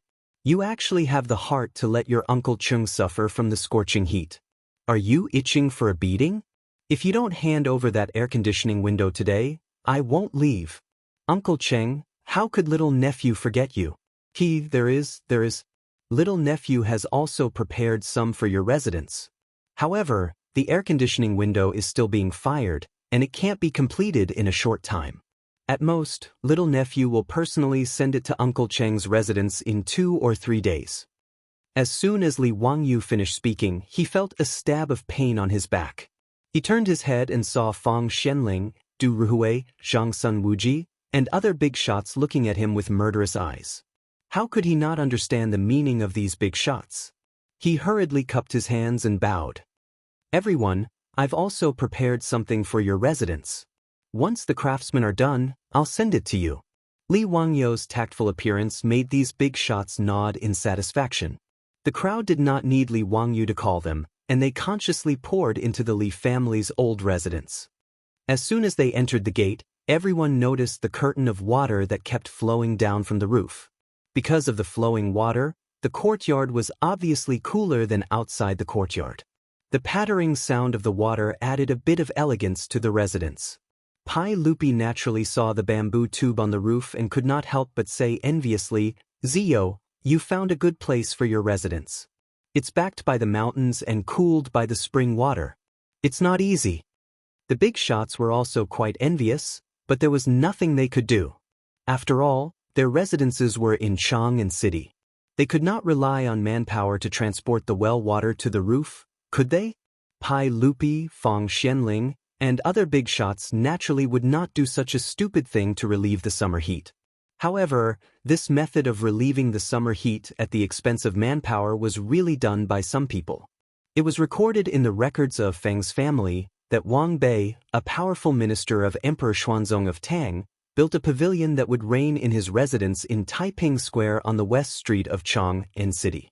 On the eaves of this pavilion, water flowed in all directions. Living in the pavilion in midsummer was as cool as late autumn, but outside the pavilion was still unbearably hot. The pavilion made people feel the difference between ice and fire.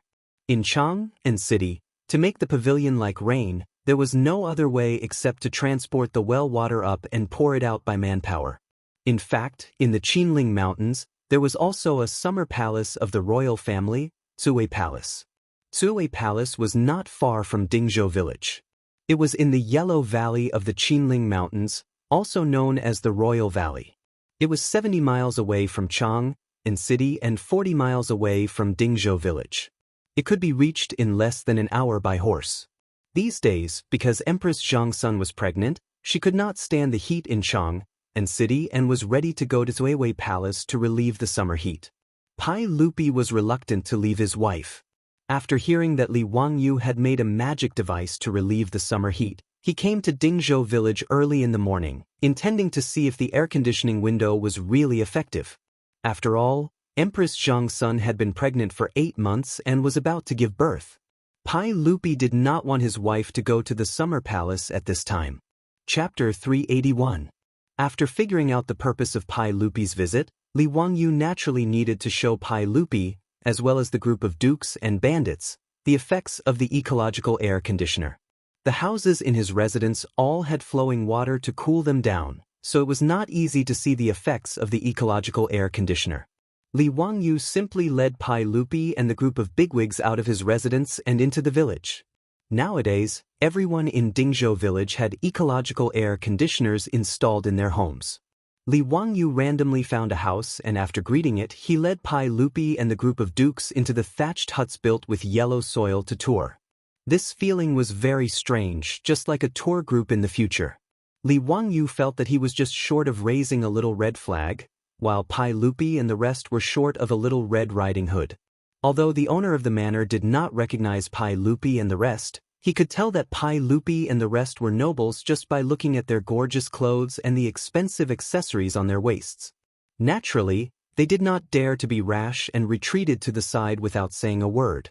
Although they were not happy, they allowed the nobles to point fingers at their treasures. Oh, this house is really much cooler. Cheng Yaojin noticed this when he entered the thatched hut. He pointed at the window and said in surprise, "Gentlemen, when you come to the window, the wind that blows in is actually cold. It's really amazing. Boy, how did you do it?" Could it be that there really is an immortal technique? It was no wonder that Qing Yaojin was surprised. It was really difficult to make the Tang people understand the principles of physics. The same was true for the ecological air conditioner. When the natural wind from the outside blew through the porcelain bottles with big mouths and small mouths, due to the principle of air compression, it could quickly cool down the originally hot air. Of course, there was a prerequisite, which was that there must be wind blowing in. Traditional houses in Huaxia paid attention to the front and back of the house to form convection, which was the wind passing through the hall. However, the wind itself was just the flow of gas and would not cool down. On a hot summer day, even the wind blowing on the body was hot, so it was very uncomfortable. However, Li Wangyou's ecological air conditioner could instantly cool down the temperature of the room when the hot air passed through the porcelain bottle. Li Wangyou naturally couldn't explain this kind of physical principle to Pai Lupi and the others. He could only vaguely reply, "Uncle Cheng, you must be joking. I don't have any celestial magic. It's just a method of investigating objects. It's the same principle as water moving a water wheel." After visiting the cottages of the Zhou village's villagers and truly feeling the effect of the air conditioning window, not only was Qing Yaojin not happy, but he also impolitely slapped Li Wangyou's shoulder. "You rascal, all the houses in your manor have air conditioning windows. Why didn't you think of your uncles?" If it wasn't for the bad reputation, Qing Yaojin would have taken the air conditioning windows installed in the thatched houses in the village and taken them away. He was a dignified duke, but every night he couldn't sleep because of the heat. Unexpectedly, he was not as comfortable as the villagers of Zhou village. It was really annoying. "That, hee, Uncle Cheng, these are experimental products. They're very rough. How can they enter Uncle Cheng's eyes?" Li Wangyou smiled embarrassedly. At the same time, he made up his mind to inform Yang Quan later and ask the craftsman to make the wooden base more beautiful. In addition, the porcelain at the entrance of the kiln couldn't be so simple and elegant without any decorations. Otherwise, it would be difficult to explain. Fortunately, these ecological air conditioners were installed in the village. In order to rush the work, Carpenter Lu casually used the wooden boards. He didn't even use a carpenter's plane to smooth the wooden boards. He just pieced them together, opened the holes, and inserted the porcelain bottle. Li Wangyou was quick-witted and found an excuse that wasn't an excuse.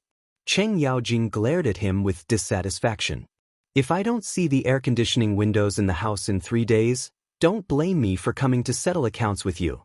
Li Wangyou could only smile and nod in the face of the old hooligan's threat. But in his heart, he had already raised his middle finger to the old man. What kind of person is he? He's simply a bandit. The moral standard of the Tang dynasty was dragged down by people like Qing Yaojin.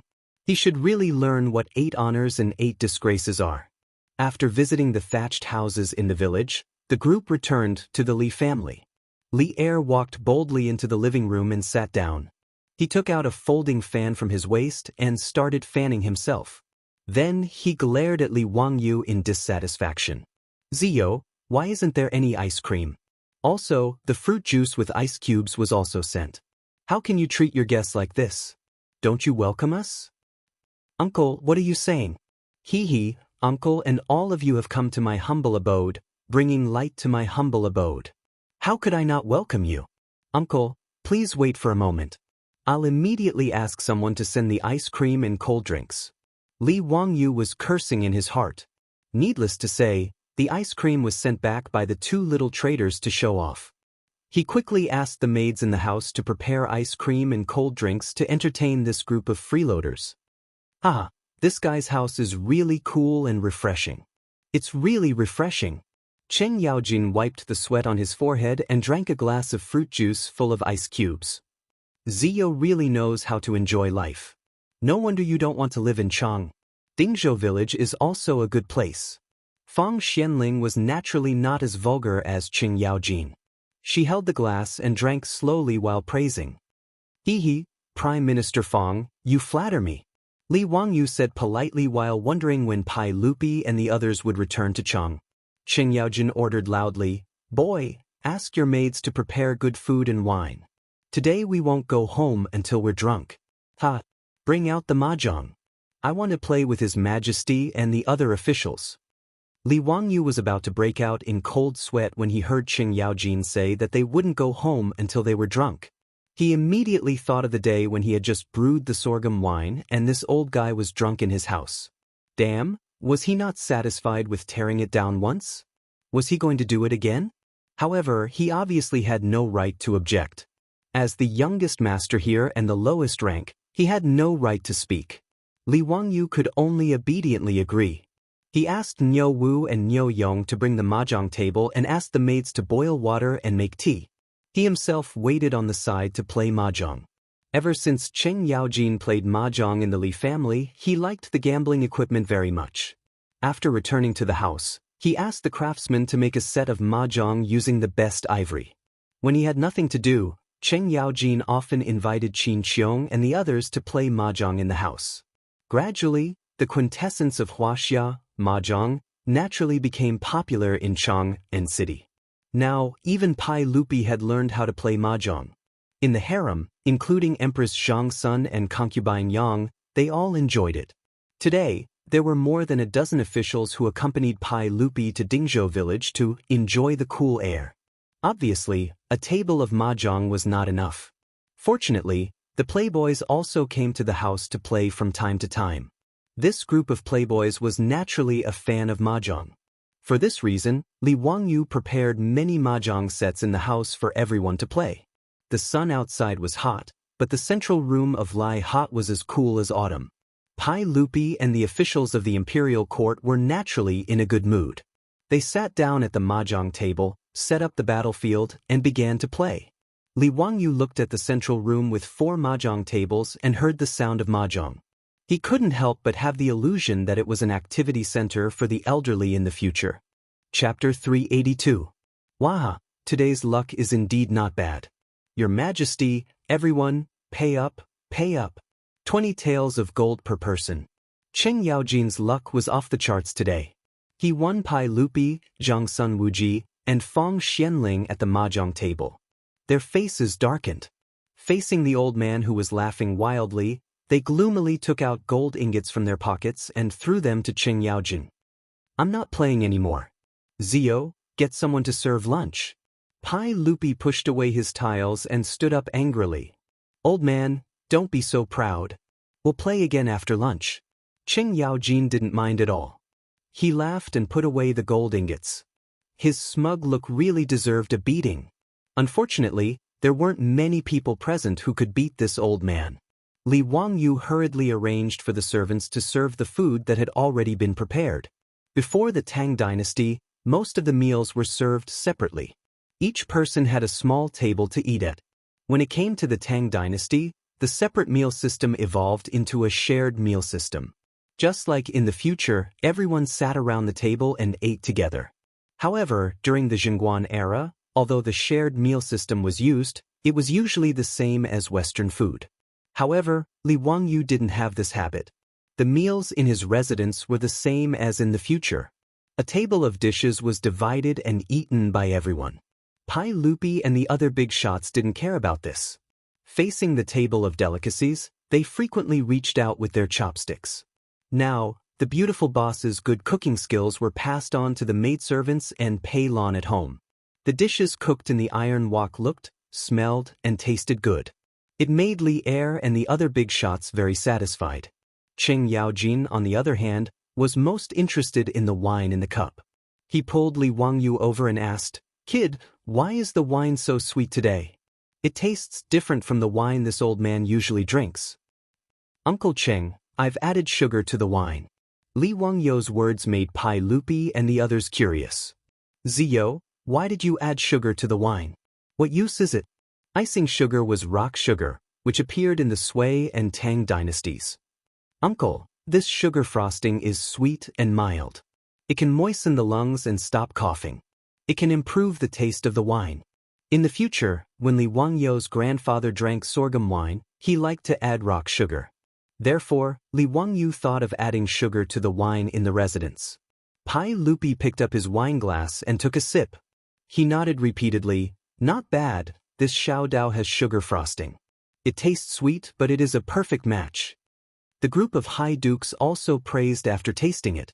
Only Cheng Yaojin snorted discontentedly, "You be asterisk, tease, you're really not straightforward. Why is it that every time you have something good, you unconsciously take it out and give it to us? How petty of you to hide it." Li Wangyu wanted to splash the wine on this old hooligan's face. This was too much. "You're eating my food and taking my money. Not only did you not say thank you, you even scolded me. You're really going too far." Li Wangyu pretended not to hear the old hooligan's words. He turned his head and chatted with the others. It was not worth getting angry with this old hooligan. He was purely looking for trouble. Everyone was satisfied with the lunch. Li Wangyu thought that it was getting late. Should these high dukes go back? Today was still okay. Although Cheng Yaojin's face was dark red from drinking, at least he did not go crazy and tear down his room. But before he could say anything, Pai Lupi, who had eaten his fill, actually went back to sit at the mahjong table. He stretched out his hand and beckoned Cheng Yaojin and the others to continue the game. "Did you come? Don't think you can run away after winning my gold. Today I must let you, this old man, know my power. Your Majesty, there is no reason to lose a bet. As long as you bring enough gold, how can I refuse? Come, let's continue." Seeing that Pai Lupi and the high dukes were still sitting at the mahjong table after eating and drinking, Li Wangyu could not help but feel speechless. What was going on? Were they planning to stay in his residence? Damn, this kind of freeloading behavior was too shameful. It should be severely condemned. Although he complained, he had no right to speak in front of Li Er and a group of dukes. He could only ask the maids in the mansion to bring cold drinks and ice cream, as well as some fruits and snacks, to these big shots that he could not afford to offend. It had to be said that sitting in the cool room and playing mahjong on a hot summer day was a kind of enjoyment. The fierce mahjong game in the central room of the Li family's residence went from noon to sunset. Li Wangyu cautiously reminded him, "Uncle, it's already 5 o'clock." The hidden meaning of his words was, "Why aren't you guys going back? Don't tell me you're still planning to stay for dinner?" It was not that Li Wangyu could not bear to treat Pai Lupi to dinner, but that Pai Lupi, the head of the imperialist Tang dynasty, was too stressful to stay in his residence. As the saying went, being with the emperor was like being with a tiger.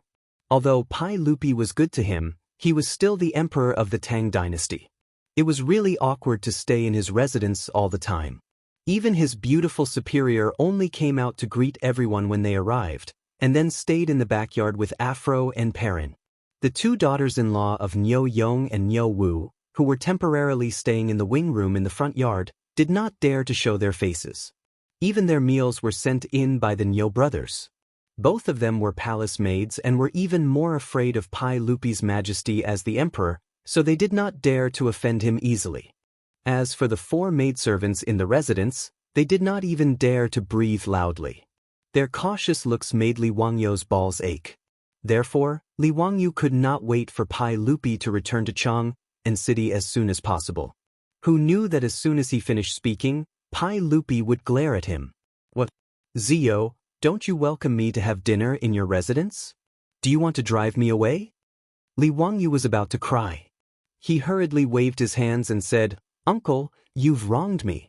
I can't wait for your majesty to stay in my residence every day. I'm just worried that Chang'an city is going to close its gates. Bastard, do you think Chang'an city will lock your majesty out of the city?" Cheng Yaojin glared at him and said, "Don't talk nonsense. Go and get someone to prepare dinner and more wine." Li Wangyu was speechless and could only do as he was told. Bad guest. Should I ask the village chief to put up a sign at the entrance of the village? Lu Guogong and dogs are not allowed to enter. In the central room of the Li family's old residence, people were exchanging cups and drinking merrily. It was very lively. Even so, Cheng Yaojin complained that the Li family did not have any singers to add to the fun. Li Wangyu was so angry that he almost suffered internal injuries. Cheng Yaojin really did not treat himself as an outsider. When he was drunk, he did not care that it was late at night. He began to wail and howl at the top of his lungs. Unexpectedly, Pai Lupi and the others applauded him. His hoarse voice frightened the dogs in the village and made them bark incessantly. It was very frightening. Everyone drank to their heart's content at the banquet. It was not until the moon was high in the sky that Li Ertzai burped. He and the other marquises got on their horses with the help of their guards and headed for Chang. Before Cheng Yaojin left, he left a sentence that scared Li Wangyu so much that he almost fell to the ground. "Wah, nephew, not bad. I'm very satisfied today. I'll come again tomorrow to disturb you. Do you still welcome me?" Damn it. Again? Are you addicted? Chapter 383. Fortunately, Cheng Yaojin's words were just words. The next day, Li Wangyu was in a state of anxiety for the entire day, afraid that he would hear that earth-shattering laughter again. In order to prevent Cheng Yaojin from having an excuse to come to Dingzhou village again, Li Wangyu had Niu Wu make another trip to Hu County and spent a large amount of copper coins. His goal was to urge the porcelain kiln and woodworkers to hurry up and make the air conditioning fans as soon as possible so that he could report back to Chang'an City. Pai Lupi and Cheng Yaojin did not come to Dingzhou village again. After all, there were many state affairs. Pai Lupi and the dukes could slack off for a day, but they could not skip work every day. The playboys, however, came to Dingzhou village the next day to freeload off the air conditioning. Li Wangyu naturally welcomed the playboys' visit. Although these guys were not very good at drinking and liked to mess around after drinking too much, Li Wangyu felt that they were as cute as a group of playful brothers in the future. Even his beautiful superior was now familiar with the foppish playboys. She was also very welcoming of their arrival. There was good food and drink, and it was cool and comfortable. The playboys also frequently visited these days. If not for the Li family's old residence being too small, they would have stayed there forever. 3 days later, the first batch of eco-air conditioners was made in a few hundred. Li Wangyu hurriedly ordered Shun Feng Carriage Company to send out carriages to personally escort the eco-air conditioners to Chang'an City to deliver the gifts. He first sent 100 fans to the Imperial Palace, then another 20 to 30 fans to the various dukes and prefectural dukes' mansions. He didn't forget about Yu Shernan and Kong Yingda's mansions either. He even sent 10 fans to Chou Kuan's residence. At present, Hu County was still rushing to make air conditioning windows. In Noda's Chang'an City, there were so many nobles and officials that Li Wangyu could not be biased in his gifts. Otherwise, he would attract jealousy for no reason. He even sent air conditioning windows to Chongping County Duke Zhang Liang's mansion. This was also the way of the world. In the next month or so, Li Wangyu ran to Chang'an City almost every day to deliver gifts. It was quite tiresome for him. However, as the air conditioning windows began to be installed in Chang'an City's civil and military officials, its cooling effect immediately surprised everyone. Any room with an air conditioning window was obviously much cooler than a room without one. The officials who received Li Wangyu's gift naturally had a good impression of Hu County's son. Li Wangyu's gift was given at the right time. It wasn't expensive, but the officials loved it so much that they couldn't bear to part with it. The Tang naturally did not understand the principle of the air conditioning windows, but there were smart people who copied it and the effect was just as good. As a result, Li Wangyu's air conditioning windows quickly spread among the people of Chang'an. Many porcelain kilns began firing. Fired the air conditioning windows. Soon, the air conditioning windows in city. Li Wangyu relied on the air conditioning windows to gain another wave of popularity in Chang'an City. Even the air conditioning windows were nicknamed Wangyu windows by the people of Chang'an City.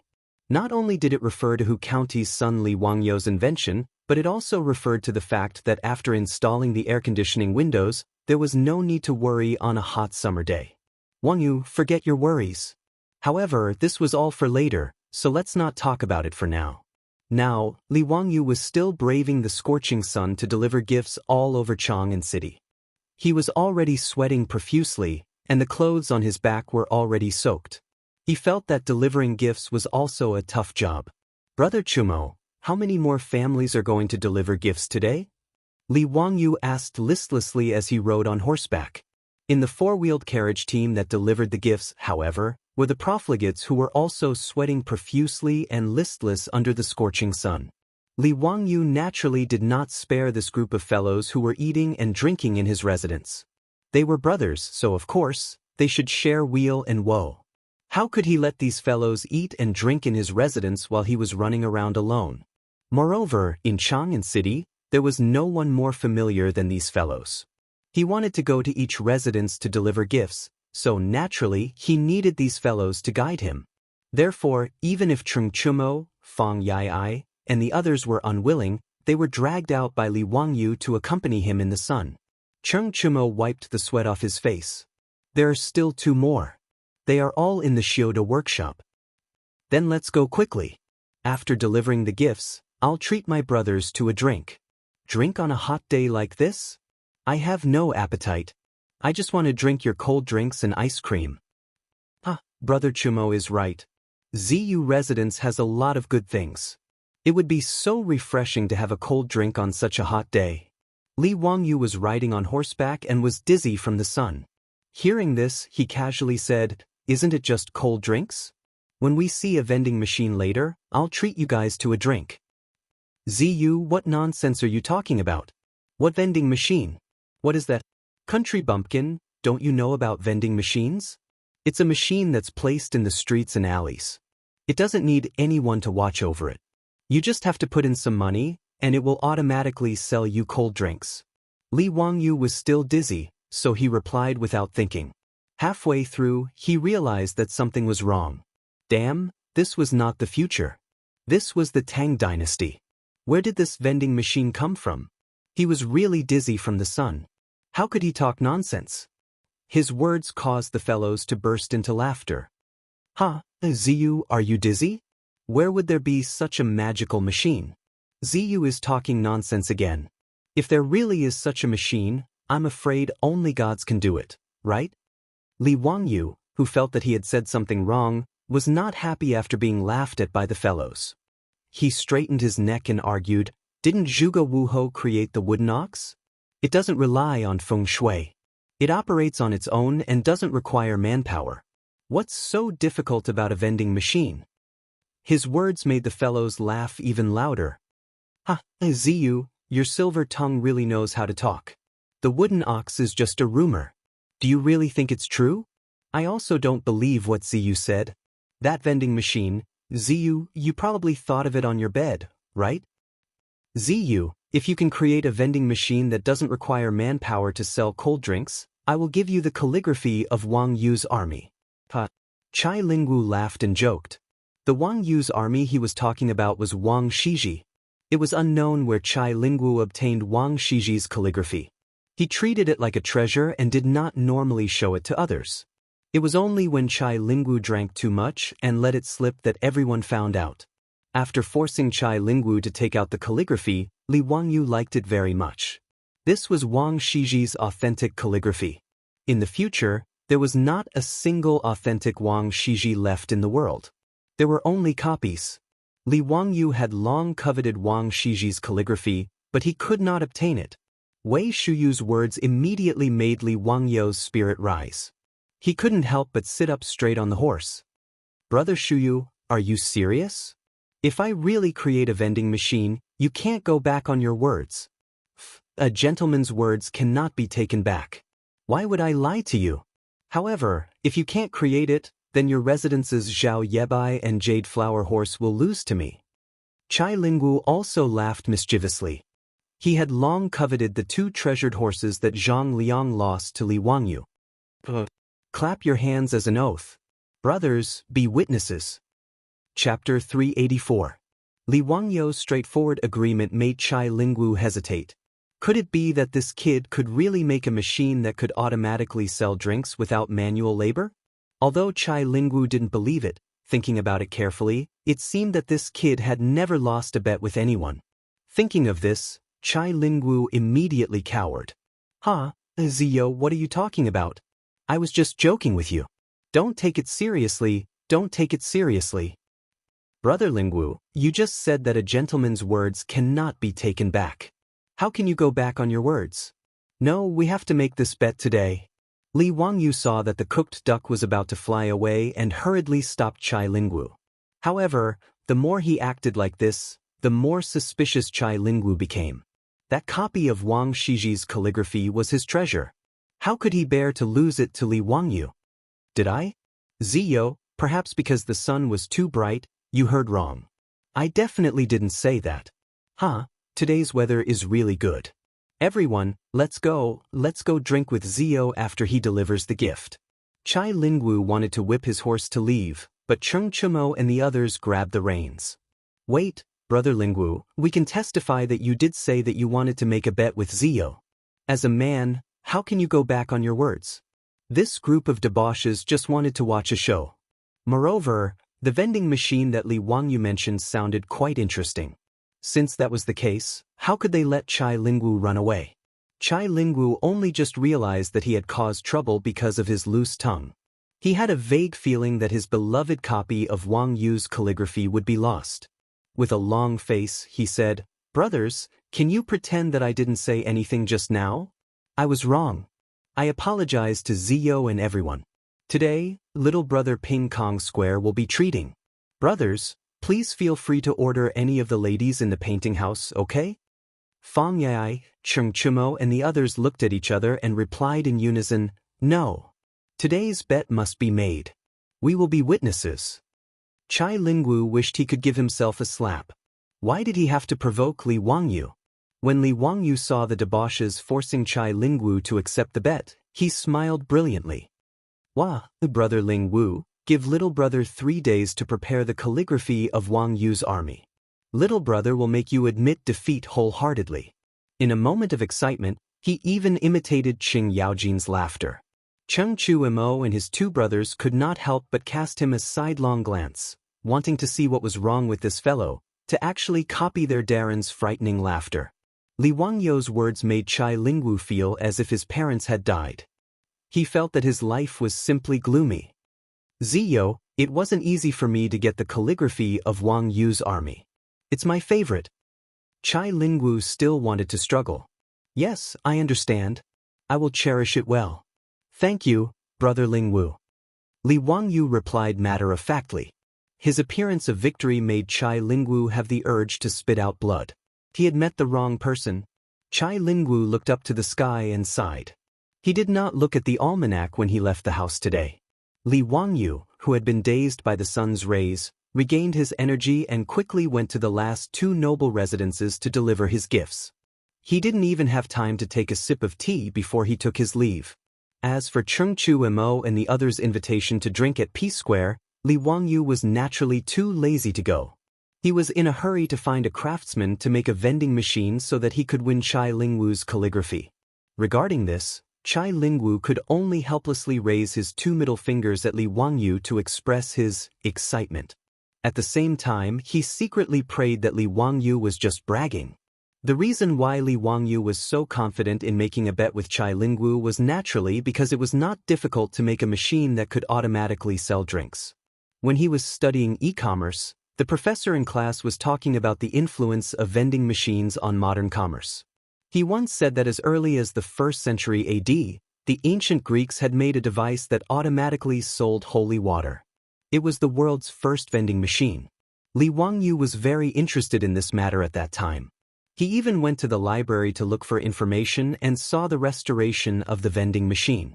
The principle of the vending machine of the ancient Greeks was very simple.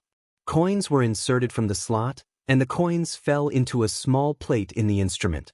The small plate was connected to a lever, and through the lever mechanism, the valve in the holy water bucket was actuated. After the valve was opened, the holy water would automatically flow out. The small plate containing the coins would constantly fall and tilt. Until the coins on the small plate slipped, the lever would be reset, and the valve would automatically close. This vending machine that sold holy water was seen as a miracle by the ancient Greeks. It caused quite a stir at that time. Therefore, when Li Wangyu heard that Chai Lingwu wanted to make a bet with him, he laughed so hard that his eyes could not be seen. He had long been drooling over Chai Lingwu's Wang Shiji's calligraphy. He did not expect this guy to deliver himself to his doorstep. What a good guy. After bidding farewell to the playboys, Li Wangyu led Niu Wu directly to Yan Liben's residence. When a teacher has something to do, he naturally needs a disciple to do it for him. As a junior supervisor, Yan Liben was also good at craftsmanship and had many ingenious ideas. Li Wangyu only knew the principle and general appearance of the beverage vending machine. As for how to make it happen, he naturally needed Yan Liben's help. Moreover, there were all kinds of skilled craftsmen who were good at crafting different kinds of tools. When the beverage vending machine was designed, he also needed to find these craftsmen to build it. In the main hall of the Yan residence, Yan Liben was playing chess with Ma Zhou while chatting casually about his teacher and the various activities that had been stirred up in Chang'an recently. Li Wangyu naturally did not forget about his two disciples. He had sent the air conditioning windows over early in the morning to install them. At this time, the main hall of the Yan residence was also quite cool. Brother Bin Wang, teacher is really not an ordinary person. Look at the air conditioning windows. There is no need for manual labor. Just a few dozen porcelain bottles with two transparent ends can blow out a cool breeze. It is really magical. Yes, teacher may not be old, but his skills are profound. The more I learn from teacher, the more I feel that teacher is unfathomable. Every time he does something shocking. Brother Bin Wang is right. I was originally a painting addict. It was only because of teacher's stunning drawing skills that I was moved to become his disciple. But I did not expect that it was not only his drawing skills. Teacher's wonderful ideas are the real treasure.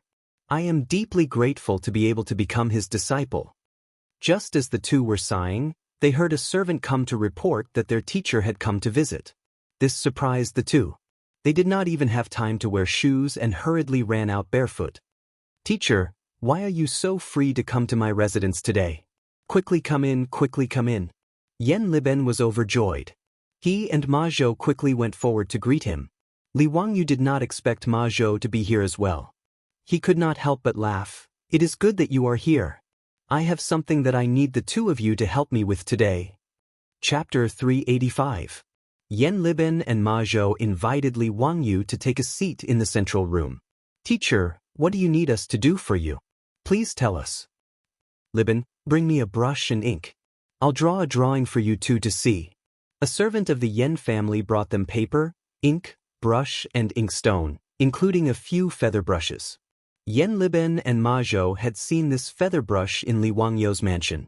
After trying it out, they found it very interesting. They also learned how to make it from Li Wangyu and made some when they returned home.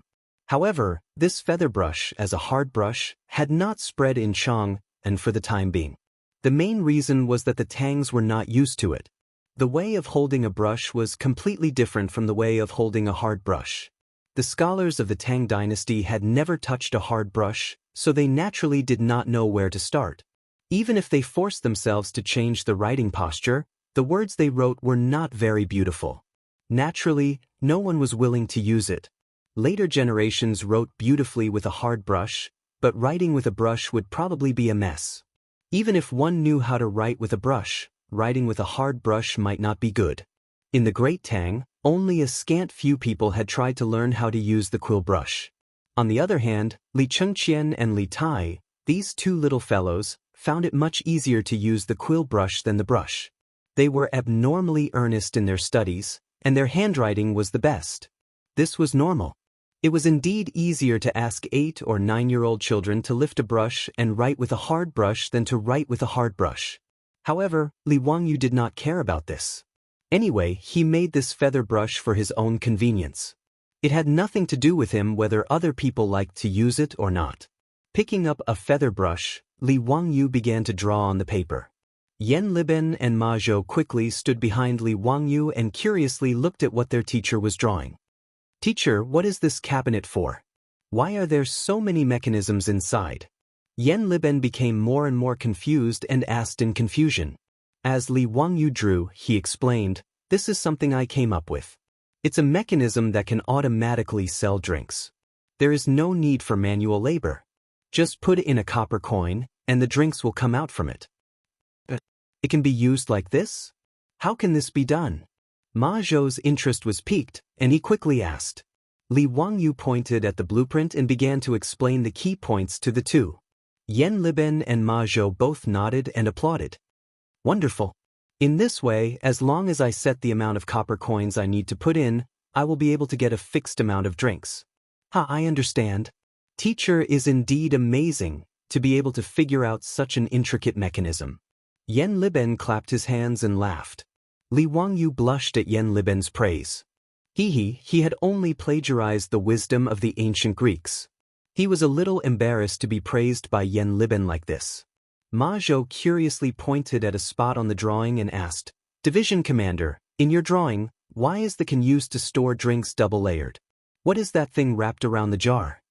The part that he was referring to was something that Li Wangyu had figured out and made to the vending machine of the ancient Greeks. In the vending machine that he had designed, the huge ceramic can used to store drinks had a wooden bucket wrapped around it. Li Wangyu planned to put ice cubes into the bucket when the time came to cool the drinks. This way, the drinks would be cool and refreshing after they came out of the vending machine. He thought that it would be more popular. The wooden bucket was wrapped with a cotton blanket to keep the ice cubes warm. It was tied tightly to the outside of the wooden bucket as an insulating layer to prevent the ice cubes from melting too quickly. After Li Wangyu's explanation, Ma Zhou and Yen Liben couldn't help but frown. "Division Commander, the heat of summer is already unbearable. After the ice cubes were taken out from the ice cellar, they melted abnormally fast. Why did you wrap it with a thick cotton blanket? Wouldn't that be hotter and cause the ice cubes to melt faster?" "Nanny?" Li Wangyu was a little confused by the two's words. It took him a while to react, but he couldn't help but laugh out loud. "Ha bin Wang Liben, what are the two of you talking about? Do you think that the ice cubes will melt faster if they are wrapped in a cotton blanket?" Ma Zhou asked doubtfully, "Isn't that the case? When the weather is cold and the ground is frozen, we need to cover ourselves with thick cotton blankets. In the summer, we need to wear thin clothes to feel cool. Division Commander, isn't that the case?" Li Wangyu didn't know whether to laugh or cry at his words. He could only patiently explain to them that the cotton blanket didn't heat up, but it was insulating. In the winter, it felt warm because the cotton blanket prevented the body's heat from dissipating. It was the same when it was used to wrap the ice cubes. It could isolate the heat from the outside and maintain the temperature in the bucket. However, even after he explained for a long time, Ma Zhou and Yen Liben still couldn't understand. Li Wangyu couldn't help but facepalm. He thought of a variety show in the future where the production team asked the guests to transport the ice cubes. One of the guests was the same. They couldn't understand why the ice cubes wouldn't melt faster when they were wrapped in a cotton blanket. Since the guests in the future who had studied physics couldn't understand, it wasn't strange that Yen Liben and Ma Zhou couldn't figure it out. Li Wangyu couldn't be bothered to explain further. He simply asked the servants in the underworld to take out 2 ice cubes from the ice cellar for them to experiment on. One of them was placed on the floor of the central room, while the other was placed in a wooden box and wrapped in a cotton blanket. After half an hour, the ice cubes placed in the central room had completely melted and turned into a puddle of water. Ma Zhou hurriedly ran to open the wooden box wrapped in the cotton blanket. He was shocked to find that the ice cubes in the wooden box didn't show any signs of melting. It only became slightly moist. This made Ma Zhou and Yen Liben even more surprised. The truth was right in front of them, so they couldn't doubt it. As for Li Wangyu, this junior division commander, he was even more in awe. Yen Liben was good at craftsmanship and Ma Zhou was good at calculation. With the help of these two people and the skilled craftsmen who were supervising the work, they quickly turned Li Wangyu's sketch into reality. In less than 2 days, a few beverage vending machines were made. Even the craftsmen who had personally created such a magical mechanism could not believe that such a magical thing had actually been created in their hands. Li Wangyu was bursting with joy. Wang Shiji's copybook was in his hands. Ah, so fast. 3 days later, in front of the Chai residence, a group of silk pants surrounded Li Wangyu. They planned to drag Chai Lingwu to witness the beverage vending machine. Greetings to the county magistrate and all the young dukes. The Chai residence's housekeeper immediately came out to greet them. Today is really unfortunate. My family's Xiaolang Kun ate something bad yesterday. Today, his stomach is uncomfortable and he is bedridden. I'm afraid he can't go out with you. Xiaolang Kun asked me to apologize to you. Please forgive me. The Chai residence's housekeeper's words almost made Li Wangyu's nose crooked. Shameless, Chai Lingwu was actually shameless. He even used such a shameless trick like pretending to be sick. He was really too shameless. Chapter 386. How could Chai Lingwu's trick of pretending to be sick fool the group of wastrels? Amidst the laughter, they ignored the Chai residence's housekeeper's advice and barged into the Chai residence. In any case, they were familiar with each other and had been to each other's residences countless times. They were already familiar with the place and knew where Chai Lingwu lived even with their eyes closed. The Chai residence's housekeeper could only shake his head and smile bitterly as he followed the group of wastrels to his lord Xiao Lang's courtyard. "Brother Lingwu, we heard that you had a stomachache and came to visit. Quickly come out and welcome us." Fong Dai shouted as soon as they entered Chai Lingwu's courtyard. Seeing that his little trick had been seen through by a group of wastrels, Chai Lingwu could only walk out of his room with a pained expression and bow to the group of wastrels.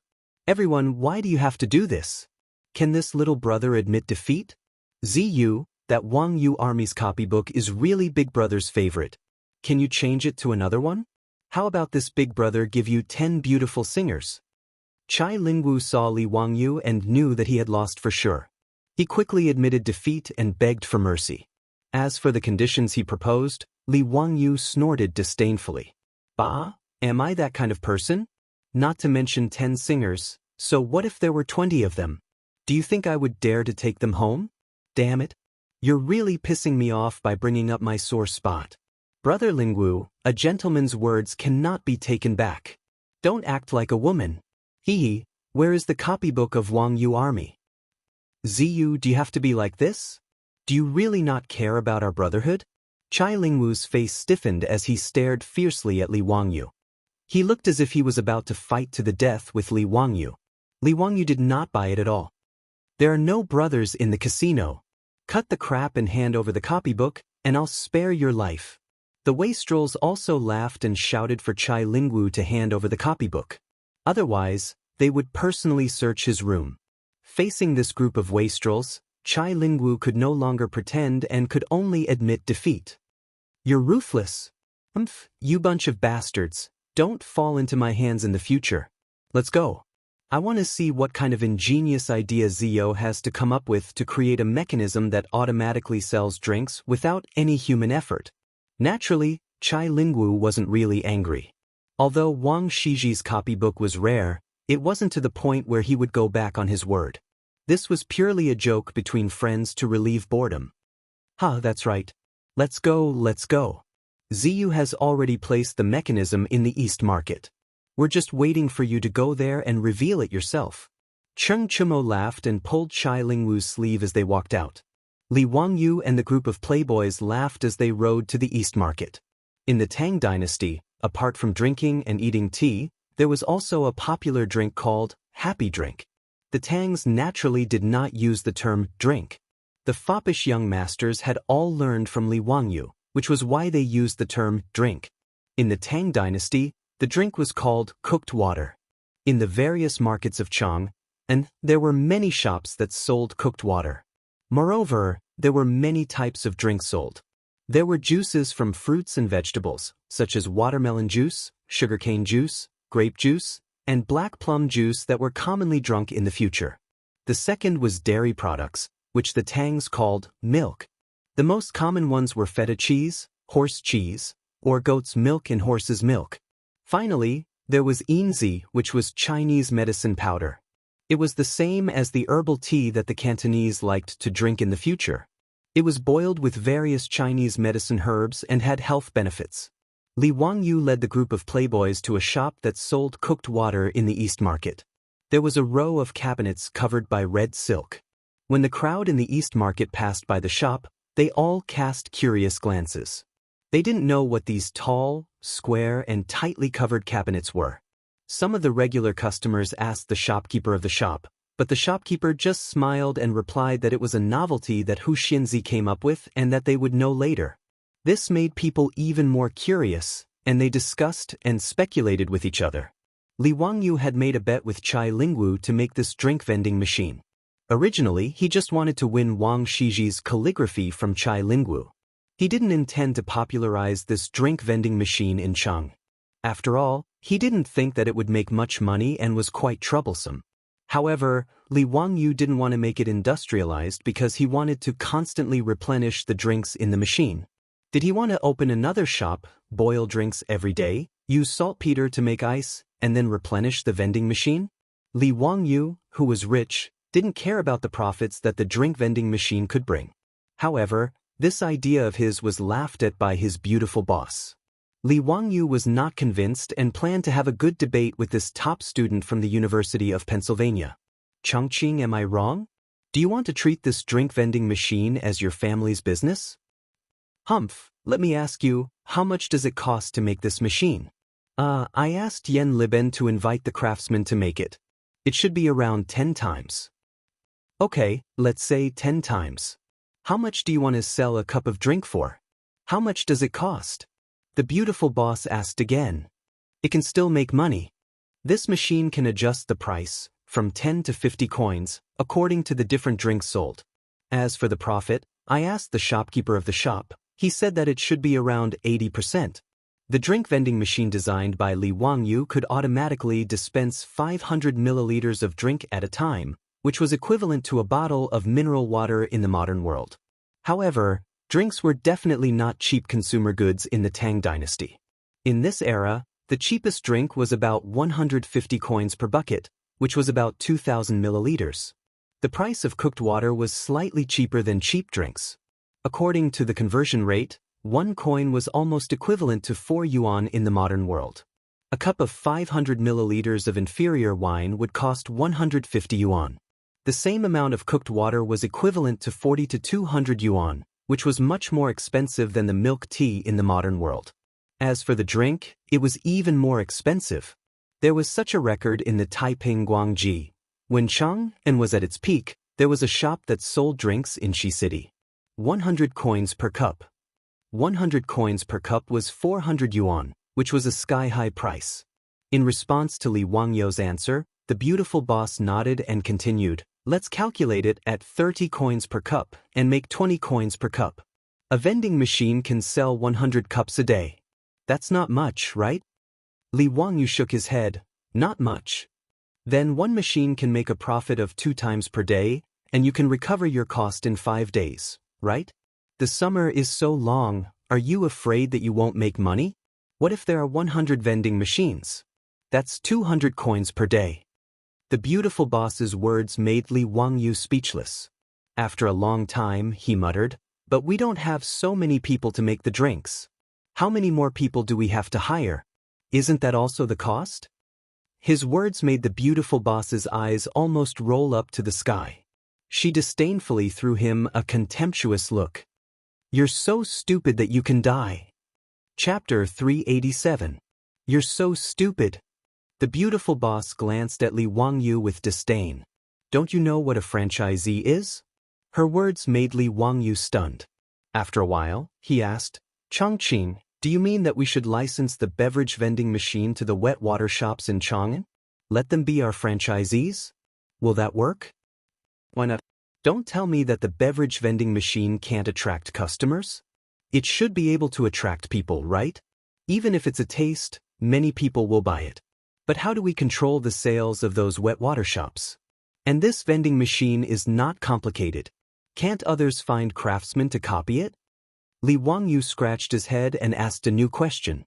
The beautiful boss was speechless. She couldn't help but stretch out her slender white finger and point at Li Wangyu's forehead.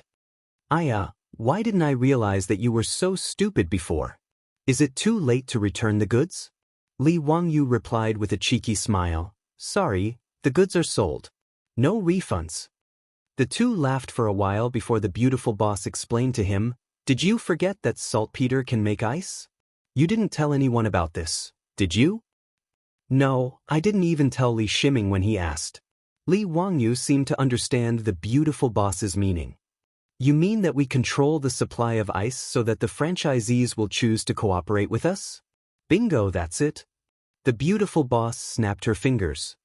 The shopkeepers of these wet water shops don't have the financial resources to dig their own ice cellars to store ice like those nobles, right? We can provide them with ice every day in the middle of summer. That's our advantage. Even if they can copy the vending machine, As long as we control the technology of making ice, they will cooperate with us. The beautiful boss's words made Li Wangyu suddenly realize that she was indeed a top student at the University of Pennsylvania. We can provide the beverage vending machine to those wet water shops for free and provide them with enough ice every day. The wet water shops will be responsible for maintaining these vending machines, replenishing them with drinks and adding ice. Li Wangyu nodded and asked, "How are we going to split the profits?" 50-50. Get the craftsman to modify the vending machine and let the copper coins fall into the sealed money box.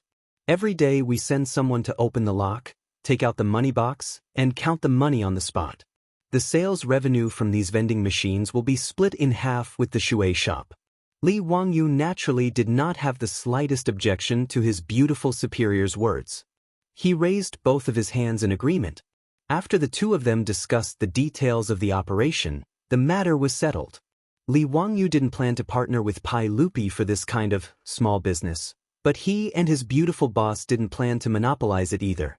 After all, the Li family didn't have much power. His beautiful superior was in charge of the carriage business and the underwear shop. She was already very busy. Li Wangyu didn't have the energy to take care of the beverage vending machine business himself, so he chose to cooperate with others. And the best partners were naturally the farmers of Dingzhou village. Firstly, the ice workshop was located in the village, so the confidentiality was guaranteed. He didn't have to worry about the secret being leaked. Secondly, the farmers in the village were all his households. Now that the mutual trust between the two sides was at the max level, he didn't have to worry about being betrayed or deceived by the farmers. Moreover, most of the farmers worked in the carriage business in Chang'an City, going back and forth to Chang'an City every day. When the time came, they would go to the wet water shops to deliver the ice and count the money. It was very convenient. With so many benefits, Li Wangyu naturally chose to cooperate with the village. He wouldn't be stingy with the shares in his hands. The farmers in the village could make more money, so he and his beautiful superior were happy to see it happen. He asked Niu Wu to invite the old villager to the mansion and show him the vending machine. Then he told him his idea. This made the old man very happy. Without hesitation, he agreed on behalf of the farmers. A good thing like a pie falling from the sky. Unless the old man's head was caught in the door, he wouldn't refuse. Needless to say, Li Wangyu was the head of the 127 farmers in Dingzhou village. Even if he didn't give them any money and only let them work for free, no one would say no. Being willing to share the money with the farmers was the county head's benevolence. The old villager was naturally moved to tears. Li Wangyu was also very generous. He directly gave 40% of the profits to the farmers of Dingzhou village. This made the old villager thank him again and again. After everything was arranged, Li Wangyu went to the east side of Chang'an City and contacted a wet water shop. The manager of the wet water shop was also very smart. When he heard that Li Wangyu could provide him with ice every day, he agreed without hesitation. With the sale of iced wet water, it was unknown how much sales would increase in this summer. As for the beverage vending machine, it was also very miraculous and convenient. He didn't even need to hire a few more shop assistants. All he needed to do was to boil the water and pour it into the vending machine every day. Although he had to give half of the income to the county head, the shrewd manager calculated in his heart and felt that this was profitable. Naturally, he wouldn't refuse. The wet water shop in the east side of the city became the first distributor of the Wangyu wet water vending machine. Wangyu wet water vending machine. Li Wangyu was originally against this name. What kind of lousy name was this? Why did they want to use his name to name a beverage vending machine? However, his beautiful boss was very insistent. She gave him examples of the Wangyu window and Wangyu elbow that were popular in Chang'an City. This proved the importance of the Wangyu brand name. The Dongpa pig knuckle that Li Wangyu made at the pig slaughtering feast was renamed by Yang Quan to Wangyu elbow. Yang Quan and Lu Xiao liked this dish the most. They specifically asked the chef in their residence to go to Dingzhou village to find Li Wangyu to learn how to make it. As a result, this Wangyu elbow quickly spread because of its soft pig knuckle and mellow meat taste. Nowadays, if the major restaurants in Chang'an City didn't know how to make Wangyu elbow, they would be despised by their customers. As for the Wangyu window, it was needless to say. It was now the most popular thing in Chang'an City. Whoever didn't install a Wangyu window would be laughed at. Even the Tang dynasty's lottery was now called Wangyu Lottery. His beautiful boss's words were so reasonable that Li Wangyu had no words to refute. He could only pinch his nose and accept this lousy name. Li Wangyu led the wastrels to the wet-water store and dismounted from their horses. A waiter came forward to help them tie up their horses. Ziyu, are these things covered by the red cloth, the beverage vending machines you mentioned? Chai Lingwu asked curiously. That's right. We're just waiting for Brother Lingwu to unveil the vending machines so that we can start selling. Brothers, you're the first batch of customers. Please support us. Chai Lingwu couldn't help but reach out and grab Li Wangyu's collar. Ziyu, do you mean that I have to pay you for the drinks? And I have to give you the copybook of Wang Yu's army with both hands? Do you believe that I won't fight with you? Brother Lingwu, let go, let go. Let's talk things out. This little brother will treat you, okay? The wastrels roared with laughter. In the midst of the commotion, Chai Lingwu and Li Wangyu reached out and tore off the red cloth covering the vending machines. Chapter 388. The shrewd shopkeeper decided to be the first to try the Fanji cooked water store in the East Market. After joining the company, he bought 5 vending machines in one go and sold 5 different kinds of cooked water at the same time. Sugarcane juice, grape juice, black plum juice, goat cheese, horse cheese. The 5 vending machines were labeled with the types and prices of the drinks. There was also a manual to guide the Tang people who had never seen a vending machine before on how to use it. The foppish young masters swarmed up and surrounded the 5 vending machines. Ziyu, if you really put a copper coin in here, the drinks will automatically flow out? Chai Lingwu had already forgotten about the copybook of Wang Yu's army. He circled the vending machine a few times, trying to figure out how Li Wangyu did it. Cheng Chumo was a man of action. He grabbed a bamboo tube on the side and placed it in the position indicated by the vending machine. Then he took out a handful of copper coins from his money bag and put it in the slot. Li Wangyu naturally couldn't make disposable paper cups in the Tang dynasty. But fortunately, bamboo was everywhere in the mountains. He could get as much as he wanted. He only needed to send people to cut them down. The cups that came with the vending machine were these bamboo tubes. After Cheng Chumo put in the copper coins, under the curious gazes of the foppish young masters, white horse milk automatically flowed out of the vending machine and into the bamboo tube below. Wow, it really came out. I actually put in 30 copper coins and horse cheese came out. Zio, don't tell me you're lying to us? What kind of vending machine was this? Could it be that someone was hiding in it? Otherwise, why would horse cheese come out after I put in 30 copper coins? Let me try this black plum juice, 50 copper coins. Hey, it's really interesting. I put in 30 copper coins and there was no reaction. I really put in 50 copper coins and the black plum juice came out. Amazing. How is this possible? How can this inanimate object tell how many copper coins there are? Zio, tell me the truth. Is this some sort of magic trick? Is there someone operating it behind the scenes? In the face of the foppish young master's doubts, Li Wangyu didn't explain. He just smiled and continued to maintain a sense of mystery. But when Cheng Chumo and the others took a sip of the drink and tasted it, they were all stunned. Wow, Zio, these drinks are all chilled? Where did you get so much ice? This was too extravagant. It was actually iced black plum juice. It's fine if you use ice in your residence, but this vending machine actually uses ice as well. Ziyu, did you rob the palace's ice cellar? Why do you guys care so much? This chilled cheese tastes even better. Hurry up, you guys. I haven't drunk anything yet. Fang Yai shouted in dissatisfaction.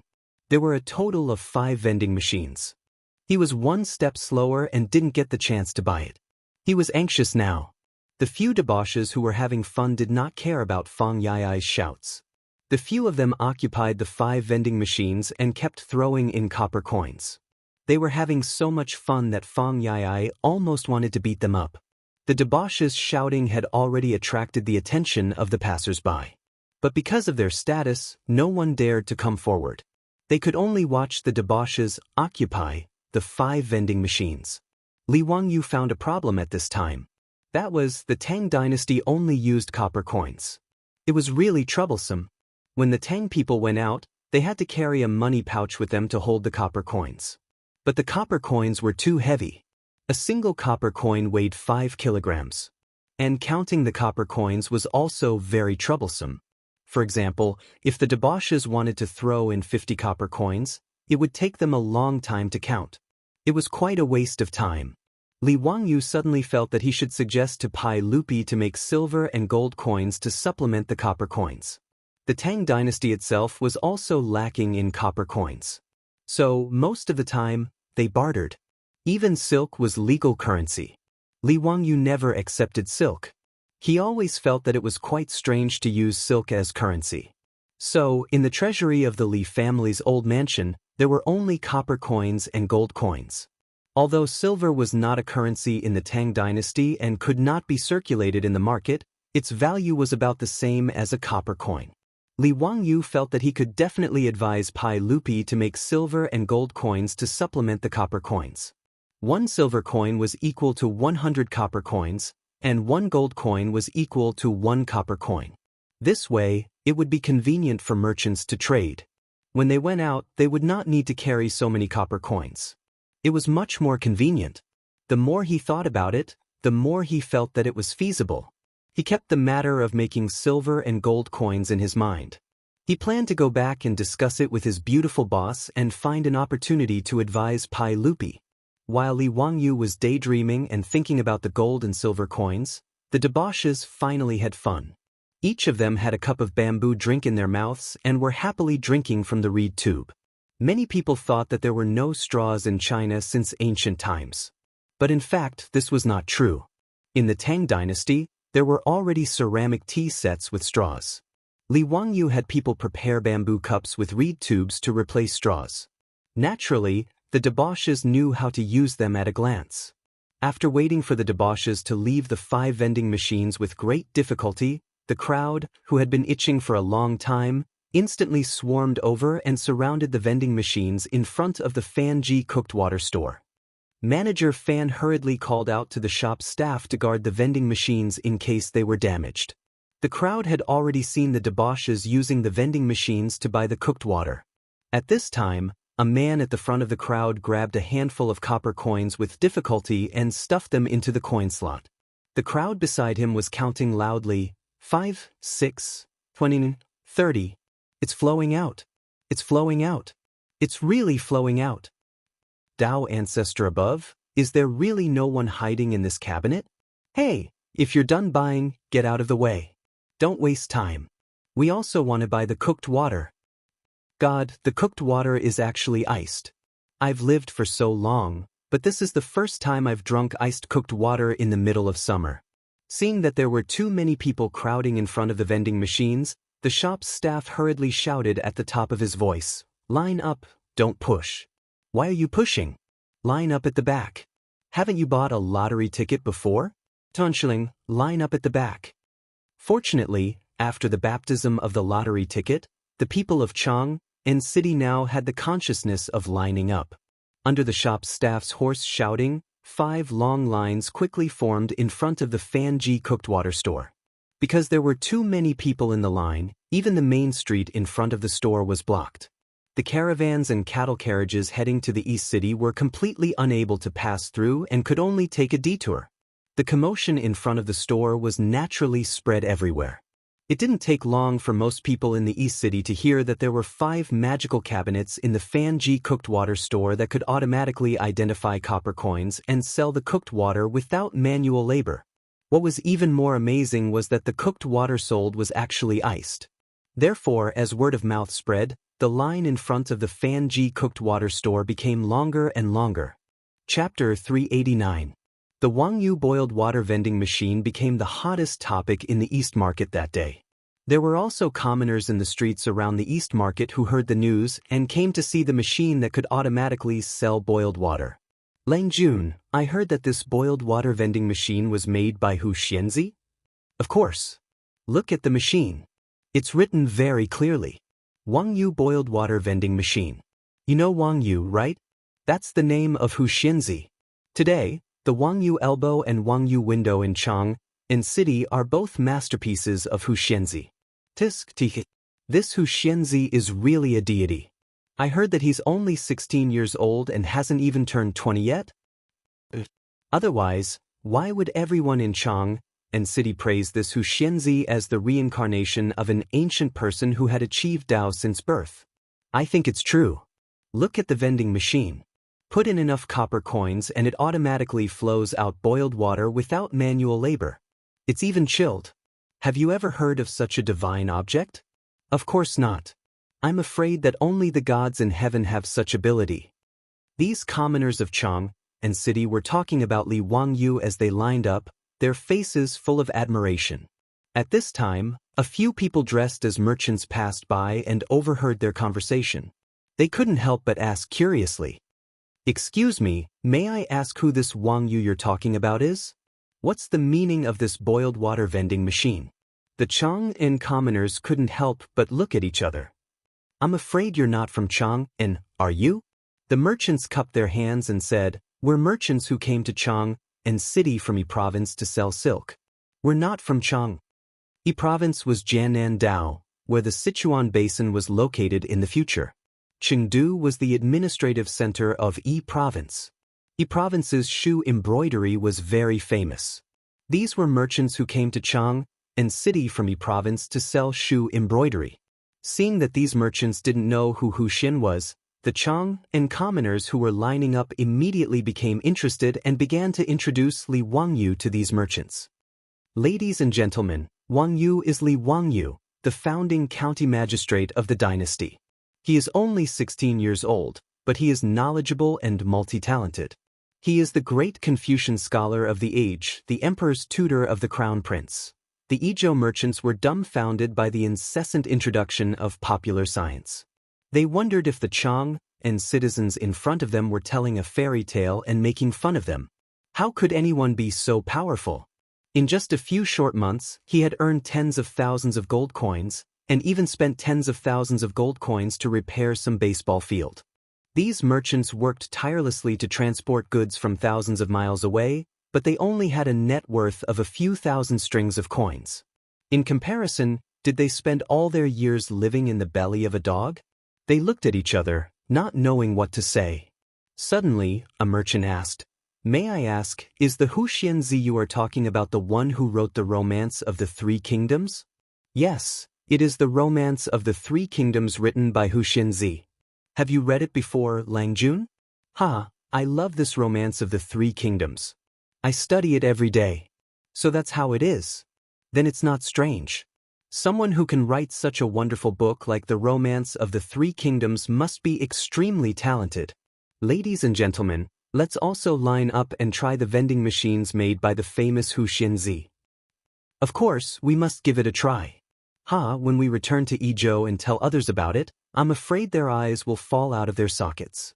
From the opening of the market at noon to the beating of the drum at dusk, the crowd had no choice but to disperse.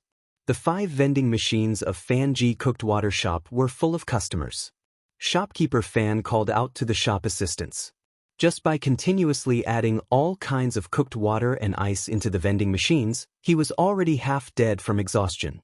In the end, when he opened the cashier of the vending machines and counted the coins, even Li Wangyu was shocked. In just half a day, the 5 vending machines had counted a total of nearly 30 strings of copper coins.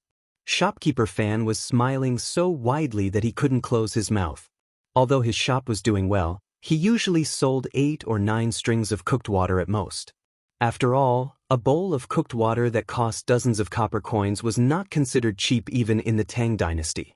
Ordinary people might not be willing to spend money to drink it. 5 vending machines, but the profit was several times higher.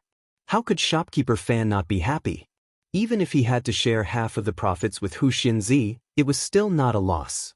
If it weren't for the fact that his shop couldn't fit all the vending machines, shopkeeper Fan even wanted to ask Huxianzi to send him a few more.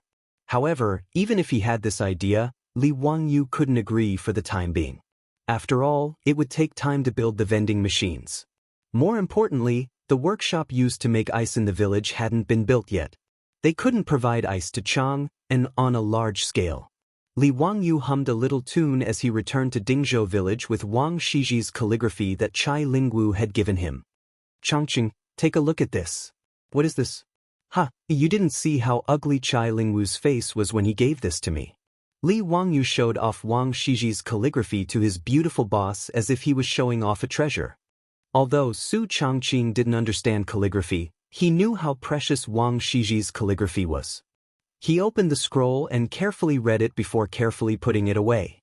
You're bullying others. Be careful not to anger the Chai family. Pa, I won't. He's not that petty. Besides, I don't intend to take advantage of him.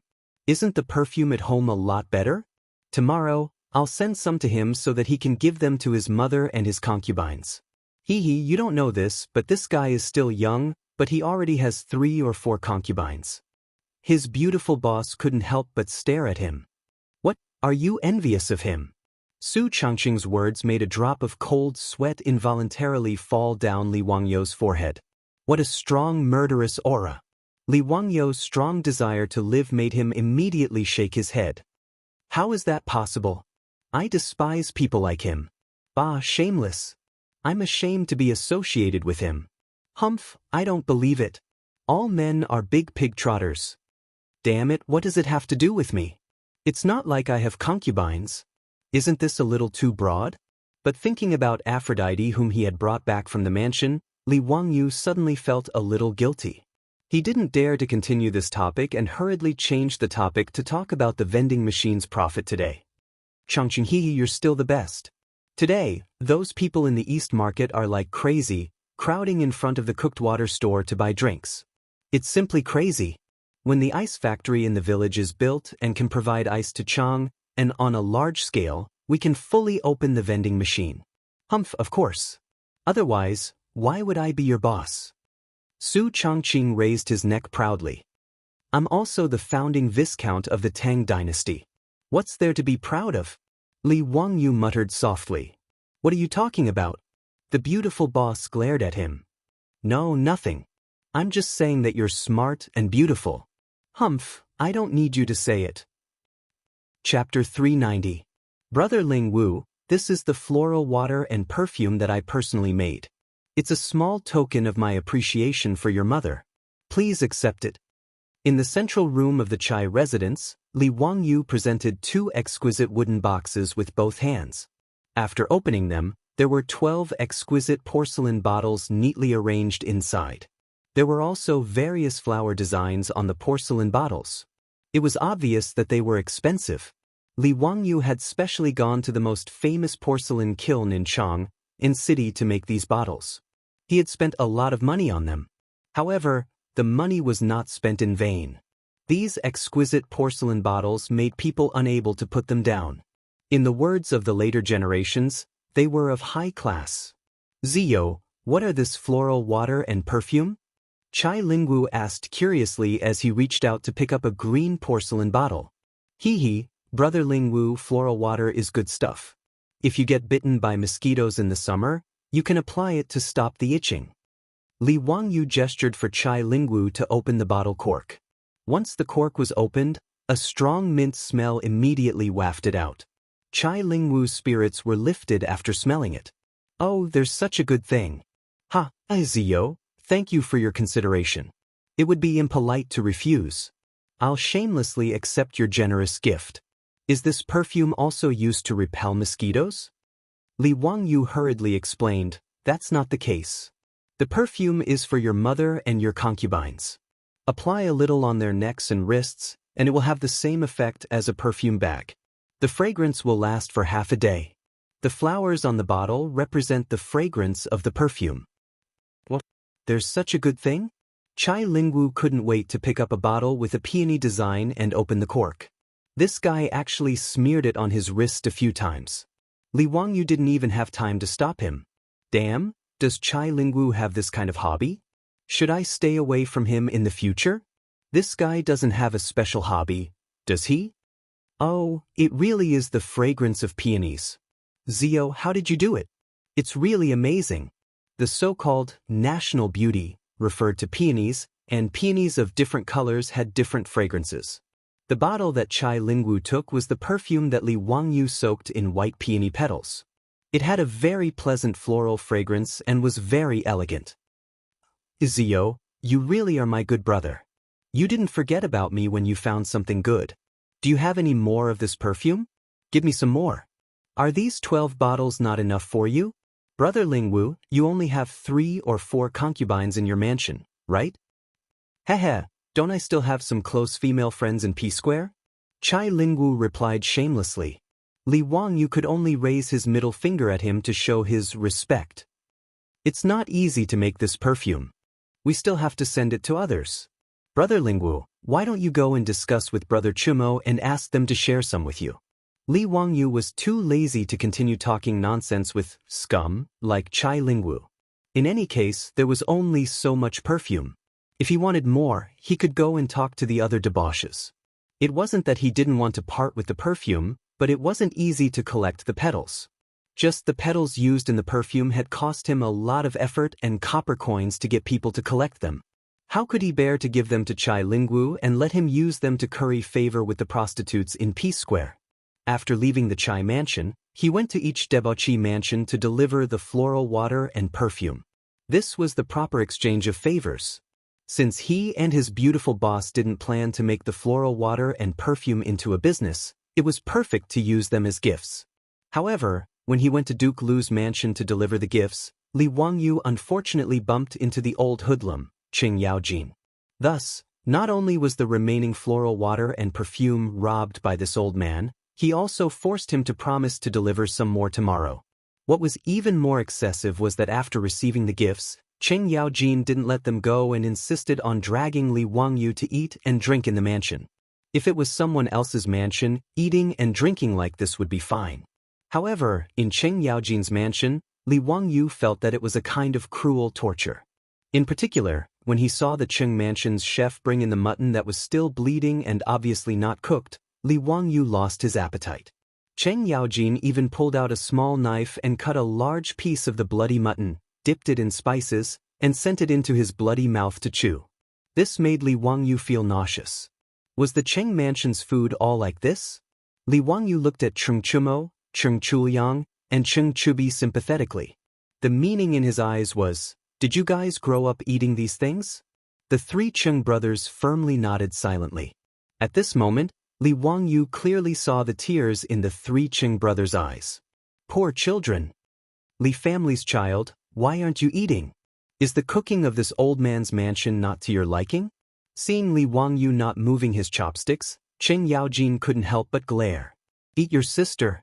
Not to mention the taste of this half-cooked mutton, if he ate it like this, he would have to spend a lot of time in the toilet. It would be strange if he didn't have diarrhea. Hee, Uncle Cheng, this little nephew just ate and now my stomach is bloated and uncomfortable. I really can't eat anything. Humph. If you can't eat, then drink. You little child, only the Shaodao wine is to this old man's liking. After drinking your wine, drinking any other wine is no different from drinking horse piss. Come, De Lang, Erlang, San Lang, fill the Li family's child's wine cup and drink. Li Wangyu looked at the table in front of him. The wine cups were big enough to be used as soup bowls. He couldn't help but stare blankly. Drink your sister. Is this drinking or risking your life? He desperately winked at Cheng Chumo and the other 2, implying that he was begging them to let him go, but the 3 Qing brothers acted as if they didn't see it. They grabbed the wine jug and poured wine into the wine bowl in front of him. Zio, it's not that we don't want to help you, but we are powerless. Come, drink. Without waiting for Li Wangyu to resist, Cheng Chubi and Cheng Chumo clamped his arms, one on the left and one on the right. Cheng Chuliang picked up the wine cup and poured it into his mouth. Save me. Li Wangyu was trapped in Duke Lu's mansion and was as powerless as a quail. After the banquet, Li Wangyu was already drunk until he was dizzy and unconscious. He was carried back to Dingzhou village by Niu Wu. The next day, Li Wangyu woke up in bed with a splitting headache. He couldn't help but gnash his teeth in anger. Old Cheng. This one and you cannot live under the same sky. Li Wangyu hated that he couldn't rush to Duke Lu's mansion to take revenge. But considering the difference in strength between the 2 sides, he could only endure. Cheng Chumo and the other two brothers changed sides and helped the tyrant, which made Li Wangyu even more distressed. He really couldn't have such brothers. A classic example of biting the hand that feeds you. After the trip to Duke Lu's mansion, Li Wangyu deeply realized that giving gifts in the Tang dynasty was risky, so he should cherish it. Chapter 391. Li Wangyu rested in his mansion for a few days after being forced to drink by that old man Qing Yaojin, and only then did he regain his senses. In Li Wangyu's mind, Duke Lu's residence was no different from a terrifying existence like Sanluo Temple. If he went to Chang'an again, Duke Lu's residence would be a forbidden area that could not be approached. On this day, he sat in his flowing water room, listening to the sparse sound of running water, drinking fragrant tea, and listening to Aphrodite plucking the zither strings next to him. Idling away in a daze, he felt that this was life. Recently, Li Wangyu felt that he had been too busy, completely going against his desire to be a carefree landlord. He had to reflect. Unknowingly, he had found himself a pile of things to do, and none of them could be delayed. The most important thing now was to supervise his own manor. The progress of the construction of the manor on the hillside facing the sun had sped up a lot. The main building had been completed, and the interior construction had begun. In about a month's time, it would be ready to move in. The decorations of the Tang dynasty were all in their original state, and there was absolutely no formaldehyde. Therefore, once the manor was completed, Li Wangyu could immediately move in. The construction of the new houses for the villagers, funded by Li Wangyu, was progressing even faster. Many of the 127 houses and courtyards had already been completed. Li Wangyu originally wanted to let the villagers start moving, but the old village chief did not agree no matter what. In his words, how could the villagers move to a new house while the main family was still living in the old house? If the villagers of Dingzhou village did this, they would probably be criticized behind their backs by the surrounding villages. The old village chief insisted that they must wait until Li Wangyu moved into the new house before they were willing to move. The villagers also had the same attitude. No one was willing to move before Li Wangyu. In the face of the stubborn old village chief, Li Wangyu could only shake his head and let them be. However, under the suggestion of the old village chief, a new high and sturdy wall and gate was built around the new village, which was connected to Li Wangyu's manor.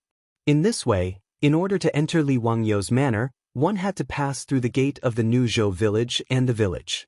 Li Wangyu naturally understood the old villager's thoughts and did not refuse his kindness.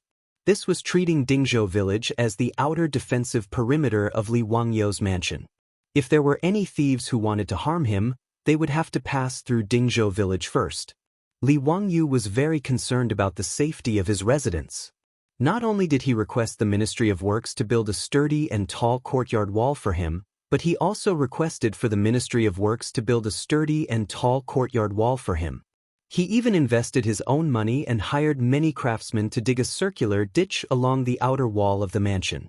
In the ditch, there was a stream that flowed from the mountain. After flowing through the ditch, it converged into an artificial lake that was dug out at the foot of the mountain. After that, it flowed through the new Dingzhou village and finally merged into the Gan River.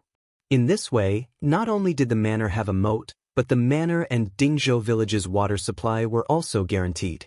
Li Wangyu did not hesitate to spend copper coins to have the craftsmen lay down cement and insert large pieces of smooth pebbles into the ditch.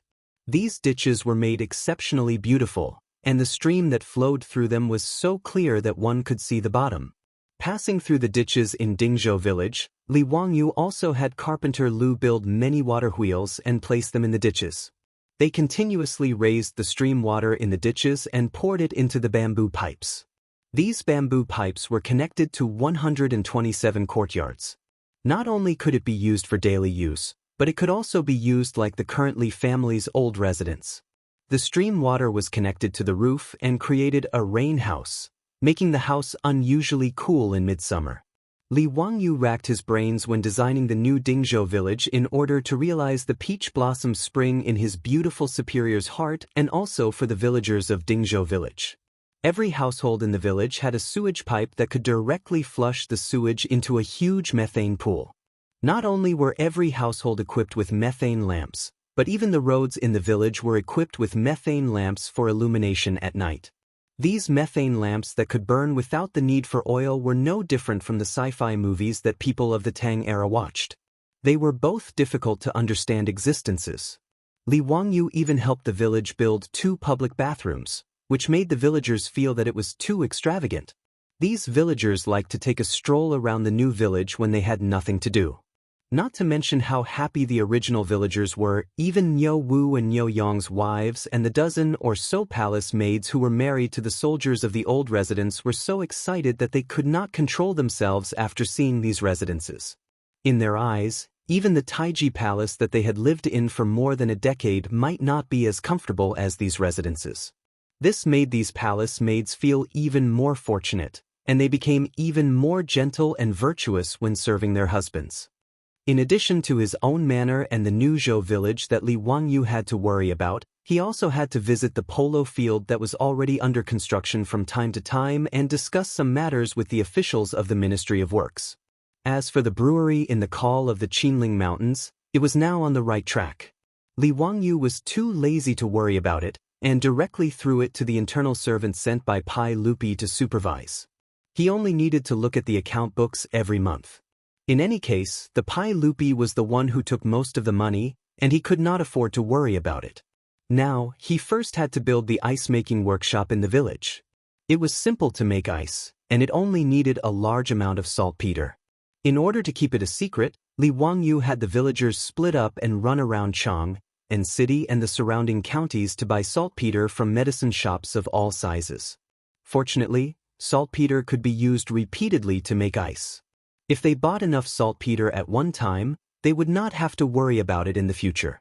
The ice-making workshop used the same method as Li Wangyu used to make ice in the past. After filling the 2 containers with water, saltpeter would be placed in the large container. The saltpeter would react with water, absorb heat, and condense into ice. At the same time, the water in the small container would also be frozen. The ice cubes in the small container could be collected and placed in the excavated ice cellar to be transported to Chang'an city. The ice cubes in the large container that contained saltpeter would be sent to the furnace for distillation. After the water was evaporated, the saltpeter condensed and could be used to make ice again. The only thing that needed to be consumed was the firewood burning on the furnace. With the help of the villagers, the ice-making workshop was built in 2 days. After producing a large amount of ice cubes, the 4-wheeled carriage, which had been modified to have thermal insulation, could be continuously transported to Chang'an city. As for the matter of recruiting merchants in Chang'an city, Li Wangyu would not do it himself. As the founder of the Tang dynasty's Hu County, he would be laughed at if he personally went to talk business with the shopkeepers of those brewed water shops. Li Wangyu was smart. He found Fatty Cho Kuan and asked him if he was willing to take over the business. Cho Kuan naturally would not refuse. He did not care about how much money he could make. The key was to get closer to Li Wangyu. How could he refuse such a good thing? Therefore, the Cho family became the general distributor of the beverage vending machine in Chang'an city. Li Wangyu was also very generous and directly gave him 10% of the shares. After being busy for more than half a month, he finally settled all the miscellaneous matters. Li Wangyu then went back to hide in Dingzhou village and went back to his leisurely life as a small landlord waiting for death. But early in the morning, the Li family's old residence had a guest, which made Li Wangyu somewhat confused. Chapter 392. The visitor was none other than the old Taoist, Sun Simiao. The Taoist temple on the hillside facing the sun had been completed. The king of medicine, Sun Simiao, had moved out of the Qinling Mountains and became neighbors with Li Wangyu. Whether it was Li Wangyu or his beautiful boss, they all welcomed him with open arms.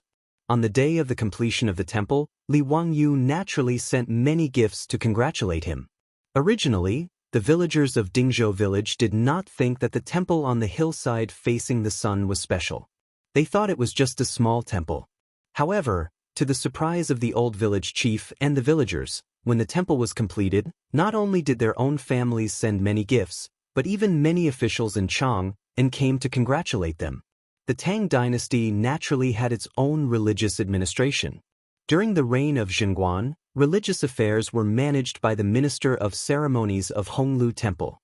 If Sun Simiao wanted to build a temple, he also needed to register with the Minister of Ceremonies. The old Taoist was too famous. Even Pai Lupi knew that he wanted to build a temple in Dingzhou village in Hu County, but he was also happy to see it happen. He asked Sun Simiao to be an official in Ru dynasty, but it was a pity that he did not succeed.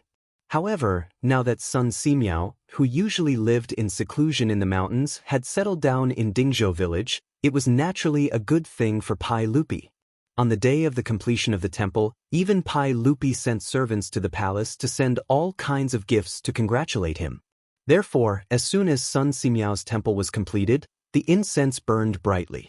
Not only did the villagers of Dingzhou village burn incense, but the people of the surrounding villages also came to burn incense.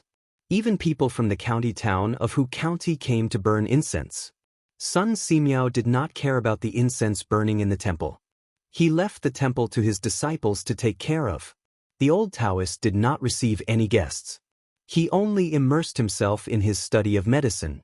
Sun Simiao named the temple Xian Microscopic Temple. The origin of the name was the microscope that Li Wangyu casually mentioned to him that day. The old Taoist still remembered it. After the completion of the temple, Sun Simiao brought his disciple Lu Shunwei to the door. Hexianzi, the Xianwei microcosm has been completed. This humble Taoist intends to begin researching the bacteria and penicillin that you spoke of back then. Please tell this humble Taoist everything you know and teach this humble Taoist in detail. This humble Taoist will be eternally grateful. Li Wangyu had a bitter expression on his face. He felt that he had used too much force to fool Sun Simiao. He wasn't a pharmaceutical major.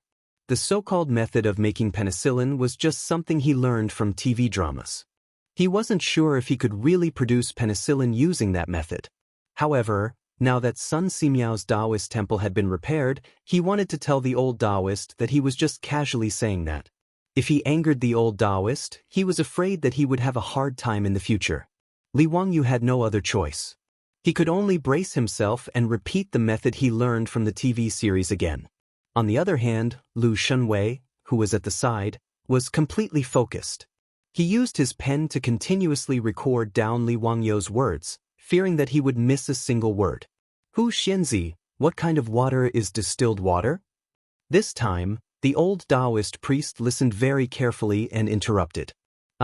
It's when water is boiled and the water vapor condenses back into water. What you get is distilled water. What's the use of it? It's purer. Li Wangyu was almost at a loss for words. How could he know what advantages distilled water had? Fortunately, Sun Simiao didn't continue asking. Instead, he reached into his lapel and took out a brocade pouch. While Li Wangyu was still puzzled, he saw the old Taoist priest open the brocade pouch and pour out the contents on the table. These sparkling and translucent objects that reflected light almost blinded Li Wangyu's eyes. Crystals. Natural crystals. Moreover, they were all colorless and transparent natural crystals. The quality was quite high, and they were all as transparent as water. Li Wangyu rarely saw such high-quality crystals in the east and west cities. It seemed that Sun Simiao had spent a lot of effort to collect these colorless crystals.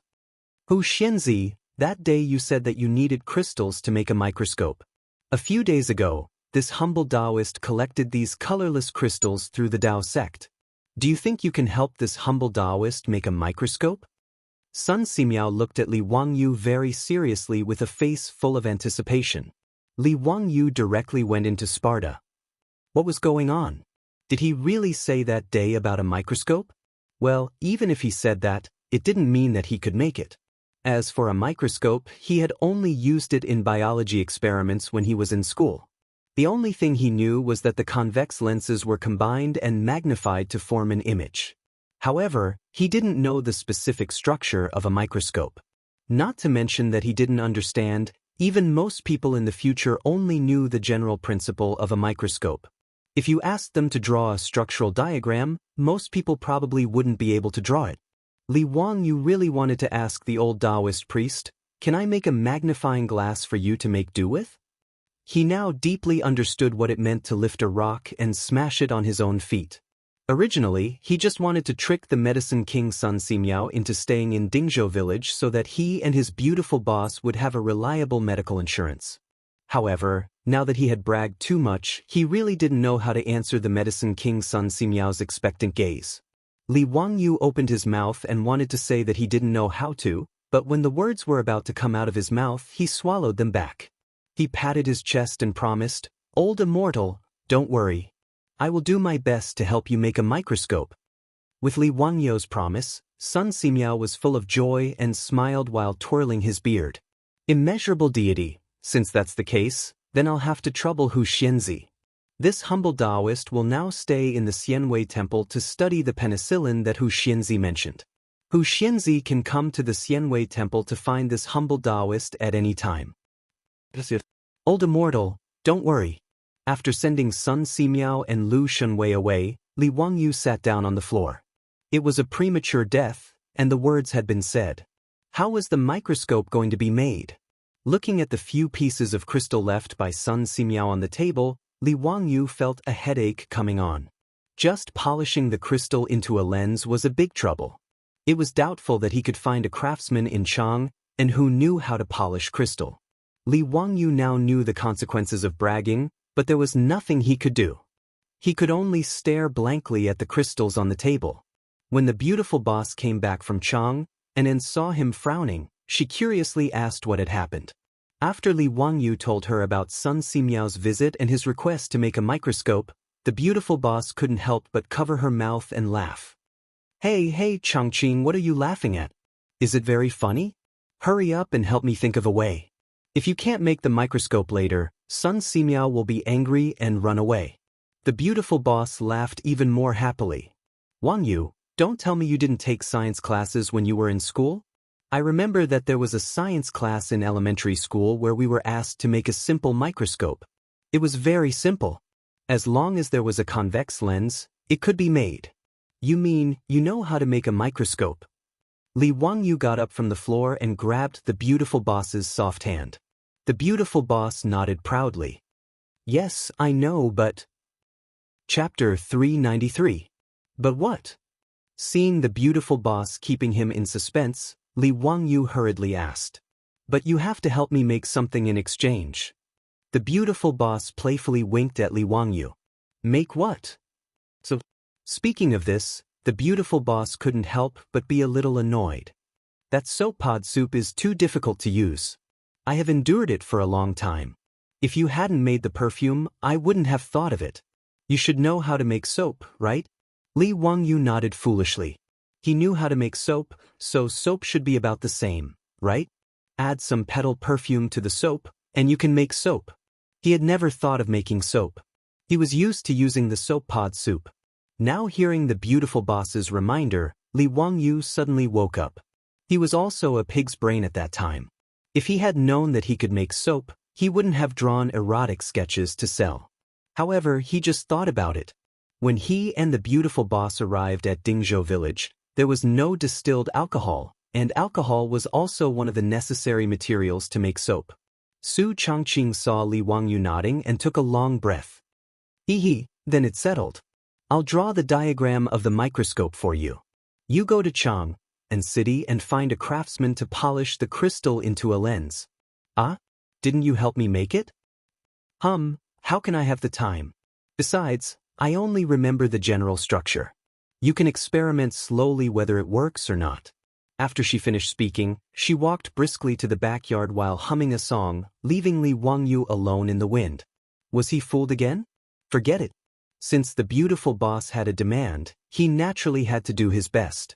The microscope that the old Taoist Sun Simiao wanted was put aside first. It was more important to make soap for the beautiful boss. This soap, like perfume, could be used as a gift. It was excellent. As for making soap a profitable industry, it was not necessary at all. It was not that it would not be popular, but like perfume, the output could not be increased at all. Perfume was limited by the difficulty of collecting petals, but soap was limited by the difficulty of lard. Although pigs were raised in the Tang dynasty, they were not slaughtered in large quantities like later generations. It was also impossible for Li Wangyu to buy a large number of pigs to slaughter just to make soap. The most important thing was that the pigs of the Tang dynasty were not as fat as the pigs of the later generations. Naturally, they had less fat. Since ancient times, the various breeds of pigs in Huaxia didn't produce much meat. It was not until the Republic of China that large white pigs were introduced from the United States and crossbred with local pigs that the breed of pigs was improved. Therefore, even if Li Wangyu wanted to get a large amount of lard in the Tang dynasty to make soap, it was unrealistic. But if it was just for his own use, it wouldn't be troublesome. Li Wangyu could do it now. He first learned this skill from his grandfather. Many old people in the countryside knew how to make soap with pig pancreas. Pig pancreas was the pancreas of a pig. After adding alkali water and other materials, it was processed into soap. However, although the soap made from pig pancreas was good, it didn't look good. Many girls couldn't accept it. When Li Wangyu was in university, he also learned how to be romantic and made handmade soap for his junior in order to pick up girls. The soap was made, but the junior didn't want it. Instead, she accepted the boy who gave her beautiful jewelry. Now that he thought about it, it was really a sad story. At that time, it didn't matter if the junior didn't want it. Now that his beautiful boss ordered it, Li Wangyu naturally started work immediately. He asked Li Heng to prepare the lard and alkali for him. Then, he ran to Carpenter Lu's house and asked him to carve a few molds for him. The molds were not complicated. Just use wood to carve out the shape of the soap and carve some simple patterns. This was a piece of cake for Carpenter Lu. In less than an hour, he carved the molds that Li Wangyu needed. Everything was ready. He returned to his residence and started making soap. Making soap was actually very simple. He just needed to heat the lard, alkali, and alcohol in a certain ratio in a jar and then continuously stir. He kept stirring until the lard couldn't be seen. Then, he added salt and continued stirring. Finally, he took out the solidified substance floating on top of the jar and rinsed it clean. That was the soap. He added vegetable dyes and petal perfume to the soap to create a fragrant soap. Then, he pressed it into a mold and extruded it into shape. It was no different from the soap sold in supermarkets in the future. Li Wangyu called Niu Wu and Niu Yong to the kitchen to help him. The three men were so busy that they were covered in sweat. Finally, they managed to make a pile of soap. He asked the Niu brothers to help him wrap the soap with oil paper. Then they were done. Lang Jun, what are you making? What about food? Let me try it. Niu Wu picked up a piece of soap and weighed it in his hand. He was about to put it into his mouth to chew. Niu Wu couldn't be blamed. Anyone who saw that these things were made with lard would think that Li Wangyu was making some food. Stuff. Li Wangyu hurriedly stopped this fool. He stretched out his hand and took the soap back. Eat what? This is soap. It's used for bathing. It's the same as the soap. Lang Jun, why did you spend so much effort to make it? Isn't there soap in the residence? Niu Wu asked, puzzled. Li Wangyu was so angry that he couldn't be bothered to explain to them. He directly threw 2 pieces of soap to the 2 brothers. I'm too lazy to explain to you 2 idiots. Take these 2 pieces of soap back to your wives and you'll understand. After saying this, Li Wangyu swept up the rest of the soap and went to the backyard to find his beautiful superior to take credit for it. Niu Yong and Niu Wu were confused. They felt that their Lang Jun had made this soap for no reason. It was completely unnecessary. Since it had the same use as the soap, why did he have to spend so much effort to make it? The 2 of them were too lazy to think about this problem. They simply took a piece of soap each and went back to their rooms. Husband, you're back? Hey, what are you holding in your hand? It's quite beautiful. Niu Yong's wife, Su Qiao, saw Niu Yong enter the room. She quickly put down the clothes in her hands and went forward to serve her husband.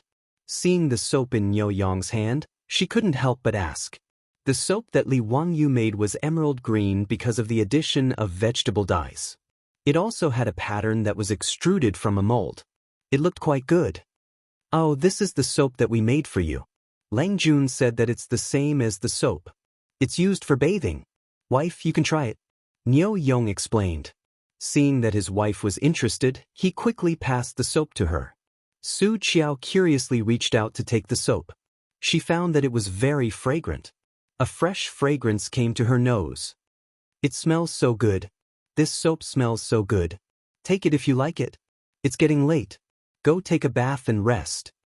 I'll go to the bathroom to bathe and change. Su Qiao finished speaking. She took a towel and undergarments. Then she picked up the soap and walked to the bathroom. Chapter 394. Ever since the Niu brothers got married, for the convenience of the two new daughters-in-law living in the Li residence, Li Wangyu specially found craftsmen to renovate the two rooms in the front courtyard. In the room where Niu Yong and Niu Wu lived, Li Wangyu had asked the craftsmen to build a bathroom and toilet in the room. This was to prevent the two new daughters-in-law from having to share the bathroom and toilet in the front yard with others. That would be awkward. In fact, Li Wangyu was thinking too much. To the Tangs, having a bathroom and a clean toilet every day was too extravagant and unimaginable. Needless to say, there was no ceramic toilet in the Tang dynasty that could flush automatically. Even Pai Lupi and a group of state dukes were envious after using the toilet in Lai Hot. If it weren't for the fact that the flushing toilet needed to be renovated, Pai Lupi and the state dukes would have asked Li Wangyu to renovate their palaces and mansions. As for having a bathroom in the room and having hot water to take a bath at any time, the Tangs thought that it was a life of immortals. The two daughters-in-law of the Niu brothers who had just entered Lai Hot had made a lot of jokes because of the toilet and bathroom in their mansions. To be able to take a bath with hot water every day, even Saints and Empress Zhongsun didn't have such a luxurious life. The Tangs rarely took a bath, not because they didn't like it, but because they were limited by their conditions. After all, it was troublesome to use firewood to boil water to take a bath, even in a rich family. The term rest referred to rest and bathing. Even the imperial court officials had a rest every 10 days, which showed how extravagant it was to take a bath every day.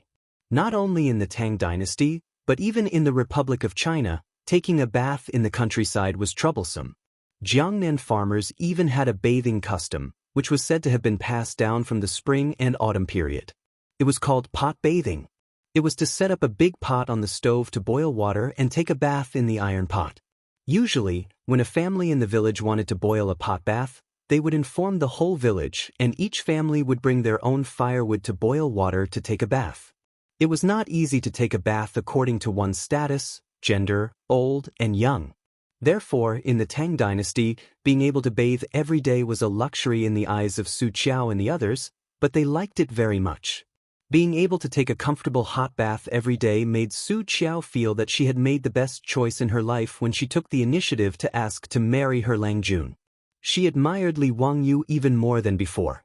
In the bathroom, Su Qiao picked up the soap made by her husband and Lang Jun. She looked at it for a long time, not knowing how to use it. However, since Lord Husband said that it had the same use as the black locust soup, then it should be smeared on the body, right? Su Qiao carefully took the soap and smeared it on her delicate skin. She was surprised to find that when she rubbed the soap, white foam appeared. Not only was it smooth, but it was also fragrant. The foam could also wash away the dirt on the body. Su Qiao had been in the palace for more than 10 years. In fact, she had used many of the good things in the palace and had seen the world. However, such a miraculous soap left her in awe. It couldn't be any more miraculous. After bathing, Su Qiao carefully put away the soap and put it away as if it was a treasure. She didn't plan to let anyone else use this soap. As for her husband, well, stinky man, it's better to use the soap. Su Qiao came out of the bathroom with a fragrant wind. It stimulated Niu Yong's eyes and he stared at his wife. Husband, what are you looking at?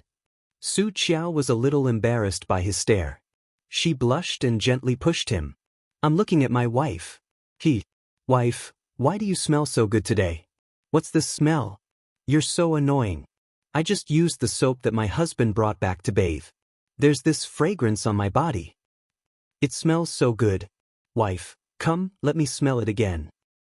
My husband. In the room, the lights went out and the torturous noise sounded again. Li Wangyu naturally didn't know that the soap he made to please his beautiful boss was used by the two bastards, Niu Yong and Niu Wu, as a catalyst for the pleasure of the boudoir.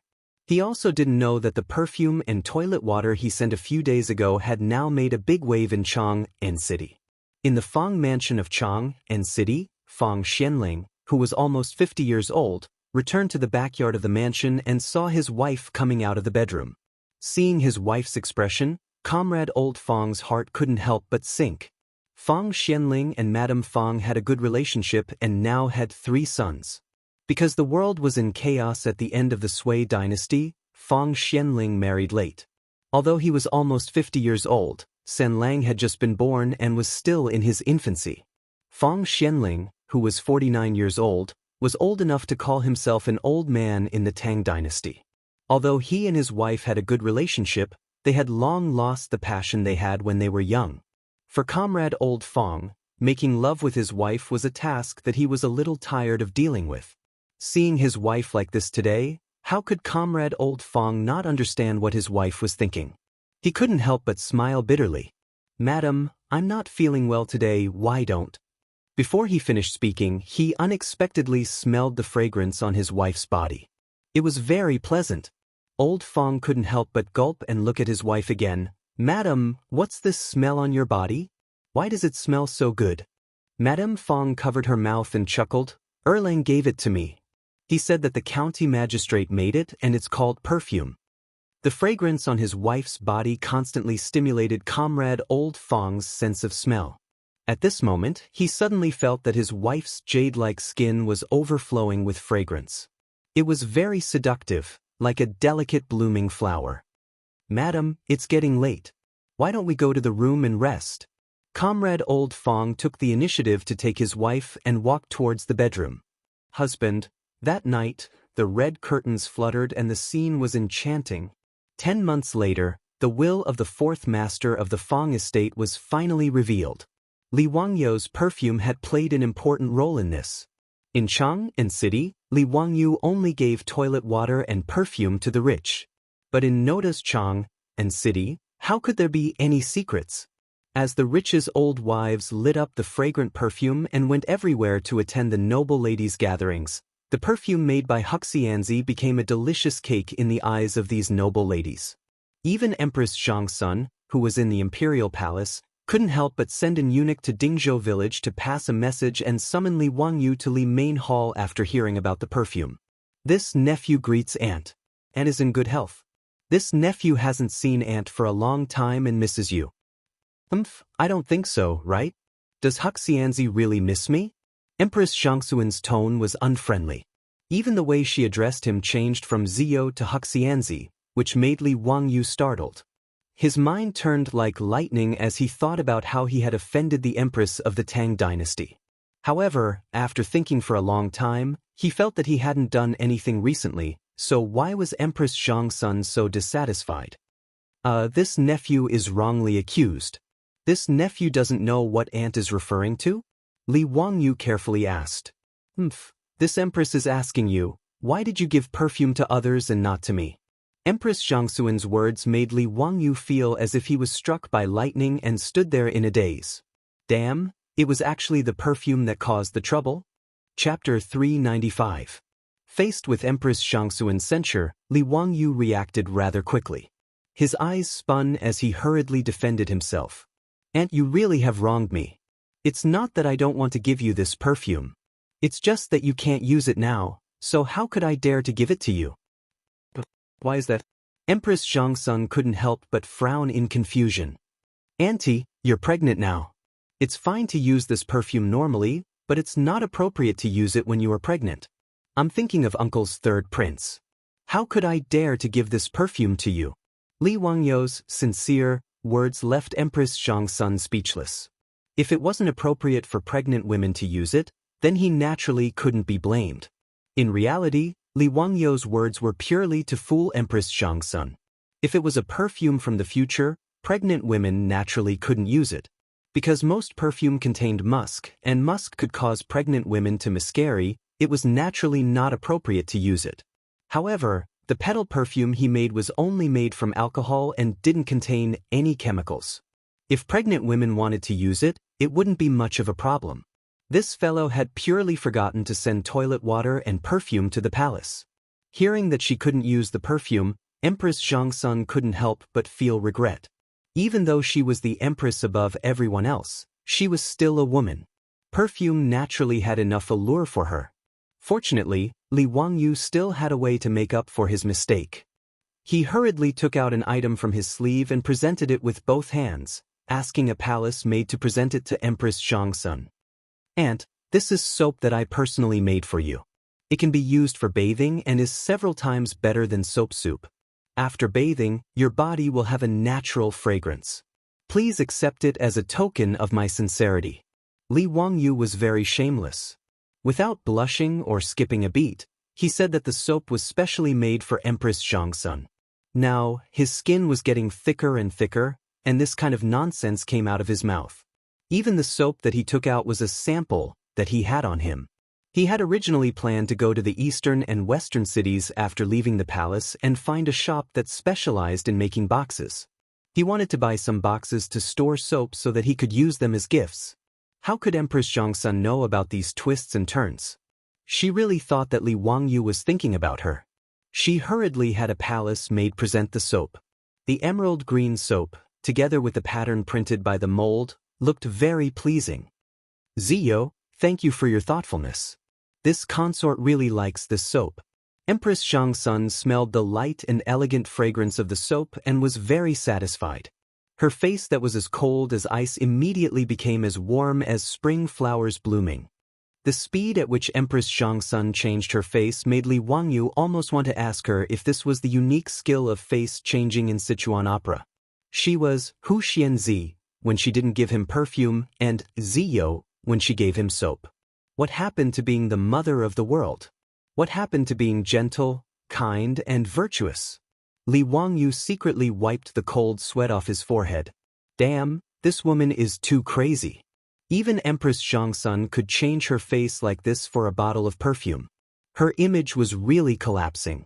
However, he also knew that Empress Chang'an's behavior was that she didn't treat him as an outsider, but as a nephew. Otherwise, who would have heard of Empress Chang'an asking for things from a subject? How could Empress Chang'an, who could write Principles for Women and leave behind a great reputation as an empress in history, be the kind of woman who loved vanity? Empress Chang'an's behavior just now was actually to tease Li Wangyu. She had the chamberlain summon Li Wangyu into the palace not just to ask for perfume, although that was also one of her goals.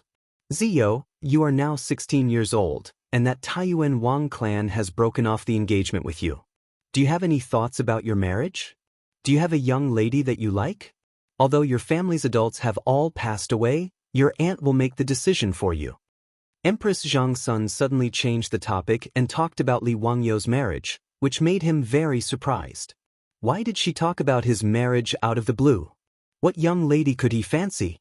Of course it was his beautiful female boss. Not to mention that Su Changqing was the goddess in his heart. Even if she wasn't, was there any other woman in the Tang dynasty who could be his soul mate? Apart from his beautiful female boss, he wouldn't consider his wife for anyone else. Of course, if his beautiful female boss didn't object, he wouldn't mind accepting Aphrodite as a concubine.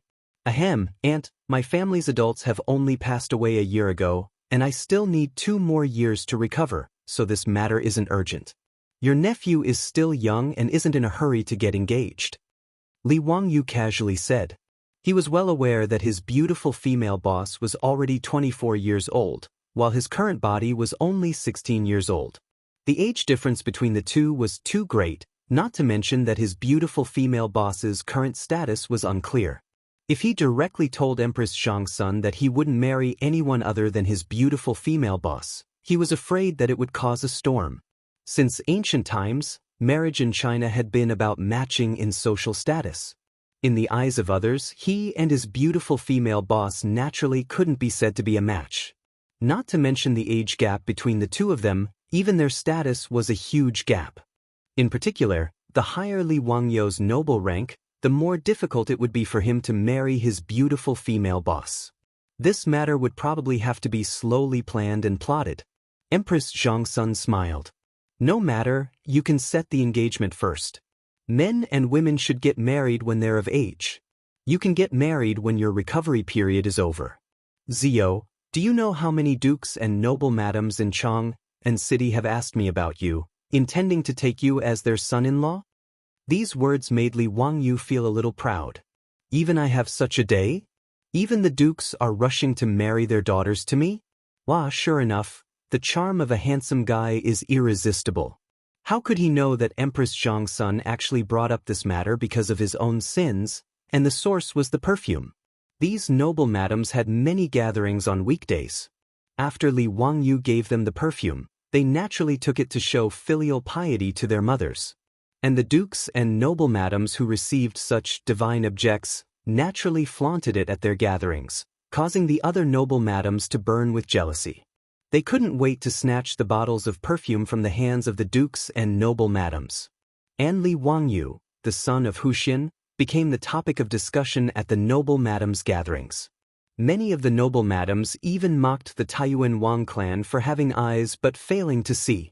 They actually took the initiative to break off the engagement with such a good son-in-law. Their brains had been kicked by a donkey. After mocking the Taiyuan Wang clan, the noble madams suddenly realized that this son of Huxin was 16 years old and unmarried. This son of Huxin was a good son-in-law. He was young, rich, and talented. At the age of 16, he was conferred the title of the founding son of a country by the saint, and his future was bright. Even better, this founding son's parents were both dead. Their daughters wouldn't have to worry about being bullied by their mother-in-law if they married into his family. And if this son of Huxin became their son-in-law, would they have to worry about not having enough perfume? Filial piety couldn't be lacking from the mother-in-law, right? And so, because of a bottle of perfume, Li Wangyu inadvertently became the rich son-in-law in the eyes of the noble madams. Chapter 396. Li Wangyu no longer had any elders in his household. He had been expelled from the Li clan by Huxin, and everyone knew that the family tree had been changed. Those noble women who wanted to marry their daughters found Empress Chang'an and, in a roundabout way, brought up the matter of marriage with Huxin. This reminded Empress Chang'an that her nephew was still unmarried, and there was no marriage contract on his body. Since ancient times, Huaxia had placed more importance on carrying on the family line than the heavens. As the saying went, there were 3 ways to be unfilial, and having no descendants was the worst. In the eyes of the Tangs, marriage was a matter of the highest importance. As Li Wangyu's elder, Empress Chang'an naturally felt that she needed to arrange a good marriage for the Qilin's son of the Li family for Li Wangyu's deceased parents. She had the chamberlain summon Li Wangyu into the palace to ask him about his thoughts. If Li Wangyu was interested in a young lady from a duke's residence, then she was naturally willing to propose marriage for Li Wangyu. Li Wangyu quickly shook his head and refused Empress Chang'an's advice. "Aunt, I am still young and do not want to consider marriage for the time being." "Why is that?" "You are already 16, how can you still be considered young? Your parents are not here, so your uncle and I naturally have to decide on your marriage for you." "Zio, are you too thin-skinned? Embarrassed? Rest assured I will definitely choose a good match for you. Aunt, I really don't want to get married. How about we talk about it 2 years later?" "I will discuss this matter with His Majesty." "Zio, you don't need to worry about it. I will not harm you and will naturally arrange a good marriage for you. Aunt, I really don't want to get married right now, Before Li Wangyu could finish speaking, Empress Chang'an interrupted him. "Enough, there is no need to talk about this matter. I have my own plans." F***ck, he didn't even have the right to speak about his own marriage. This damned feudal dynasty, was there still any law? Li Wangyu almost forgot that Empress Chang'an was the law of the Tang dynasty, seeing that Empress Chang'an actually had the hobby of being a matchmaker and insisted on setting a marriage contract for him. The cold sweat on Li Wangyu's forehead was about to fall again. Back then, he had finally broken off his engagement with the Taiyuan Wang clan. He did not want to suffer like this again. That day, in order to break off the engagement, he was even expelled by the Li clan of Hu County. Although it was a good thing for him to be expelled by the Li clan, he absolutely did not want to experience this kind of thing a second time. What's more, he wouldn't marry anyone other than a beautiful woman. How could he agree? But he couldn't forcefully refuse Empress Chang'an, which put him in a difficult position. Li Wangyu's mind spun at the speed of light. He suddenly thought of a poem that seemed to be able to fool Empress Chang'an and dispel her thoughts of matchmaking him. Thinking of this, Li Wangyu stood up and put his hands behind his back. He looked up at the ceiling of Li Main Hall at a 45-degree angle with a solemn and stirring expression. Empress Chang'an was bewildered by his actions. What was he trying to do with this posture? Li Wangyu put on a good pose, brewed up his mood, and recited in a clear voice. Bristling with anger, leaning against the railing, the drizzling rain rests. This poem of Yu Fei's Rivers Run Red was naturally popular in the future. The poem was filled with lofty aspirations and great momentum. Empress Chang'an couldn't help but be surprised that Li Wangyu suddenly began to recite a poem. Why was this guy reciting a poem when they were talking about a marriage contract? Empress Chang'an could naturally tell that Li Wangyu's poem was a rare masterpiece. It was a good poem, but what was the meaning of this guy reciting it at this time? Empress Chang'an couldn't help but want to interrupt him to pull the topic back and continue to talk about Li Wangyu's engagement. But without waiting for Empress Chang'an to speak, Li Wangyu opened his mouth again and continued his performance. 16 achievements are dust and soil, 8,000 li of cloud and moon. Don't be idle, your young years are white, empty and sorrowful. Li Wangyu almost didn't recite the 30 achievements are dust and soil line in Yu Fei's original poem. Otherwise, it really would be hard to explain. He was only 16 years old. If he recited 30 achievements are dust and soil, how would he explain? The next line, Jing Kong's shame has not been wiped away. When will the officials' hatred be extinguished?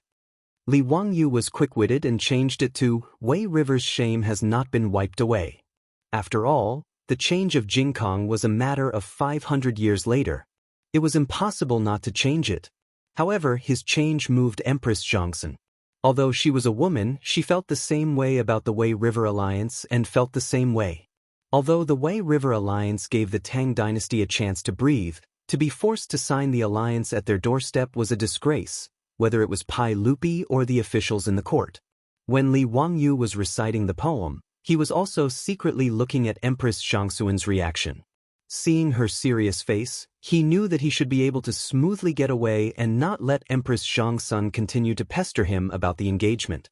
Li Wangyu continued to recite, riding a long carriage, trampling the Helan Mountains, aspiring to eat barbarians' meat, laughing and drinking Xiongnu's blood, waiting to clean up the old mountains and rivers from scratch, facing the heavens.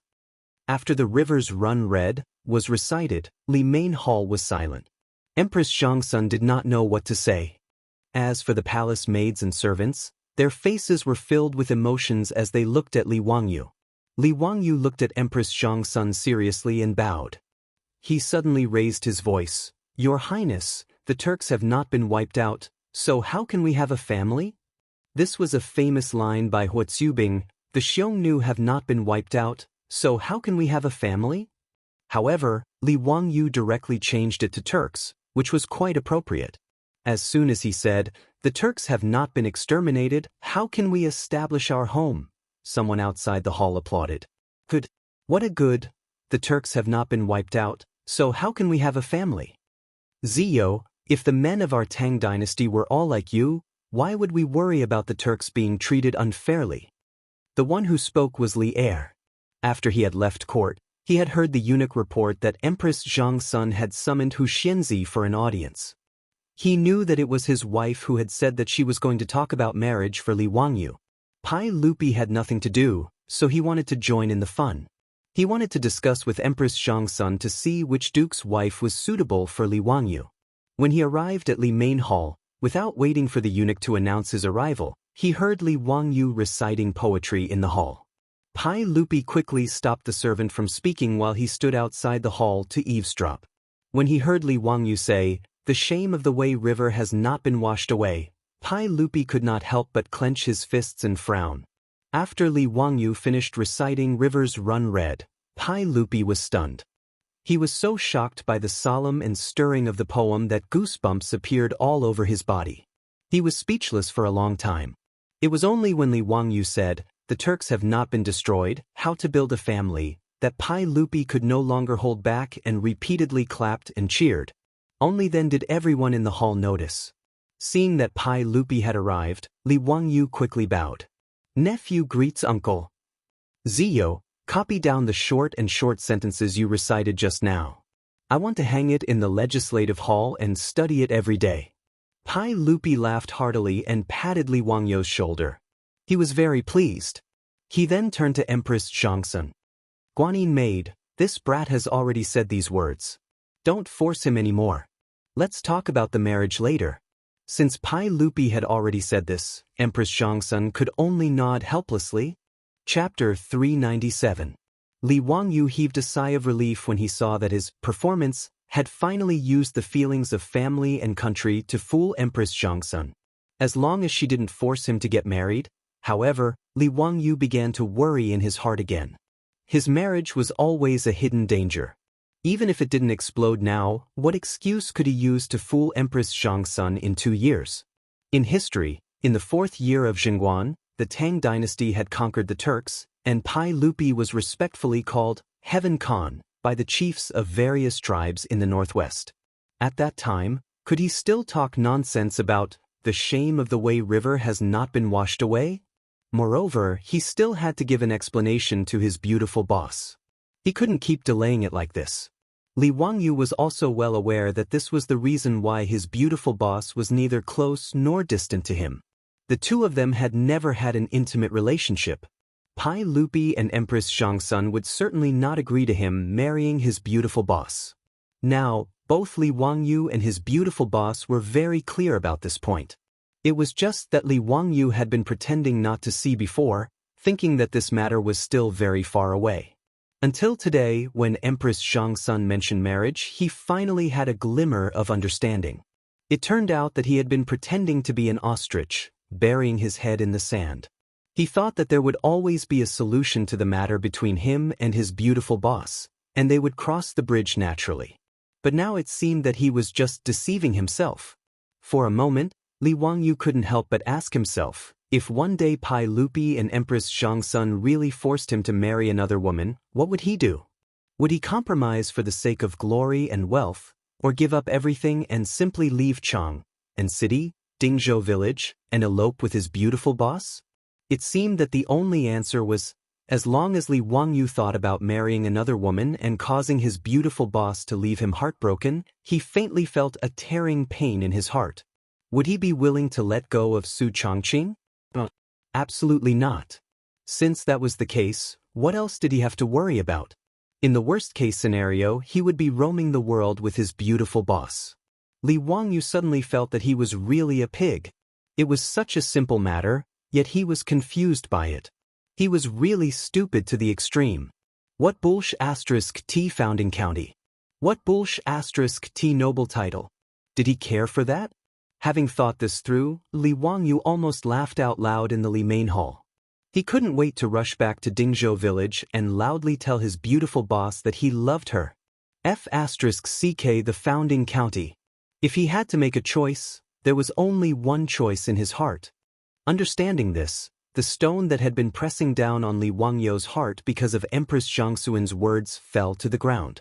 He immediately felt like the clouds had been lifted and the sun had been seen. Li Wangyu grinned foolishly. After exchanging a few words with Pai Lupi and Empress Chang'an, he asked to leave the palace. Outside the Taiji palace, Niu Wu was waiting for him. Seeing his Langjun grinning foolishly, he was also confused. Why did he suddenly become hysterical all of a sudden? How could Li Wangyu care about what Niu Wu thought at this time? Without saying much, he directly called Niu Wu back to the residence. The two galloped back to Dingzhou village. Seeing that his beautiful boss hadn't returned yet, Li Wangyu chased everyone in the residence, including Aphrodite and Perrin, out of the backyard. He made it clear that apart from his beautiful boss, no one else was allowed to enter the backyard without his orders. In response, Perrin pouted so hard that an oil bottle could be hung from her mouth.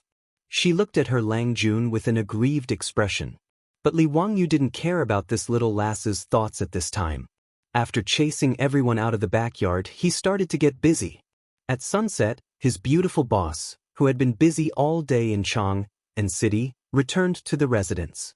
To her surprise, she found Aphrodite and Perrin sitting in the central room in a daze. "Hey, you two, what are you doing? Where's Li Wangyu?" "Sister Chongqing, Langjun chased us all out. He said that you're the only one who can enter the backyard today. Even we aren't allowed to go in. Lang Jun must be doing something shameful in the backyard. Big sister Changqing, you should go and take care of him. Seeing her beautiful superior, Pei Lan immediately pouted and began to complain. Aphrodite only snickered at the side. She seemed to have noticed something, but didn't say anything. The beautiful boss was stunned. She didn't know what was wrong with Li Wangyu today. Why did he chase Aphrodite and Perrin out of the backyard? She curiously walked to the backyard. I'll go see what he's doing. Entering the backyard, the beautiful boss noticed that the methane lamps in the backyard weren't lit and the yard was a little dark. Then, she noticed that there was a long table in the backyard covered with a white tablecloth and a few lit candles. Before the beautiful boss could react, music rang out in the backyard, accompanied by Li Wangyu's singing. Sitting back to back on the carpet, listening to music and talking about wishes. The most romantic thing I can think of is to grow old slowly with you. Li Wangyu played music on his phone and sang a love song. He gazed at his beautiful boss lovingly and slowly walked in front of her from the darkness. At this moment, Su Changqing finally understood what he was doing.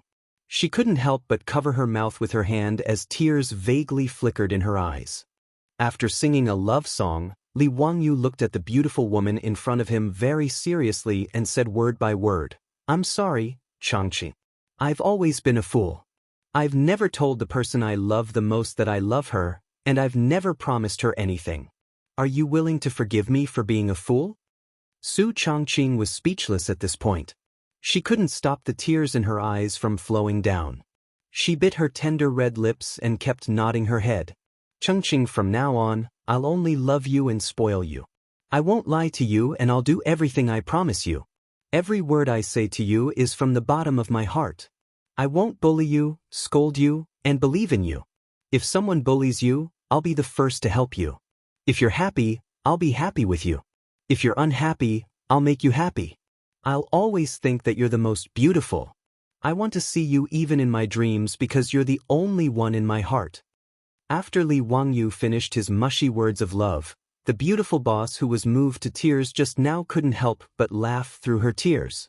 She kept pounding her fist on Li Wangyu's chest. You're so annoying. If you have the ability, don't say movie lines. I don't believe it. Before she could finish her words, her red lips couldn't make a sound.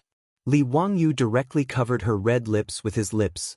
The breath full of male hormones hit her in the face, making the beautiful boss suddenly widen her eyes and her body unconsciously stiffen. However, the beautiful boss didn't push Li Wangyu away. She just slowly wrapped her arms around Li Wangyu's neck. At this moment, the moon seemed to be blushing and retreating behind the clouds. And at the backyard's courtyard door, two heads sneakily popped out. Chapter 398. Li Wangyu hugged and kissed his beautiful superior. They were deeply in love. For a moment, the two of them were kissing passionately in the backyard, while Avro and Perrin, who were peeping at them from the side, were dumbfounded. Since ancient times, there had been very few kissing in China. The word kiss referred to the lips, and just like the word lips, it was a noun and not a verb. Not to mention, Li Wangyu and his beautiful boss were kissing in such a French manner that Avro and Perrin couldn't help blushing, but they didn't even blink as they stared fixedly at the two in the backyard. Unable to control himself, Li Wangyu reached out to lift his beautiful boss up by the waist and returned to the room to continue the indescribable act. But who would have thought that before he could lift his beautiful boss up, he would cry out in pain and almost fall to the ground. 3 exclamations of surprise rang out in the backyard. His beautiful boss hurriedly reached out to support Li Wangyu, while Aphrodite and Perrin, who were peeping from the door of the backyard, couldn't care less about hiding their whereabouts when they saw that their Langjun almost fell down. Their exclamations gave their beautiful boss a fright again. Su Changqing's face turned as red as a piece of cloth when the two of them were having an intimate moment with Li Wangyu in the backyard and were being watched by the two women at home. Fortunately, there were only a few candles on the candlesticks in the backyard, so Pei Lan and Aphrodite didn't notice the redness on her face. What are you two doing sneaking around? Hurry and help Wangyu into the room. He seems to have sprained his waist. Li Wangyu, on the other hand, really couldn't even straighten his back at this moment. He sprained his waist. In his excitement, he had wanted to Princess carry his beautiful boss, but he had forgotten that his current body wasn't the original one from his previous life. Not only was he 16 years old, more importantly, he had never exercised his body and was unbelievably thin and weak. As for his beautiful superior, no matter how light her body was, she was still around 100 pounds. How could his thin and weak body carry her? In the end, Li Wangyu failed to do what he wanted to do, and unfortunately, he was lying on the bed groaning. Regarding this, no matter how thick-skinned Li Wangyu was, he felt his old face burning and was too ashamed to face anyone. The beautiful boss held back her laughter and quickly sent someone to the back of the mountain to show the microscopic world and invite the old Taoist priest, Sun Simiao. Hearing that Huxianzi had sprained his waist, Sun Simiao hurriedly brought his disciple Lu Shunwei to lie hot. After a round of diagnosis, he gave Li Wangyu an acupuncture treatment. He then took out the medicine he had concocted himself and had Lu Shunwei wrap it around his waist. All right, Hu Xianzi is fine. He just needs to rest for a few days. Sun Simiao gave his beautiful superior a few more instructions before leading Lu Shunwei back to the Taoist temple. Let's see if you can still be naughty. Now you're obedient. His beautiful superior couldn't help but laugh. Li Wangyu felt even more ashamed to face anyone. He didn't say anything and turned his head to face the wall to reflect on his past. He made up his mind that once his waist was healed, he would have to start exercising. Otherwise, it would be too embarrassing. The original owner of this body was simply a good-for-nothing who couldn't distinguish between physical activity and food. He was despised. When the rich playboys found out that Li Wangyu had sprained his waist, they all came to visit him with all kinds of medicine. However, Li Wangyu was tight-lipped about how he had sprained his waist. He wasn't prepared to say anything even if he was beaten to death. He couldn't tell anyone about this. It was too embarrassing. If this group of bastards knew the truth, he wouldn't need to mingle in Chang'an anymore. It would be better if he just took his beautiful superior and wandered the world. Fortunately, the old Taoist priest Sun Simiao's medical skills were superb. In just a few days, Li Wangyu's waist was mostly healed and he could move freely. After breaking through the layer of window paper with his beautiful superior, they were now in love with each other. From time to time, they would receive some benefits. However, if he wanted to do something indescribable with his beautiful superior, it would always lack some atmosphere. This made Li Wangyu very depressed. After his waist was healed, Li Wangyu prepared to go to the palace. He had already finished writing the Rivers Run Red that Li Er wanted. In the past few days, he had also planned to send the perfumes and floral water that had been produced in the manor into the palace to be presented to Li Er's imperial concubines. Little nephew greets uncle. This is the Rivers Run Red that little nephew wrote. Uncle, please give me some pointers. Not bad, Uzio. Your thin body has improved a lot. I like this word very much. Pai Lupi nodded with satisfaction and ordered the inner servant, come, hang this word, Hu Xianzi, in the legislative hall for me. Li Wangyu learned the thin gold body from Emperor Huizong of the Song dynasty and was now famous in the Tang dynasty. His calligraphy was loved by everyone. Now, in Chang'an, many people were learning this unique calligraphy. Even the professors in the Imperial College had begun to copy Li Wangyu's thin gold body for their students to practice. Ever since he transmigrated to the Tang dynasty, he was forced to pick up the brush again because there was no computer to type. After a few months, especially after copying the Romance of the Three Kingdoms, his calligraphy was indeed much better than before. Uncle, you flatter me. Little nephew's calligraphy is far inferior to uncle's flying white. Little nephew would like to ask uncle to give little nephew a few words so that little nephew can study them day and night at home. Li Wangyu shamelessly flattered Pai Lupi, which made Pai Lupi laugh with satisfaction. Ha, Zio, if you like my calligraphy, I'll give you a few. Li Wangyu hurriedly offered the perfume and toilet water he made. Now, he was a little regretful. Why did he show off this thing for no reason? If he had known, he would not have taken them out as gifts. After the perfume became popular in Chang'an, everyone who was familiar with Li Wangyu would ask about it in a roundabout way. It was very annoying. It was not easy to make perfume, and it was not like the air conditioning window, which could be given out freely. In Chang'an, there were so many nobles and officials. It was troublesome to decide who to give the perfume to. If he did not do it well, he might offend others. That would not be good. For example, Pai Lupi had so many concubines in his harem. The few bottles of perfume in his hands were just a drop in the bucket. Therefore, Li Wangyu wisely offered all the perfume and toilet water he had to Pai Lupi. You have so many women. How should you distribute them? Go figure it out yourself. He did not want to get involved. Pai Lupi still did not know what kind of trouble these bottles of perfume would cause in his harem. He did not think much of it and had the eunuchs accept them. Seeing Pai Lupi accept the perfume, Li Wangyu also let out a sigh of relief. He chatted with Pai Lupi for a bit more and planned to leave the palace. Before he could speak, he saw an eunuch stumble in from outside the hall of government. He knelt on the ground and panted as he said, "Sir, everyone, His Highness the Crown Prince suddenly has an unbearable pain in his abdomen. Everyone quickly go take a look." When Pai Lupi heard this, he jumped up and even knocked the brush and inkstone on the table in front of him to the ground. "What did you say? What happened to Chang'an? Why does his abdomen hurt? Quickly call for a doctor from the Shangyao Bureau. I've already sent someone to the Shangyao Bureau to recruit a doctor into the palace.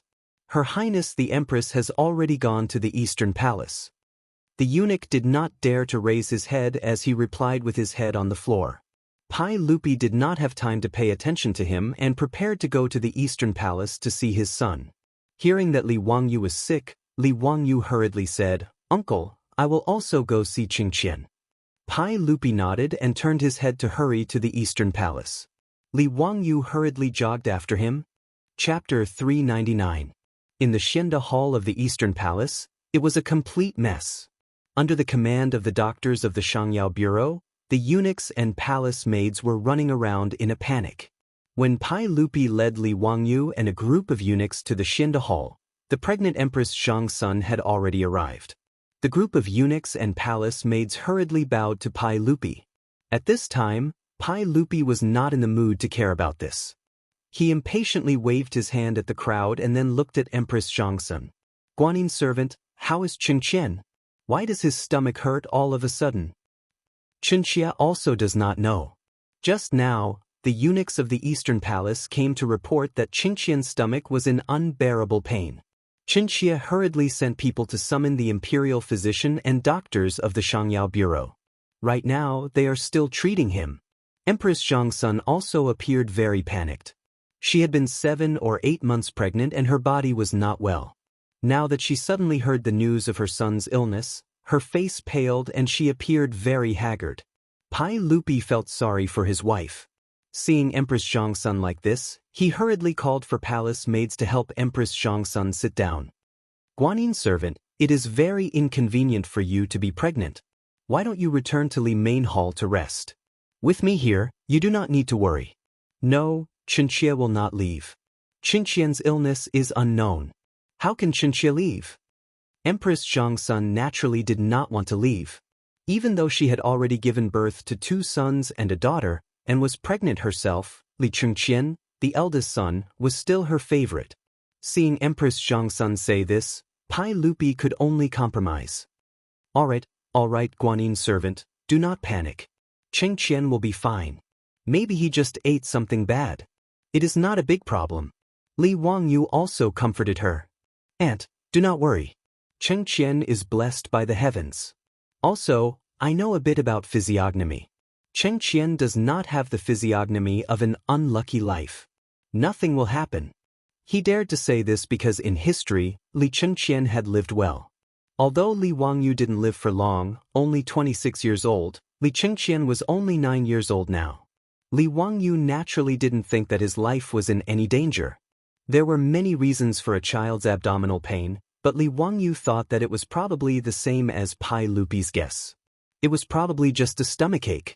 Recalling history, it seemed that Li Chang'an would fall seriously ill in a few years. It was recorded in the old book of Tang. Chang'an was first afflicted with foot problems, making travel difficult. At this time, Li Chang'an's 4 limbs were healthy and there was no problem with his legs. Li Wangyu looked at the historical analysis of the later generations and guessed that Li Chengqian might have fallen sick in the 7th year of Chang'an, causing his legs to be unable to move.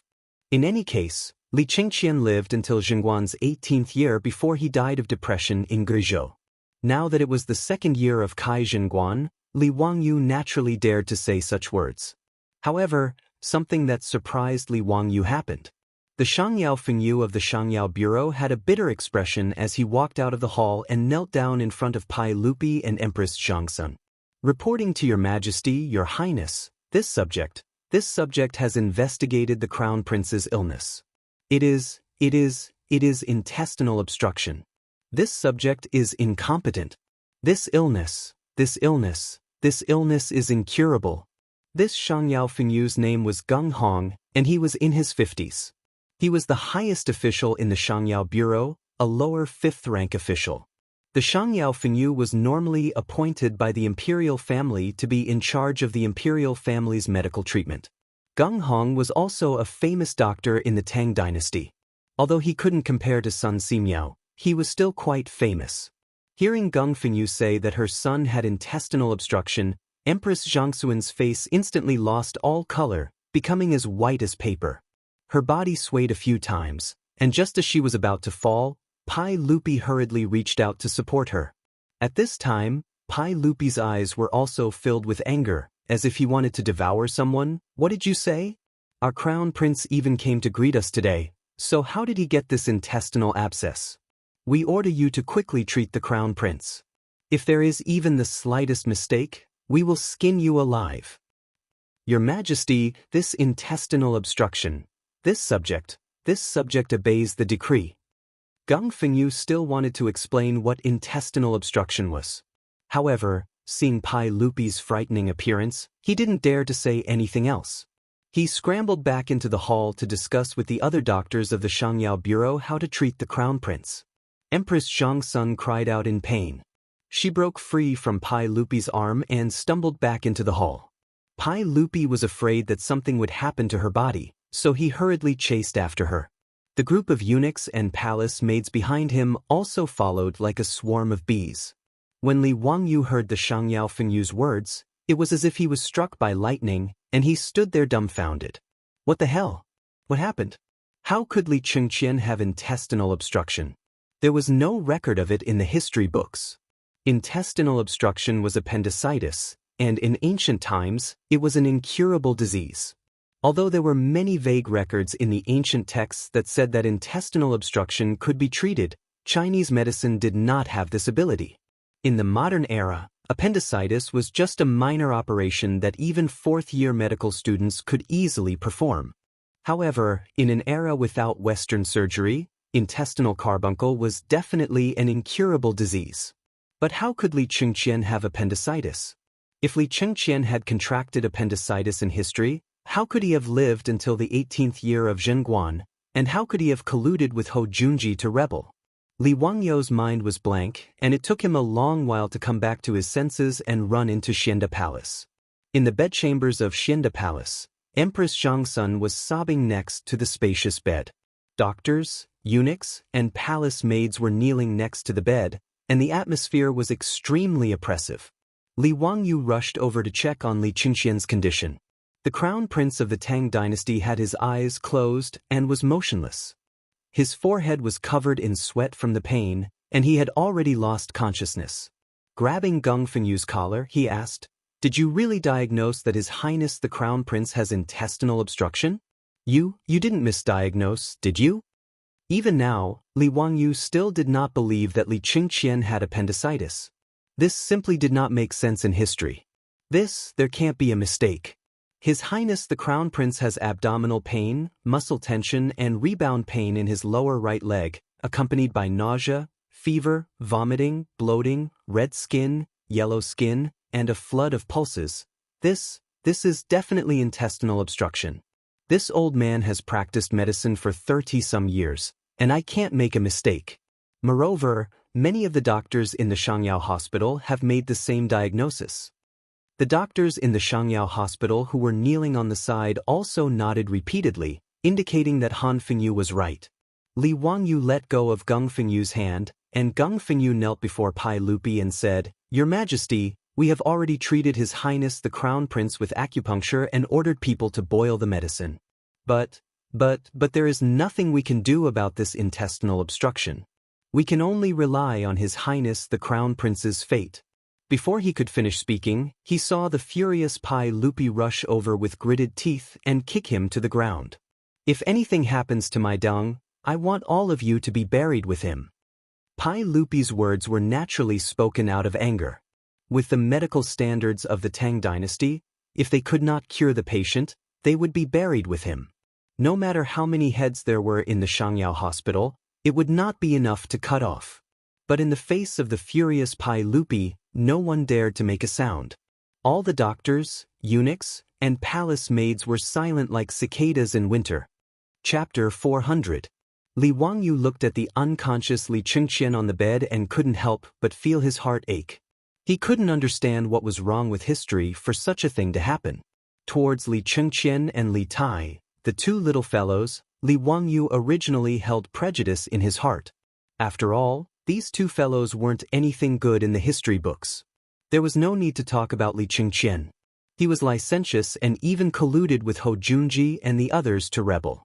Li Tai wasn't a good person either. Although he pretended to be an obedient child in front of Pai Lupi, Li Chengqian had betrayed him. He actually said to Pai Lupi, "This subject has an unfilial son. In 100 years, this subject will kill him for His Majesty and pass him down to King Jin." From this, one could see his character. Thus, when Pai Lupi asked Li Wangyu to be the teacher of these two fellows, Li Wangyu had rejected the idea. However, it was hard to go against the imperial decree. After Li Wangyu reluctantly accepted these two fellows, he realized that they weren't bad people. That was the truth. Children of 8 or 9 years old had been in the palace for too long and had been flattered by those palace maids, so they were a little domineering and lacked education. Under Li Wangyu's guidance, both Li Chengqian and Li Tai got along very well with those brats from Dingzhou village. They didn't seem as domineering as before.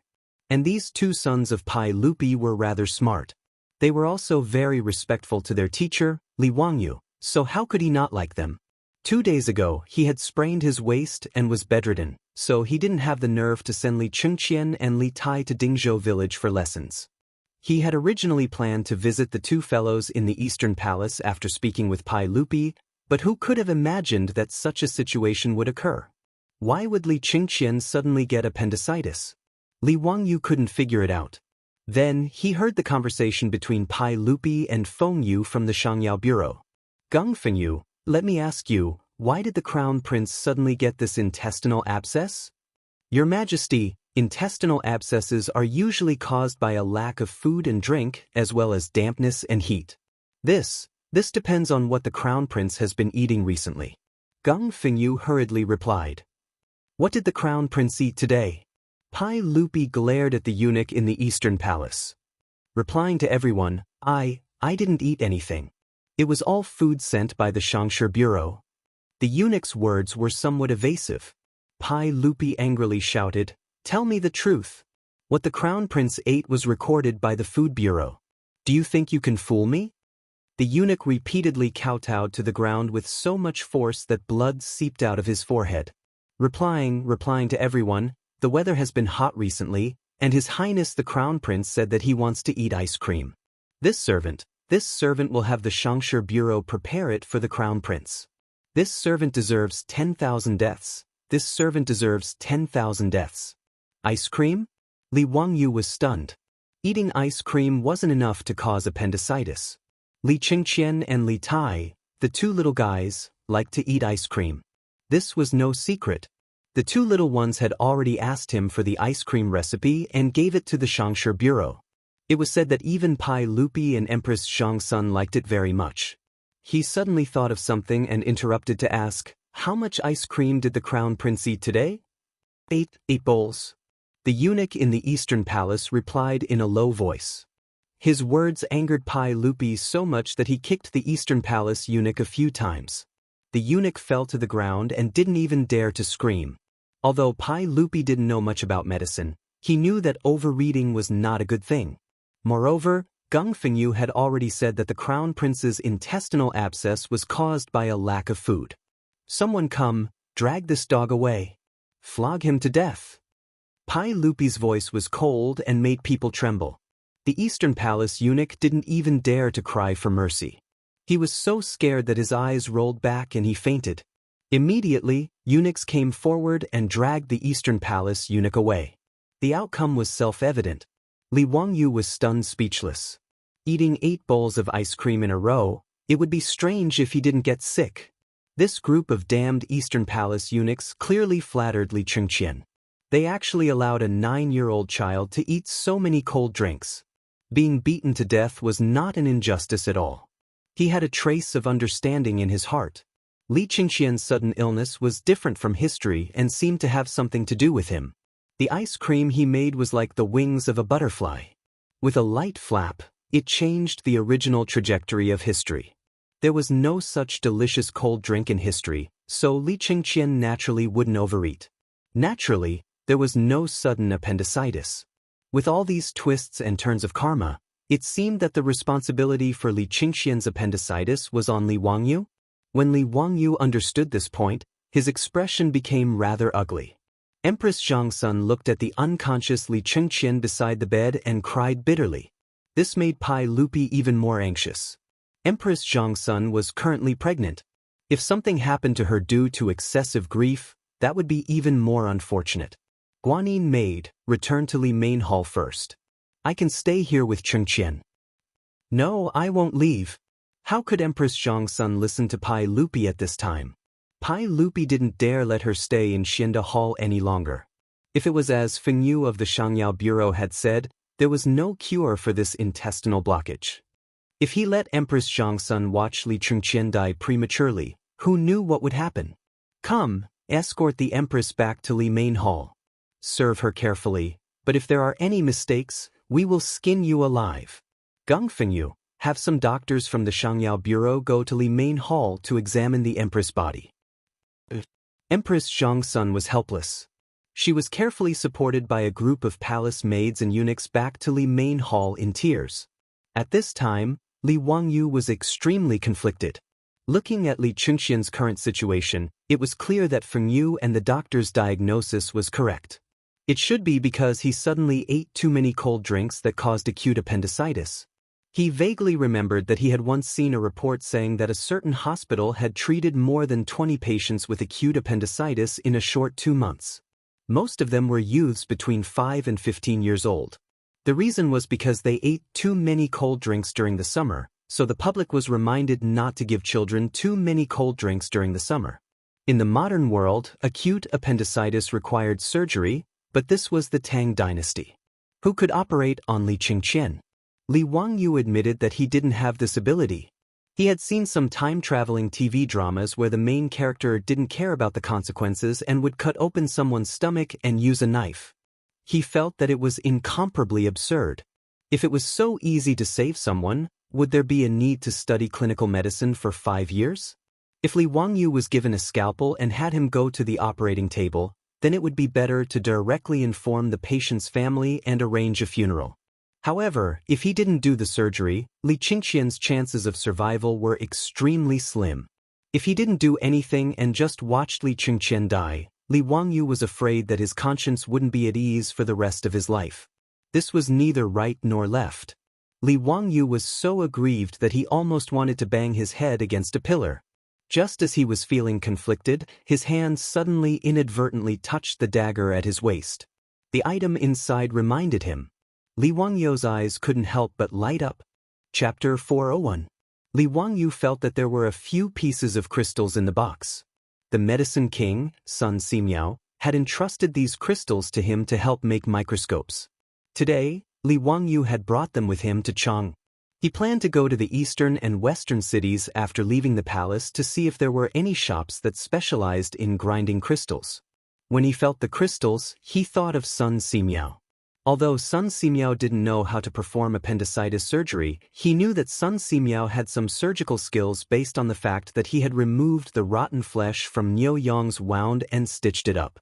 Since Sun Simiao knew how to debridement, suture, and bandage a broken intestine, he could try to let Sun Simiao perform surgery on Li Chengqian.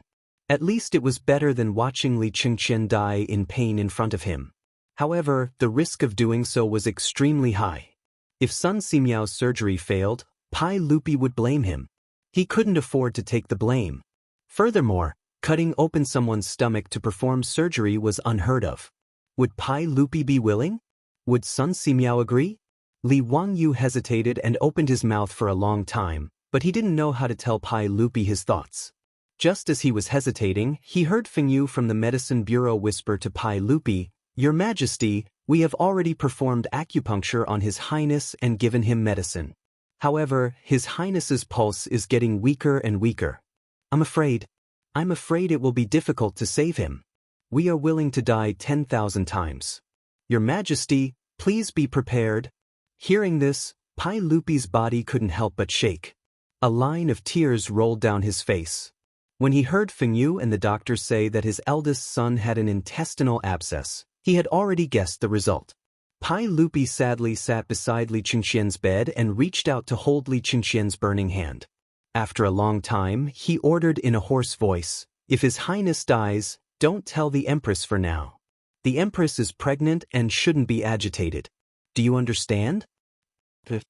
Inside the Xianda hall, the eunuchs and maids all knelt on the ground. From time to time, the sound of weeping could be heard. The hall was filled with a mournful atmosphere, as if Li Chengqian had already died. At this point, Li Wangyu did not have time to think too much. He suddenly said, "Uncle, Chengqian can still be saved." His words shocked Pai Lupi so much that he raised his head abruptly. He stared at him and asked word by word, "Zio, what did you say?" "I said Chengqian can still be saved." "Zio, you know medicine? How to treat it?" Pai Lupi grabbed Li Wangyu's shoulder and said anxiously. Li Wangyu shook his head. "I don't know anything about medicine, but the old immortal Sun Simiao does." "Uncle, have you forgotten that old immortal Sun is currently in Dingzhou village?" Pai Lupi was stunned when he heard this, and then he was overjoyed. "Zio, why didn't you remind me earlier? Come, quickly go to Dingzhou village in Hu County and summon Sun Simiao into the palace to save the crown prince." "Uncle, I'm afraid others are not familiar with the way and will waste time. My troops are outside the palace. Let him go." Pai Lupi nodded. "I will have the palace guards and eunuchs go with him. They have to be quick. Let the horses from the palace gallop along Vermilion Bird Avenue." Li Wangyu nodded. "I still have some things that I need my troops to bring to save Chengqian." After he finished speaking, he pulled over an eunuch and asked for a brush and paper. He quickly wrote down some things he needed on the paper and handed it to the eunuch. Following Pai Lupi's order, the palace guards and eunuchs immediately rushed out of the palace gates. After meeting up with Niu Wu, a few strong horses galloped directly onto the wide imperial road in the middle of Vermilion Bird Avenue and galloped south. "Uncle, don't worry. Old immortal Sun will definitely be able to save Chengqian," Li Wangyu comforted. "I hope so, Sai." Pai Lupi sighed deeply. Even though Pai Lupi was the emperor of the Tang dynasty, he had no choice but to place his hopes on Sun Simiao. Inside Xianda Palace, Geng Fengyu's expression became a bit ugly after Li Wangyu mentioned Sun Simiao's name. As the highest-ranking official of the Shangyao Bureau and a lower fifth-rank official of the Tang dynasty, he did not have a good impression of Sun Simiao. On one hand, they were rivals in the same field, and Sun Simiao's reputation among the people was much higher than his. On the other hand, Sun Simiao had once threatened his position. In the 9th year of Wuda, Pai Lupi had once invited Sun Simiao into Chang. He wanted to give Sun Simiao the title of nobility and give Sun Simiao the responsibility of the Shangyao Bureau, but Sun Simiao refused. Since then, Sun Simiao had become the name that Geng Fengyu did not want to hear the most.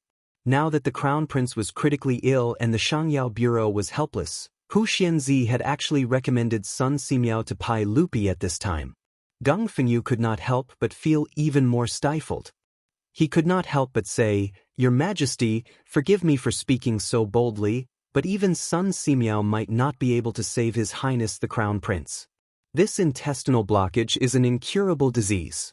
Apart from the legendary Hua Tua, who can cure intestinal blockages. No one has ever heard of anyone being able to save someone with intestinal blockages. The medical books have recorded Hua Tuo's divine prescription for intestinal blockages. We have already made medicine according to this prescription and fed it to His Highness the Crown Prince, but there was no effect. I'm afraid. Before he finished speaking, Li Wangyu could not help but interrupt. Shut up. It's fine if you're useless, but what do you mean by saying that His Highness the Crown Prince is incurable? Geng Fengyu had always been like a crow, saying that Li Chengqian was incurable. He had even told Pai Lupi to prepare for the funeral in advance. Li Wangyu had long since been annoyed by his words. Now that he had sent someone to invite Sun Simiao, he was blabbering on and on about how Sun Simiao could not cure Li Chengqian. It really made people want to beat him up. When Pai Lupi kicked Geng Fengyu, Li Wangyu felt that the old man did not have it easy. Now, he felt that Pai Lupi's kick was too light. How can you humiliate this old man like this? Hu Xinzi, this old man is also a 5th-rank official. I have practiced medicine for more than 30 years and have saved countless people. How can I be incompetent? Geng Fengyu immediately exploded when he heard Li Wangyu's words. He then knelt before Pai Lupi and spoke in an aggrieved and tearful voice. Your Majesty, please see clearly. Ever since this subject took over the Shangyao Bureau, I have not dared to slack off in the slightest. This subject naturally hopes that His Highness the Crown Prince will be healthy. However, this intestinal abscess is difficult to cure with medicine. This subject is not incompetent. Please see clearly, Your Majesty. Pai Lupi's mood was irritable. Even though he knew that intestinal abscess was incurable, as Li Chengqian's father, how could he not have a glimmer of hope in his heart? He naturally hoped that Li Wangyu's words would be true and that Sun Simiao could save his eldest son. Alright, what's the point of saying all this now? Continue to treat the Crown Prince. Everything can be discussed after Sun Simiao arrives. Pai Lupi's words left Geng Fengyu speechless. He could only shut his mouth. However, his gaze towards Li Wangyu carried a bit of resentment. Li Wangyu naturally could not be bothered to pay attention to Geng Fengyu. He walked to the side and beckoned for an internal eunuch to come over. His words caused the internal eunuch's expression to become somewhat hesitant. However, when he saw the restless Pai Lupi, he did not dare to report. He could only comply and turn around to leave the hall. Chapter 402. While Pai Lupi and Li Wangyu waited anxiously, Sun Simiao finally arrived at Taiji Palace 3 hours later. Even though the old Taoist's body was quite good, he was still an old man in his 90s. By the time he reached Taiji Palace, Sun Simiao was so tired that he almost fainted. With Pai Lupi's orders, Taiji Palace's imperial guards didn't dare stop Sun Simiao's group. They directly rushed to the Eastern Palace's Xianda Hall.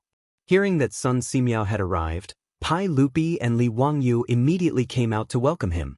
Thank you for your trouble, Minister Sunday. The Crown Prince is critically ill. Please treat him quickly. Sun Simiao didn't bother with pleasantries. He casually cupped his hands toward Pai Lupi and quickly walked into the hall. Lu Shunwei followed closely behind with his medicine chest. At Sun Simiao's age, even in front of Pai Lupi, he could do as he pleased without any misgivings. Niu Wu also jumped off his horse and took off a backpack from his back. He handed it to Li Wangyu. Leng Jun, everything you wanted is inside. Thank you for your trouble.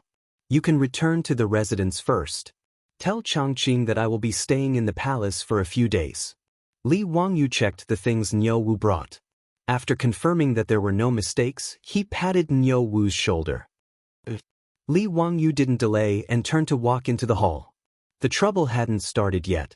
The key was how to convince Sun Simiao and Pai Lupi to agree to operate on Li Chengqian. Inside the hall, Geng Hong saw Sun Simiao enter and couldn't help but snort coldly. He called for the doctors of the Shangyao Bureau to retreat to the side and watch coldly. The Crown Prince's illness was confirmed. He didn't believe that Sun Simiao could treat his intestinal abscess. Sun Simiao examined Li Chengqian's body and shook his head. Your Majesty, forgive me for speaking bluntly, but the Crown Prince's intestinal abscess is difficult to cure. Before he could finish, Geng Fengyu interrupted him. Your Majesty, I'm not speaking nonsense, am I? Sun Simiao was also at his wit's end. Shut up! Pai Lupi and Li Wangyu shouted at the same time, scaring Gung Fengyu into taking a few steps back. Minister's son, please continue. Pai Lupi glared at Gung Hong before looking at Sun Simiao. Sun Simiao stroked his beard and said, "This intestinal abscess is indeed difficult to cure. I can only delay it for a while, but it is unknown whether the Crown Prince can recover completely." When Pai Lupi heard Sun Simiao say the same thing, he couldn't help but feel disheartened. After a long time, he let out a long sigh. This is all Chang'an's fate. Then I ask Minister's son to treat him. If there's really no way to save him, we won't blame Minister Sunday. Nodding his head, Sun Simiao beckoned his disciple, Lu Shunwei, over. He took out the golden needles from his medicine box and began to treat Li Chang'an. Take the Yangming meridian of the hands and feet as the main point. Use the catharsis method when inserting the filiform needles. Leave the needles for 15 minutes. Sun Simiao whispered to Lu Shunwei as he applied the needles. Your disciple understands. After he finished with the golden needles, Li Wangyu invited Sun Simiao to a place where there was no one else around. Old immortal son, are you really unable to save the Crown Prince? I can only do my best. However, intestinal abscesses are indeed difficult to cure. How confident are you? How can I be confident? The Crown Prince is almost certain to die. Sun Simiao shook his head and sighed. Li Wangyu's eyes flashed. Old immortal son, if I have a way to save the Crown Prince, would you be willing to help? What? Hu Shenzi, are you serious? What method can cure intestinal abscesses? Hearing Li Wangyu's words, Sun Simiao immediately became spirited. May I ask old immortal son, what is intestinal abscesses? Ulcerative abscesses in the intestines. Ulcerative abscesses were acute suppurative diseases. They were a type of poisonous sore. That's right. Since medicine is ineffective, then the only way is to cut open the abdomen and remove the ulcerative abscesses. Wouldn't that cure him? How can that be done? If this person's abdomen is cut open, how can he survive? Even though Sun Simiao would be revered as the medicine king in the future, when he heard Li Wangyu's words, he couldn't help but jump in fright and shake his head. Why can't he survive? Old immortal son, didn't you once tell me that people with severed intestines can be stitched up and bandaged and survive? Why can't the person live after removing the ulcerative abscesses? Li Wangyu's words stunned Sun Simiao. He had never thought of such a thing. How can that be the same? People with severed intestines often have their abdomens cut open on the battlefield by lethal weapons. Sun Simiao was halfway through his words, but he couldn't continue. On the battlefield, there were many people who had their abdomens cut open and their intestines cut open. Many of the soldiers could survive if they received timely treatment. He had experienced the chaos of the world and saved countless wounded and disabled soldiers. If the soldiers who had their abdomens cut open could survive, then if he cut open the Crown Prince's abdomen and removed the ulcerative abscesses, he might be able to survive. Sun Simiao was silent for a moment before carefully saying, "This method may work, but I have never tried it before. It may not be able to save the Crown Prince's life. Furthermore, the saint may not agree. This is cutting open the Crown Prince's abdomen. As long as old immortal son is willing to help, I will explain it to the saint." Sun Simiao calculated the gains and losses in his heart for a long time before finally nodding gently. As long as the saint agrees, I am willing to try. Seeing that he had convinced Sun Simiao, Li Wangyu didn't dare to delay. He walked in front of Pai Lupi and carefully asked, "Uncle, I do have an idea that may be able to save Chang'an, but..." Hearing him say this, Pai Lupi was like a drowning person who had found a life-saving straw. He immediately asked, "But what? Ziyo, if you have an idea, just tell me. I will not blame you." "Uncle, do you know what the pathology of intestinal abscess is?" Hearing this, Pai Lupi couldn't help but frown. He only knew that intestinal abscess was an incurable disease, but he didn't know the pathology. Pai Lupi raised his eyes to look at Gung Hong, the Minister of Medicine at the side. Gung Hong immediately answered, "Your Majesty, intestinal abscess is a carbuncle in the intestines." Li Wangyu glanced at Gung Hong and continued, "So, uncle, the intestines are spoiled, and the medicinal stone can't do anything about it. There is only one way to cure the disease." Seeing Li Wangyu suddenly stop talking halfway, Pai Lupi couldn't help but panic. He quickly asked, "What is it?" "Ziyo, don't stutter. Tell me in detail." "Yes, uncle. The intestines are spoiled, so there is only by cutting it out, the person will be fine." "Cut it out?" Pai Lupi was surprised to hear this. He muttered to himself, "The intestines are in the abdomen. How do you cut it out?" "Naturally, you cut open the abdomen first." "Nonsense." Hearing this, Pai Lupi jumped to his feet in fright. "If you cut open the abdomen, wouldn't Chang'an die even more?" Hearing Li Wangyu's words, Gung Fengyu couldn't help but sneer. "Your Majesty, Hu Xianzi is simply spreading lies to confuse people. If you cut open the abdomen, how could he still be alive? Does he want to save the crown prince or harm the crown prince? Your Majesty, please punish Hu Xianzi for speaking nonsense." "You shut up. If you dare to speak any more nonsense, do you believe that I won't slap you to death?" Li Wangyu was also angry. He directly scolded Gung Hong right to his nose. Although Gung Hong was a lower fifth-rank official, he didn't dare to speak in front of the furious Li Wangyu. He awkwardly took a few steps back. Chapter 403. After ordering Gung Fengyu to retreat, Li Wangyu looked at Pai Lupi with a serious expression. "Uncle, it was recorded in the book of the later Han that the divine physician Hua Tuo made an anesthetic powder and caused the patient to lose consciousness. He then cut open the abdominal cavity, remove the ulcers, wash away the rot, suture them with mulberry thread, and apply divine ointment. After 4 or 5 days, the patient will recover in a month. Why doesn't uncle believe that this can cure Chang'an's intestinal abscess?" But the divine physician Hua Tuo's secret technique has long been lost. We have never heard of anyone who could perform the technique like Hua Tuo. I roughly know how to perform the surgery, and old immortal son is also willing to give it a try. I am willing to assist him in saving Chang'an. Li Wangyu's words made Pai Lupi hesitate. Cutting open the stomach and cutting out the festering intestines, this was really too inconceivable. Li Er looked at the unconscious Li Chang'an on the bed and really couldn't make up his mind. "Your Majesty, you must not do this. If His Highness the Crown Prince were to be cut open, what kind of scandal would that be? Wouldn't that be skinning the Crown Prince alive? County Magistrate Hu Xin is simply crazy. I have been a doctor for more than 30 years and have never heard of anyone saving people like this. The matter of Hua Tuo is only a legend. How could it be true?" Seeing Pai Lupi hesitate, Gung Hong jumped out and knelt in front of Pai Lupi. He looked like a loyal and devoted servant as he complained tearfully. Before he could finish, he felt a huge pain in his back. Li Wangyu could not hold back any longer and kicked him. After Li Wangyu kicked him to the ground, he did not give up and kicked him a few more times, causing Gung Hong to wail, "Your Majesty, save me, save me. County Magistrate Hu Xin has gone crazy. Save me." "All right, Zio, stop making a fuss." After Pai Lupi spoke, Li Wangyu kicked Gung Hong again to stop beating this County Magistrate Hu Xin. However, his actions frightened the doctors of the Shangyao Bureau quite a bit. They didn't dare to look at this young county magistrate who had founded the country, for fear that they would also be beaten up.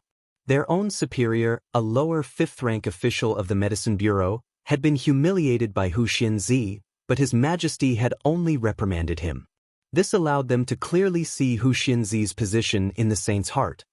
"Uncle, please forgive your nephew for being rude. It's just that this dog official is too infuriating. Chang'an is my disciple. Why would I harm him?" As matters stood, this was the only way to save Chang'an. Could it be that uncle has the heart to watch Chang'an pass away like this? His words moved Pai Lupi. He turned to look at Li Chang'an on the bed. "How confident are you?" 50%.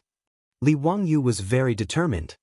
"If something happens to Chang'an, uncle, you only need to remove my title of nobility and demote me to a commoner." In reality, he didn't have much confidence. He didn't even have a 10% chance.